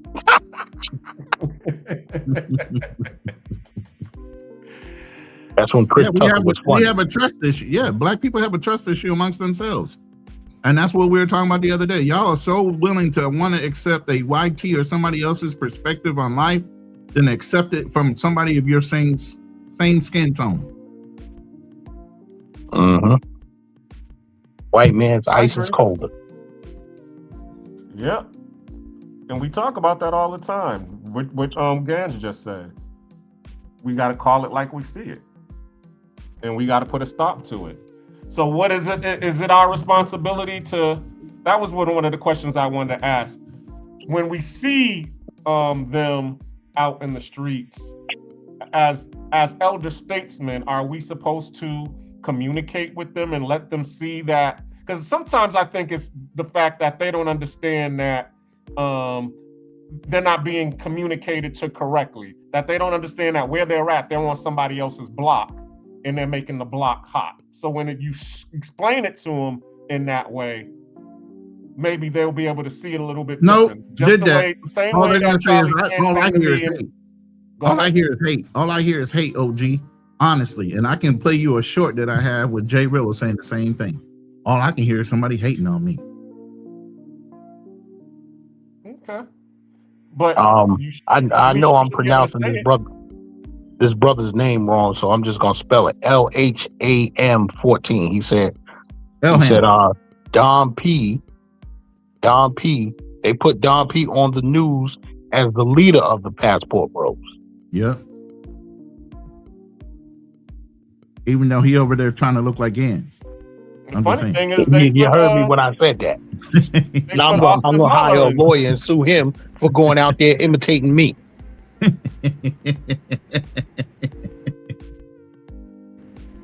That's hilarious.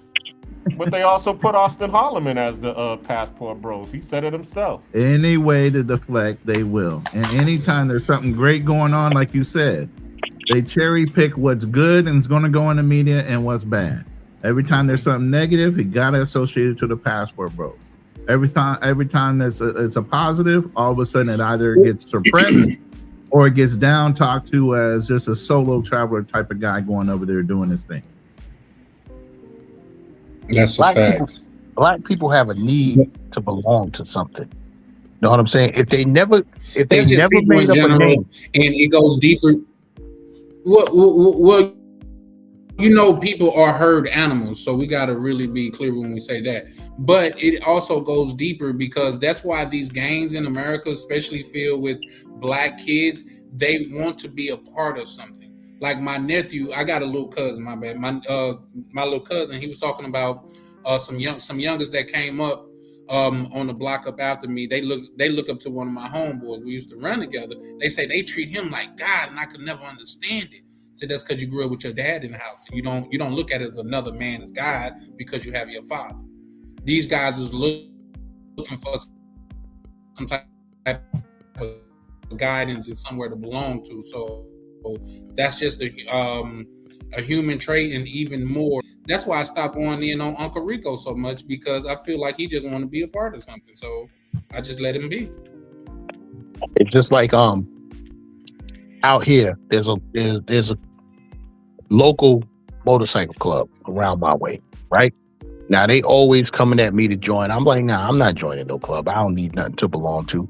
And plus, you have members of your club that don't ride motorcycles. They don't even have a motorcycle license. Why are they in the club? I don't get it. I thought to be a part of a motorcycle club, the main thing is motorcycles. You got to ride. So why are these dudes in a club and they don't even own a motorcycle license? People need something to belong to.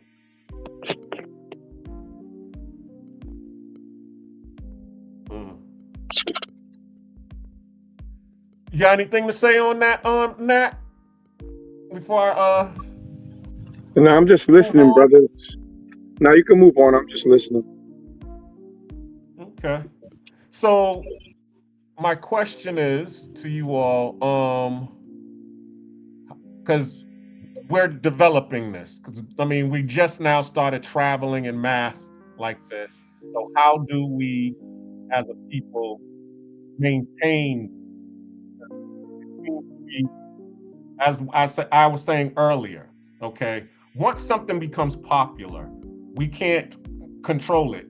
What happens is the audience controls it. The media who owns, the distribution and the platforms, they control it. So what is it that the people who are actually in the middle of it, who are the travelers, the Black travel movement, the passport bro, whatever you want to call yourself, how do we are able to maintain this for a positive rather than them putting this negative spin on it? I think it's that don't attach yourself to any group or movement in the beginning, and I mean from the jump. That passport bro name is garbage right now. Yeah, it's dirt. It's dirt. So when you say, passport bro, traveler, whatever, nah, y'all need to start making some definite separations. You have to separate from that movement because they got a whole bunch of nonsense attached to it. And I'm not even saying create another name for a movement. Just be responsible for you. You know what I'm saying? If you have like-minded people or whatever, let that be. But just keep your circle organic and sucker free. The problem is that there's a lot of we mention names on this stream, right? Mm-hmm. That you don't even want your algorithm tied to. Like these people have done a horrendous acts. But then you mention their name, now you're in their algorithm. You know what I'm saying? It's crazy. That's why, like, I'm not no traveling nothing. I'm a well-traveled Black man, period. Expat, and I didn't move to a third world S-hole country to do it in. I'm in a first world country and I'm getting it. Shout out to everybody that moved to the third world or developing countries, but I didn't run from nothing. So I don't have to, I say like this. If you're looking at videos that are coming up in your algorithm that says, how can you live in Thailand for $1,000 a month? You're not in my tax bracket, bro. We have nothing in common. Okay, I like that. That's wild. Big Gans, what you got to say about it?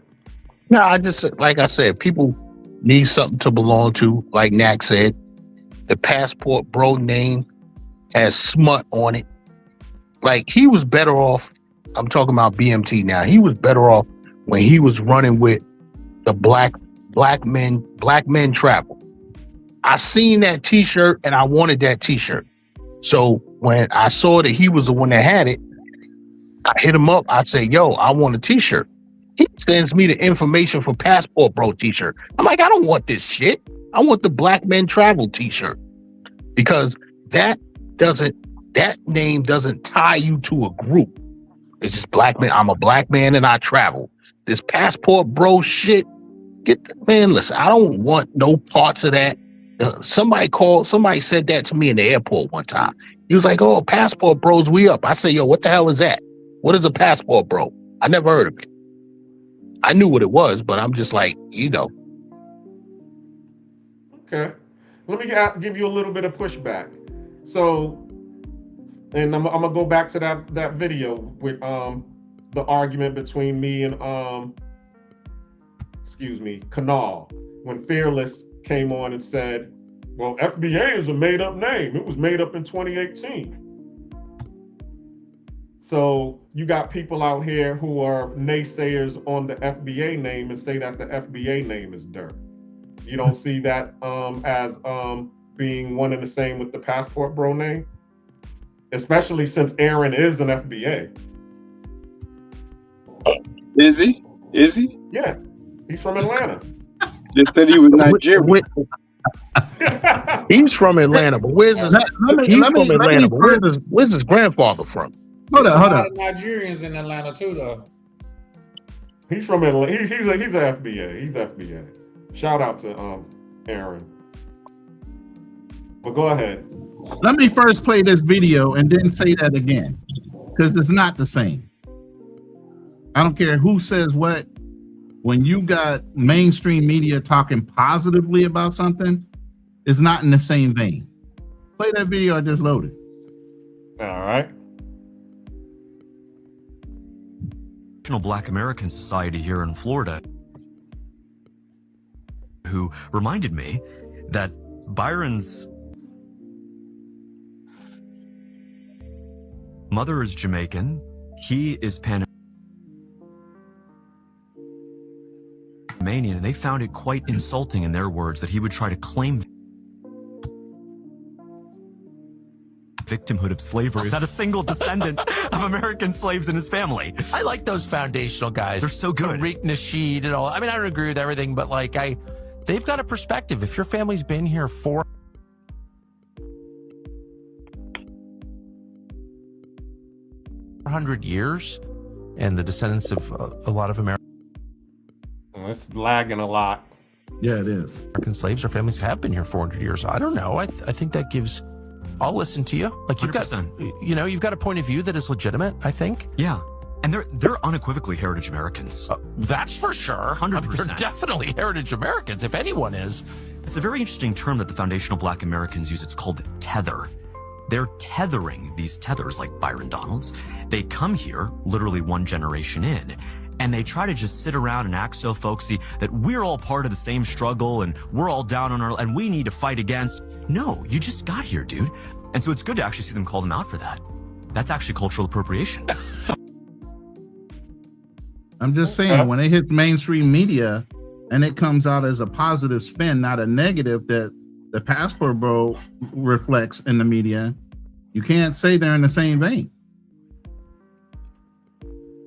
Okay, well, that's because, as you said, it's really about the people who want to put the negative spin or the positive spin on it. You said it yourself that one of the YT people actually wanted to buy the Passport Bro name, and because he couldn't buy the Passport Bro name, then all of a sudden they start depreciating and and start devaluing the name.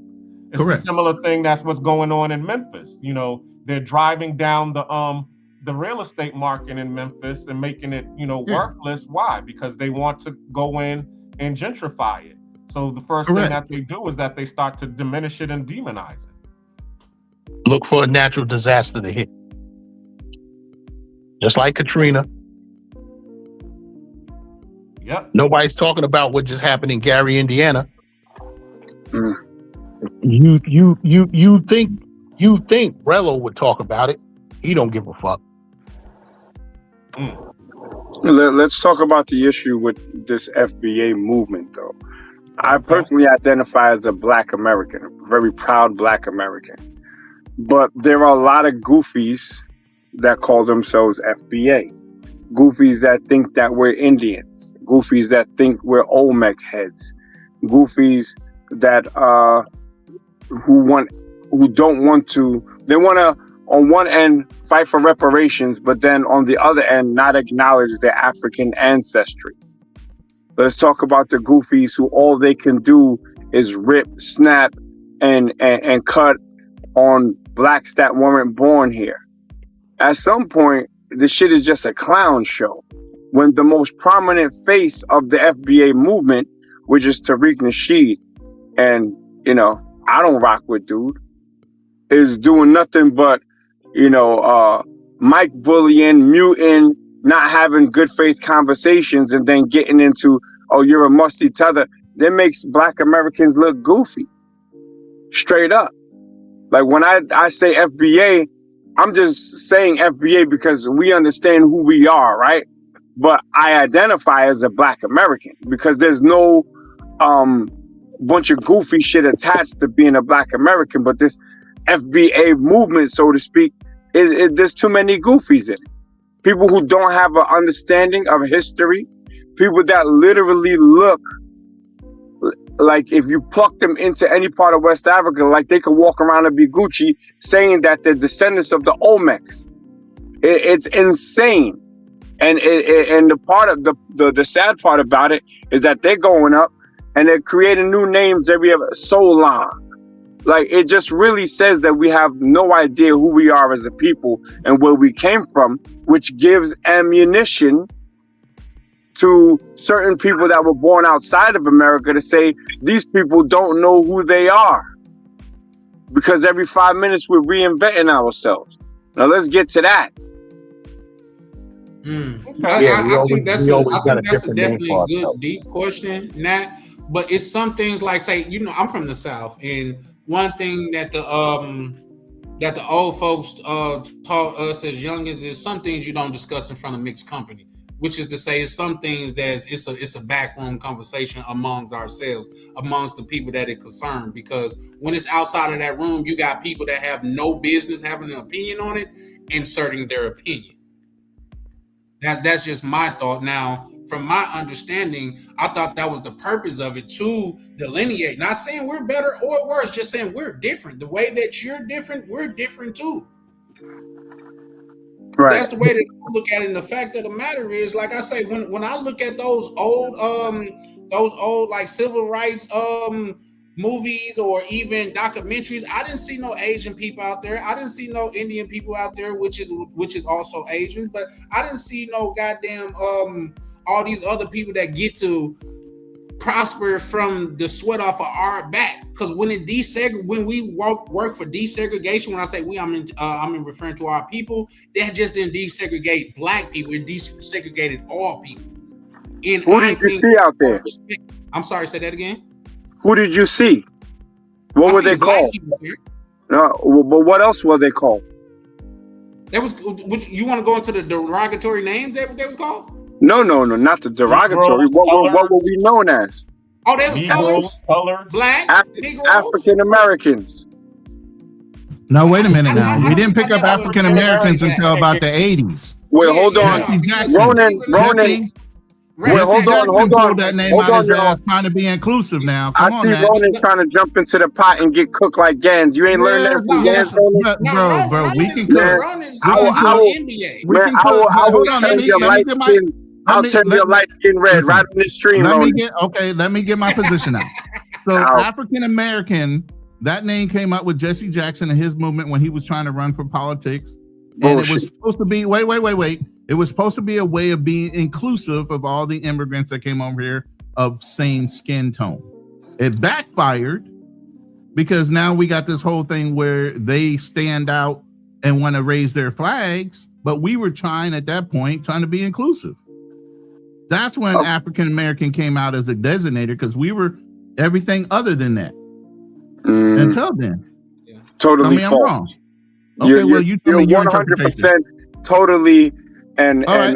You know what? I'm gonna give myself the buzzer then. Hold on. I'm man enough to do that for you. Okay, give me the truth.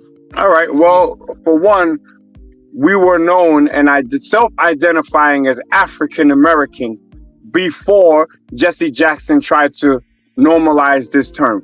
What he did is he tried to normalize a term that we already use to describe ourselves. There's places in the South, Africa Town. There's places that there's Igbo landing in Georgia. We know that we came from West Africa. That's a whole fact. That's why we were called African Americans. I got a video on my channel that I privated. It's called Black American Gladiator School, where there's a black teacher trying to teach these young African Americans, as he called them, to stand on business and not corrupt themselves for $1. He's giving them $1, saying, "Look, you a boy." He said, "No, I'm not." "Well, what are you?" "I'm an African American." We was calling ourselves that way before Jesse Jackson. I remember that too. Hey, Nick, I got to ask you a question. Wait, hold on. I got a point. And what I said is a whole fact. Now I want to hear my butter-colored brother rebut that. Butter-colored brother. I love you for that, bro. I really do. I love you for saying that. It's not a big deal. And I can take my tongue lashings as well as anybody else. I ain't gonna get, that was a smooth one. I gotta get out to you. But here's the thing. I function on facts, not fiction, right? So here's the whole idea behind how it gained widespread national acceptance around the 88, 89. Guess what year I graduated? 1985. Damn. I was in the military by 1987. I was actually living in this history. Okay? And it wasn't that popular. It did not historically shift over to African American until 1988. So I'm recalling from my own memory, not from somebody that told the story. Remember that yesterday or the other day we talked about somebody sitting in a circle of a whole bunch of people in a room telling the story from the right and they're coming around to the left. And eventually, guess what? The story shifts a little bit from one person's interpretation or simplification of the facts. But as a whole, Black Americans were not accepted or did not accept the term until the 80s. Your facts I'm not talking about acceptance, my brother. I'm talking about identifying. They, white people, I'm not scared to say white people. I hate when people say white tea and them folks. Well, the reason why we're saying is because of YouTube algorithm. The only reason we're saying is YouTube algorithm. Nobody's scared to say it. That means if you're saying because of the algorithm, that means you're scared to get put in a wrong algorithm. White people will say who they're talking about. And we're not saying anything derogatory. We're just identifying a racial group of people. Now, just because it became popularized or normalized does not mean that we did not identify ourselves as African Americans. Matter of fact, on official documents, we were known as persons of African nativity. And it was I think it was a civil rights, or maybe it was probably the Fourth Amendment. No, what's that amendment? The second, which is the amendment that made us a whole person?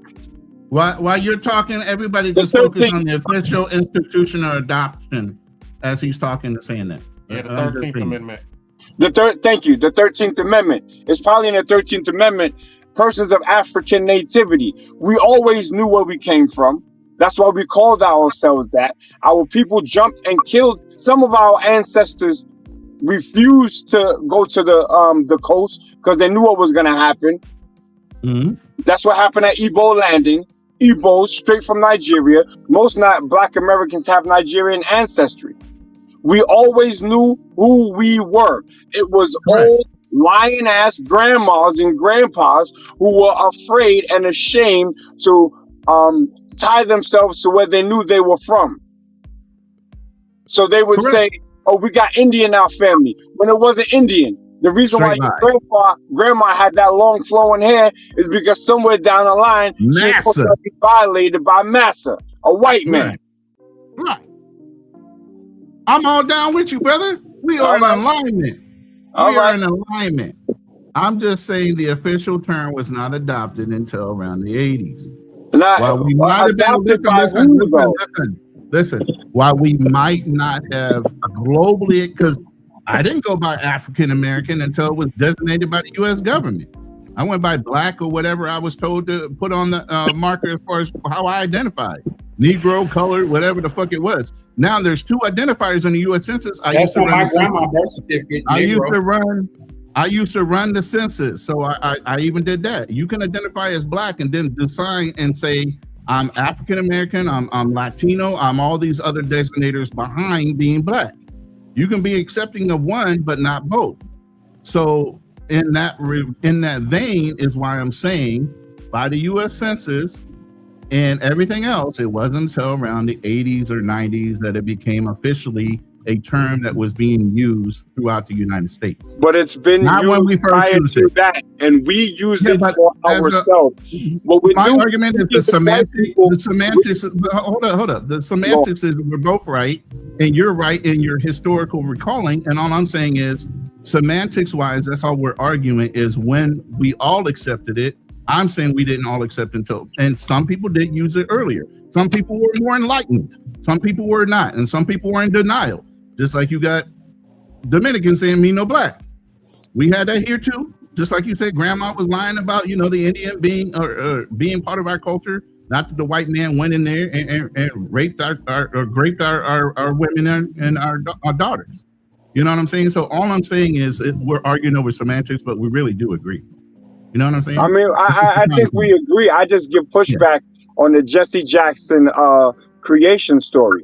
We were calling ourselves specifically Afro-Americans, and I think that hit a little softer. I think two things could be right at the same time. Right, and what I'm saying is in the story, and I would say you're right. Historically, people reaccount things differently, and in the historical record, the white man is saying Jesse had everything to do with it. But most likely, you're more accurate in the recalling of everything that's going on, and that's what it was. Afro-Americans, and people use the Afro as a play on the hair, but Afro was short for African, so it was a shortening of African-American, Afro-American. It wasn't Afro-American because we had afros. That painting dude, that white painting dude, he had an afro too. He wasn't Black. But congratulations to my butter-colored brother. You did way better than Gans. I appreciate you. I don't fold under pressure. Hey, I don't fold under pressure. I turn into a diamond, baby. Now, anyway, pull us all up back on the panel, Black Cleaner, because we're looking at your FBA T-shirt again. I gotta ask Knack a question since he brought my name back up. Knack, I want to know who do you rock with? You said you don't rock with Tariq Nasheed. Let me ask you a question. Do you rock with Taj Tariq Bey? I don't rock with anyone named. I don't even know that person. You don't know who Taj Tariq is? Nah, I don't know who any of these Sonetta goofies are. Damn. I call them all Sonetta goofies. They learn Black history from Sonetta TV. The reason why I don't get cooked on history is because I was raised and taught who we were, how we came, and where we're going. That's why I can teach. I debate and stuff to keep my sword sharp, but make no mistake. Out here in the Netherlands, amongst the black community, my name holds a lot of weight. And I gained that name by cooking people with their false history. They got black people up in the Netherlands? And he knew who he resold. They got black people up in the Netherlands? Gans, you from New York, right? I'm asking a serious question. Yes, brother Gans, they have black people in New York. I said the Netherlands. Well, okay. You know, New York was the actual there's foundational black Americans in New York that were brought there via Curacao from the Dutch VOC. What we call those tethers. They were enslaved in New York State. They were enslaved in Brooklyn. Kool Moe Dee. You know Kool Moe Dee? Mohandas Dewese. Dewese. Dewese. Non-convict. That's a Dutch last name. New York was New Amsterdam before they sold it to England. Like, I'm telling you, I'm a beast with this history, bro. What's it? Black American. Oh, speaking of Sarnetta, now Yada, the Yada dude, he out here crying because his black queen done left his ass. That's a hot topic on there. Who left who? You remember Yada? Yada used to talk about the black queen, and he used to talk that shit about how the black woman is God. Him and the other idiot with the one eye thing over his eye. Oh, not homeboy from Brooklyn. The other cat. Not Slick Rick. You said not Slick Rick. No, he's talking about Sarnetta TV. Sarnetta TV is a bunch of Pan-Africans and people that they just debate a whole bunch of nonsense and they don't put action behind all their knowledge. That's what it looks like. What the dude I'm talking about? What's the other dude that was on? He was on YouTube talking a whole bunch of shit. And matter of fact, Polite? No, not Polite. The other. This dude used to wear the thing on his eye, just like Polite. O'Shea Jackson was just talking about him the other day. Said he bugged. Oh, I know you're talking about Young Pharaoh. Young Pharaoh, right? Oh, Young Pharaoh. Now he got long fingernails. Yeah. Brother Polite had these charges. All these so-called, esoteric African. These dudes always coming up on some weirdo charges, bro. That's another conversation we gotta have. Why are black men specifically always getting caught up in this nonsense? Whether it's outside against our own women or whether it's in jail against our own black men. Because the majority of booty bandits in jail are black American men. Now let's get to that. So Johnson that with a 10 feet pole. Y'all can talk about that on y'all page. Yeah, exactly. But y'all will talk about the degeneracy of the black woman, though. But y'all won't talk about our degeneracy. Nah, I won't talk about the degeneracy of our black women. When you say y'all, we'll need you to be a little bit more specific, Nagneezy. I mean, there have been anti-black women talking points specifically from Fearless. I remember he was on there. So when I say y'all, he's in this group. You know what I'm saying? We done spoke his name up. We done woke him up, shook the tree. Yeah, well, we're gonna shake the tree, and I hope he pulls up talking with his black side, not his white side. Man, Nagneezy, why don't you ask Ronan what I just wrote? I gotta take it back. Oh shit, is he here? I'm here, brother. I just said that. You know what I just How wrote? He's like Candyman. I told y'all say his name too many times, 3-4 times, he's gonna pop up. I'm gonna have to take back what I said. Ronan, can you say? No, I'm not dictating no damn backdoor messages, man. You can say what I said because I don't want him to think that I'm lying. Backdoor messages is crazy. I said to Ronan that tomorrow I plan to play the Powerball because I told myself the day that I agree with Nagneezy on everything, I'm going to win the lottery. And today, brother, I agree with you on everything you said. There was nothing you said that I didn't agree with. My only problem is when you say it, you get no pushback. When I say it, they say I'm wrong. Because I'm black. Even when you come to the FBA. Come on now. So, Really? and so I'm gonna say this do to that, you bro. because I can't stay on. I know y'all say I'm anti-black, but my first degree was I went to pharmacy school, and I got a minor in African American. So when I went to the University of Cincinnati, I studied under Dr. Abercrombie. So I always was what we started there was called the Black Man Think Tank. So I would always bring in people every year like Kenjufu, Naeem Akbar, Mulana Karinja, all of these people. So what I was taught there was Black excellence. Nice. Every time I only talk about Black excellence, y'all get upset. I just can't. I got to the point when I graduated the first time that I can't deal with the when we aren't excellent. Let's just say it like that. Black mediocrity passed off as black excellence is a disease, brother. Correct. So I just don't like that.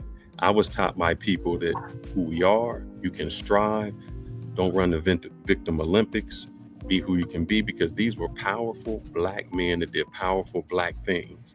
So when I listen to all that BS, I just can't relate to it anymore, because I came from a place that was not good and got better. And I've seen too many people make too many excuses and blame too much on it's slavery, this. Yes, there are aspects that hold Black people down. But like I said before, I've seen a basketball court next to a library. Brothers aren't in the library, but they in the basketball court. You can spend as much time on your TikTok, your YouTube, and not make money just by looking at videos, or you can be educating yourself on how I can make an app, how I can get into cybersecurity, how I can do something else. It's how you choose to spend your time. So you think I'm against it. It's not that I'm against it. I just don't fall for what you can't do, because I was never taught what you can't do. Can't was a punishment to us. If my father ever hears say I can't, oh man, you get backhanded. It was what you can do. I don't want to hear excuses. I want to hear how you're going to strive.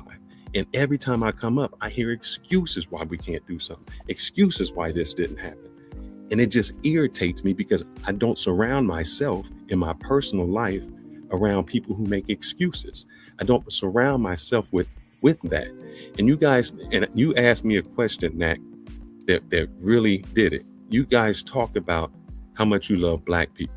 Black Cleaner, may I ask what you and Big Games, what your social economic level is? Like, where are you at monetarily? I'm about $250,000. All right. Wherever you live, do you live around in a Black neighborhood? Yes. You, Gaines, you live in a Black neighborhood? No, I live in a mixed neighborhood. Exactly. Why is it that when Black people get money, we move out of the Black neighborhood? Well, we no, love Black people so much. I didn't move out of the Black neighborhood. I could walk down 2 blocks. Park Hill's right down the block. I'm not saying where you walk down. I'm saying where you choose That's to not live. just Black people though, you fearless. What's that? I didn't hear you. I didn't hear you. Well, let me finish. My neighborhood is Black, white, Chinese, Hispanic. Well, pretty much the Chinese is taking over. But I've been this same neighborhood since forever. And I'm from Harlem, and I still go back to Harlem. My father's from Esplanade Gardens, and my mother's from Staten Island, Park Hill. My mother bought this house in 1976, and I took it over. So we just been in the neighborhood. But I'm from Park Hill, and I claim it. And I could walk right down the street, and I'm in Park Hill. It's just it's all 10304. So what does that mean when you say you like claim the neighborhood? And why are we so proud of that? Because I we do own it. because I do what I do what I got to do to make my neighborhood, to uplift my neighborhood. So yes, And I I'm say proud. that because I've heard brothers say we claim the neighborhood and they don't own a house, they don't own a store, they own nothing in that neighborhood. Well, I own the house. Excuse me. All right, we got some new people to the stage. I'm adding Charles. Who's this? And I'm not going to stay on my That's real me, thing bro. was to come up to say to say the Knack And who's music. the educated Pookie? He's coming up. Fearless, I wanted to What's say good? How you doing? Oh, I'm sorry. Go ahead. to you, yeah, let me just, because Fearless getting ready to leave. I rather want to see say them. something to Fearless too. Now you say them brothers, they on the basketball court, they not in the library. It might be one brother in the library and brothers on the basketball court. But guess what? I'd rather see them brothers on the basketball court than on the street corner. Facts. But my thing is, do you have what is the percentage that you're going to make it in the NBA compared to the percentage that you could make it as an engineer? Yeah, but see, oh man, come on. Wait, Fearless. hold on. No, don't let Fearless off the hook. Let him. You're not letting him off the hook. No, I'm saying I want him to letting make him his off the hook. point. Sorry, I this want him. Charlie Chan. This might be your first time seeing me, but I'm definitely not letting Fearless off the hook. Don't let me. Oh, good. Oh, good. So y'all on my side. Okay, good. No, good, no. good. I'm That's on the good. side of righteousness. There's no sir. side. If you on the side of righteousness, we're on the same side. But there's no. No, your I'm side on. and his I'm side. on the side of truth, and Fearless is being a little bit slick. He think he's slick, like we don't know him. So the fact that y'all know him well, but y'all aren't letting him off the hook, that's a good thing. But go ahead. That's the fact. So Fearless, finish your point. Go ahead.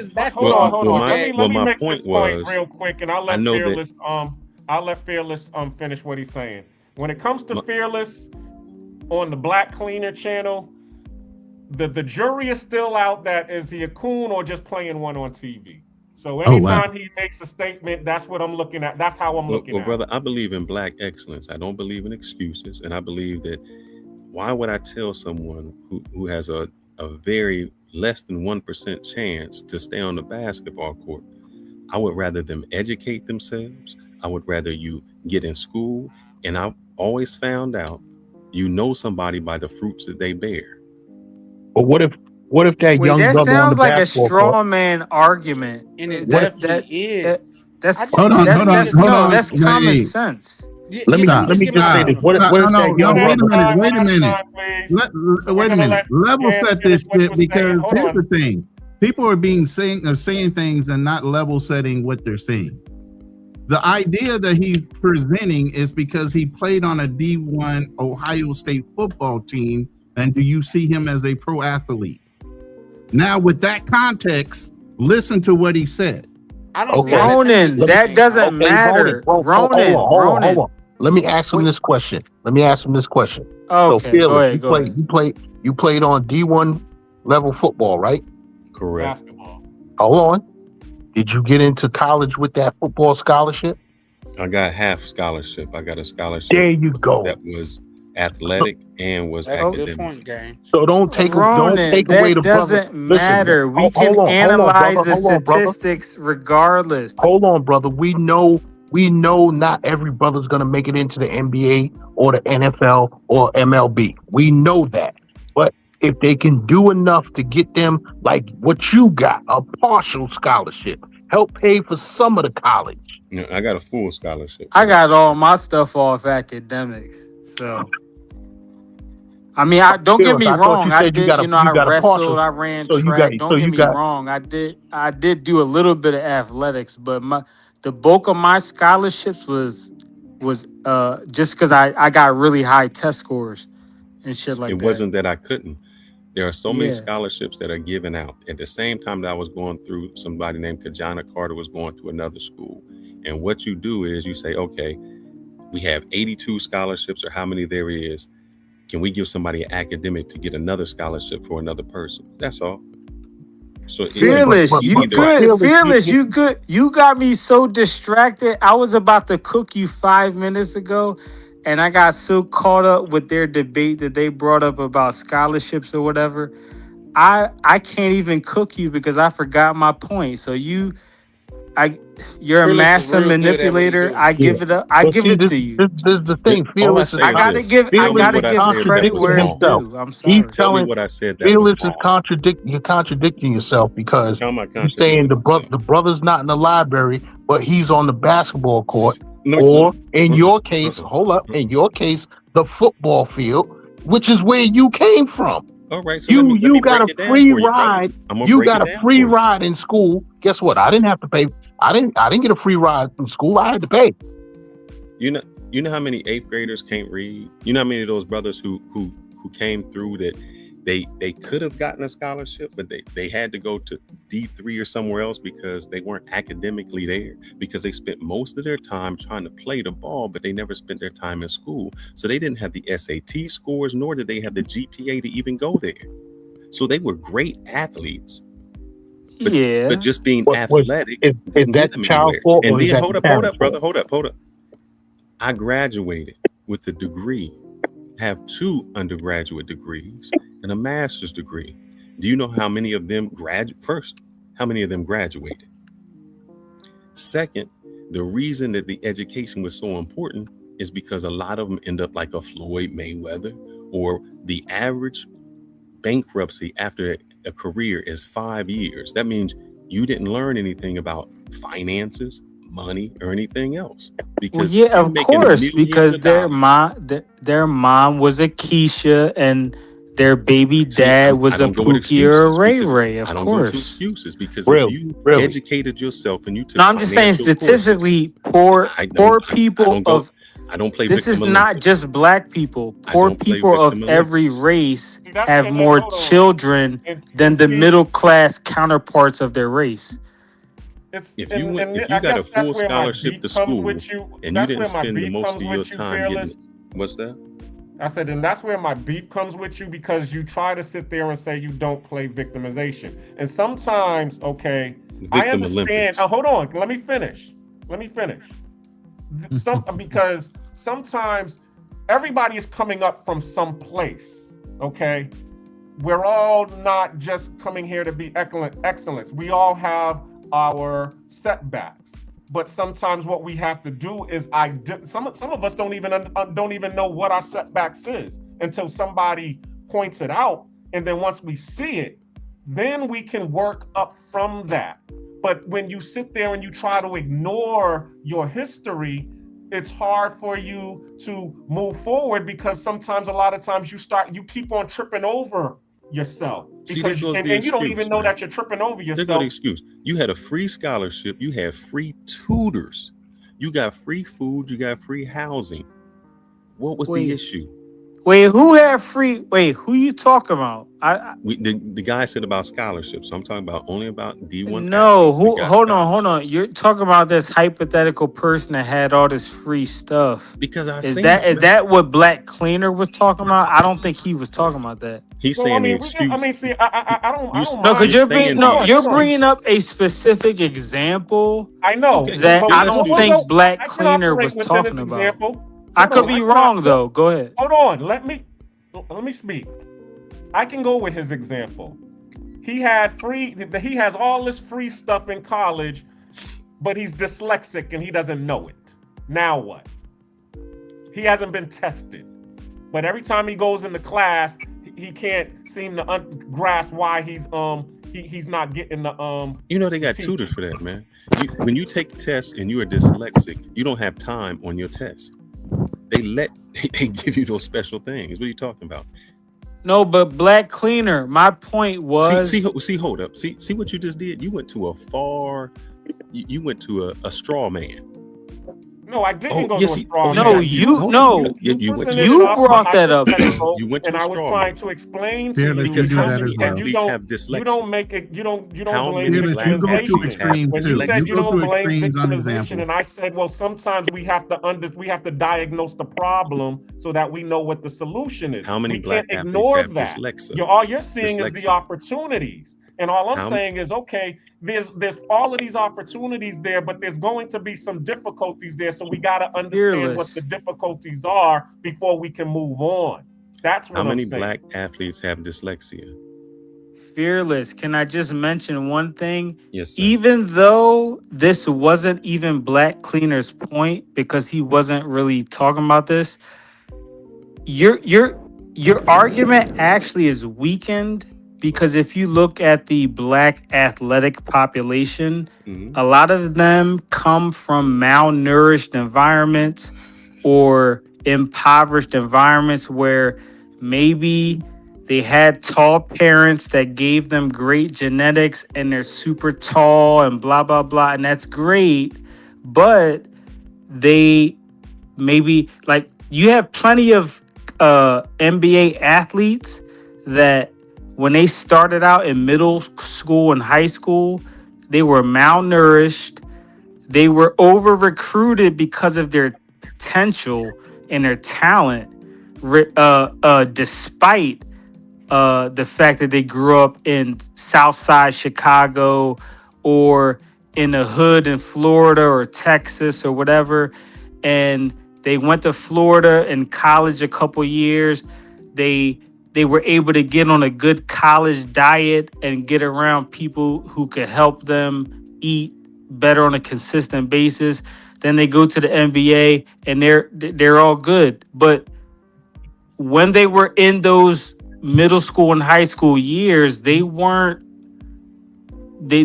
like these, like trust fund babies, these trust fund Black kids, like, oh, Kobe or MJ was my dad and I just got $1 million when I'm born, and I got the best elite basketball training since I was 7 years old and blah blah blah. Like, no, most of them, they were just hood babies. But again, maybe their dad was super tall and whatever. Or maybe Gilbert Arenas smashed their mom when he was on a road game, when he was playing for the Wizards, and he got some chick in Arizona pregnant. She had a baby, whatever. But you get my point. I don't get your point, because all I heard was excuses. And that's Fearless. I didn't hear Fearless. I'm gonna hold Fearless's feet to the fire. You were so malnutritioned that you got a D1 scholarship and got to the NFL. That's how malnutritioned you were. Yeah, well, I'm sorry, but if you have zero, you didn't have any food. Fearless. You didn't have any food, but you got on Fearless new Air Jordans. If you have 0.01% genetics, that malnutrition stuff doesn't matter. Like Wemby's parents, his mother was 6'3". His mother is. Hold on, just because, in the sake of time for the audience, I don't have time to Google. I'm going off examples I can give you off the top of my head. So I'm giving you an example. Wemby, who's 7'6" in the NBA. Again, he's like 23 years old, 22, 23. His mother was 6'3" and his dad was 6'5". So regardless of whether they're poor, rich, middle class, it doesn't matter. He had top 0.001% genetics. So of course he's going to come out as a tall kid. It's not rocket science. Okay, I'm just saying, Fearless. Let me say this. I'm not saying everything you said was wrong. I know. I'm just saying you're being disingenuous. I know tall kids. I know strong kids. I know fast kids. In order to get to a certain place, you still say you're a tall dude. If you a tall dude, Fearless, I know faster kids than me. I know, and I got a better scholarship to school than them. That's what I'm saying. You know why, Fearless? You are in agreement with me. So you can be a tall dude, but if you don't practice your craft, if you aren't out there practicing on a continual basis, no matter how good you are, you're not gonna make it to the NBA. You're just a tall kid, and people say, "Man, you have potential." Now let me take that. If you have all the time to go out on the basketball court and practice your craft for 10,000 hours, you have the same amount of time to educate yourself. You done? I'm done. All right. I'm gonna have to wrap this up. We've been here on going on 5 hours, so I'm gonna let everybody say their final words. I will come back on live if y'all still want to have this discussion, but I want to wrap this part up right now. Yeah, I feel want to you. be able to clip it. So Yeah, you got to be professional. I respect it. all right. So, and if y'all want to continue this debate, we can continue, but I got to wrap this portion up, and then we'll do a little after thing as soon as I wrap this up. So, starting with Ronan, do you have anything to say? I mean, no, if you're going to wrap it up, let's wrap it up and move on to the next section. Only thing I can do is play my promo for Thursday night therapy session, which I think we all need. We have all been traumatized. Right. Go ahead. You want to send it to me? No, go ahead and let somebody else close down. I'm not going to play it. Go ahead.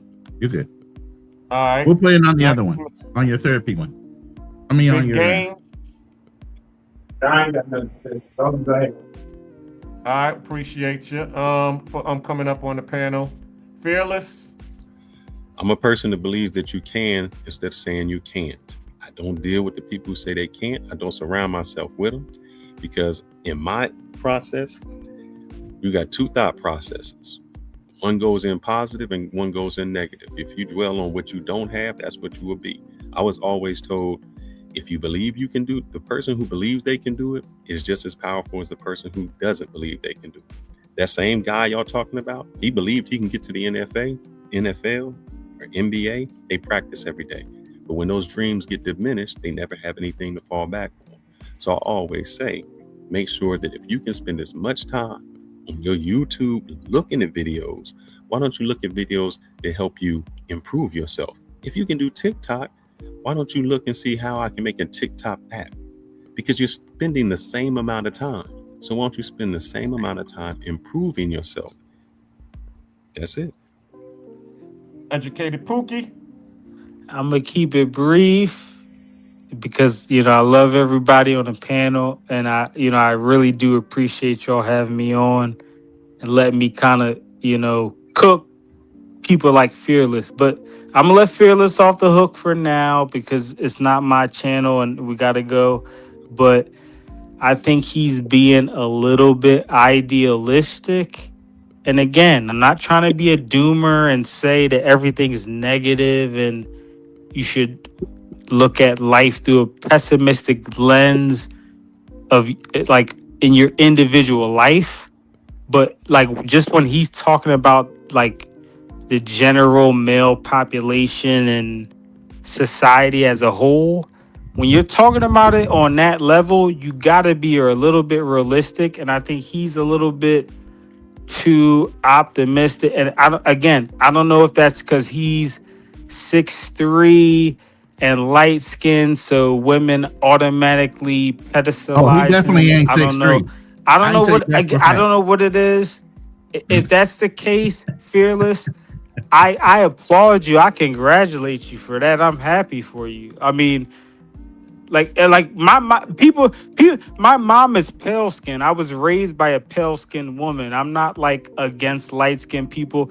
The woman I love the most in my life is literally pale skin. So I have my sister that helped raise me when I was in middle school is lighter than me. Like I have no issue with.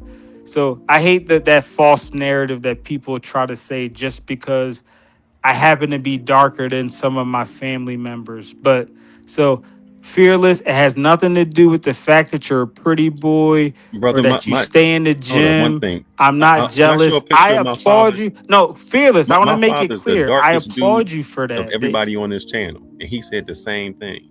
He came from the mud of Mississippi. And he never had an excuse why he was or wasn't something. So it doesn't come with color, brother. I think, Ronan, you seen the picture of my dad, didn't you? He black. Yeah, black cleaner. You ain't even in the league with him. He came from Mississippi, dirt in the worst place there is. And he never had an excuse. And he wouldn't let his kids have an excuse. It was just, you succeed. Nobody holds you back. No slavery, no white man. No, Fearless, nothing. I get it. My dad never had an excuse. He was rich. Fearless. Dyslexia, when I was in college, I keep hearing all this, man. You keep giving Fearless. Excuses. I got money in college that my dad set aside for me when my dad and my mom separated, he paid so much of my tuition and like my living expenses. And years later, because again, my dad was super old, like he was. I thought you was on a full scholarship. No, not full. It was like it was like 80, 90%. Well, you just said it was that, brother. Hold up. When I said I was on a partial, y'all said something about it. Now you just saying you was on a full scholarship. I never said I was on a full scholarship. This dialogue. Yeah, do that on the next. No, hold on, fearless. You realize I don't know the other dude that was talking that you're talking about. I don't know what he said, but if you remember, all I said was I ran cross country and I ran track and I wrestled in middle school. I never said, if you listen back, I said my scholarships were academic.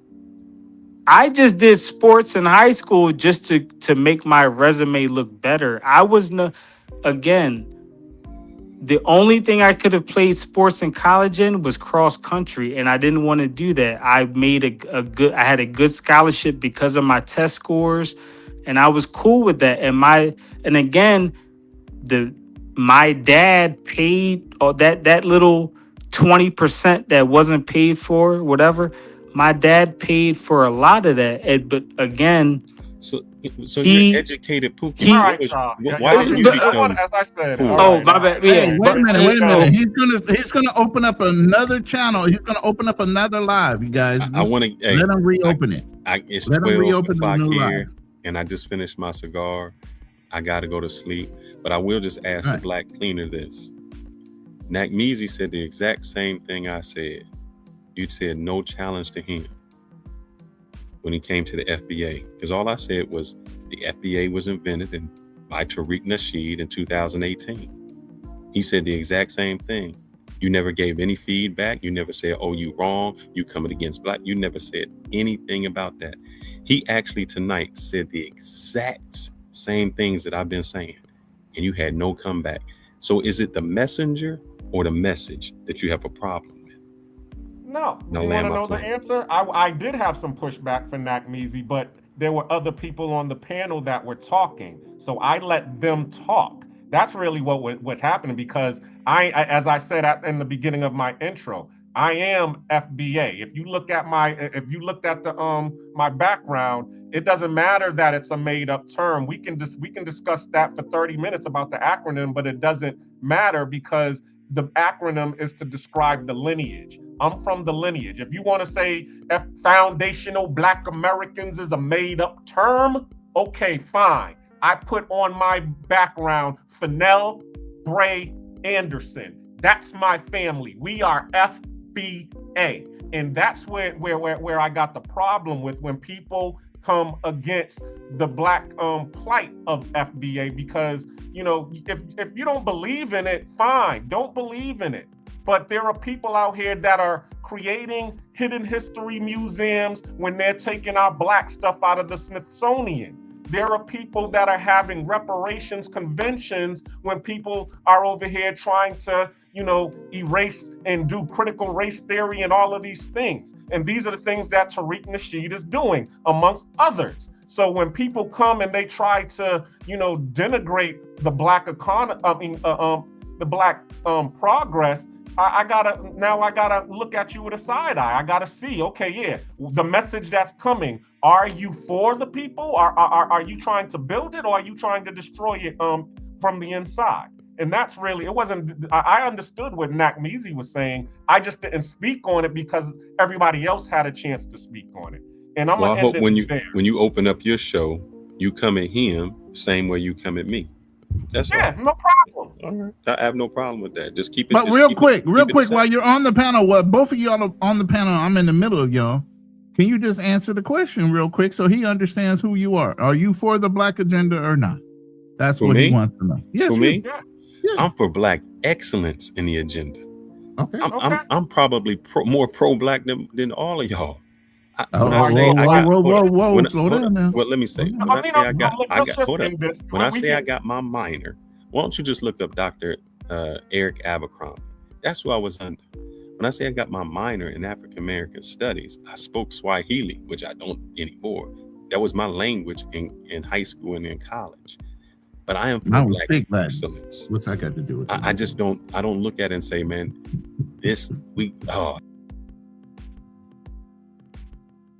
Understood. You for Black excellence, and you've achieved Black excellence, and I salute you. And you know something? I'm for Black mediocrity, okay? Because I achieved Black mediocrity, and I'm striving to achieve Black excellence. But the first thing that I'm going to do is show people how to achieve Black mediocrity first, because that's the first thing that we need to do. We need to identify the hurdles that's preventing us from even getting to mediocrity, okay? And then once we're able to get free from those hurdles and we're able to get free, now we can start striving for Black excellence, because that's how it was taught to me. I don't try to jump out of a plane and try to build my parachute before I hit the ground. I start from the ground up and I build and I scale up. I start with the smallest thing and then I build from that. And that's pretty much where we're saying the same thing. We're just coming at it from two different ends. And that's it. And all right, land your plane and open up the new panel. I'm out. See you later. I thank you all. Peace and blessings. And the final thing I'm going to say on this panel is to the travel space, okay?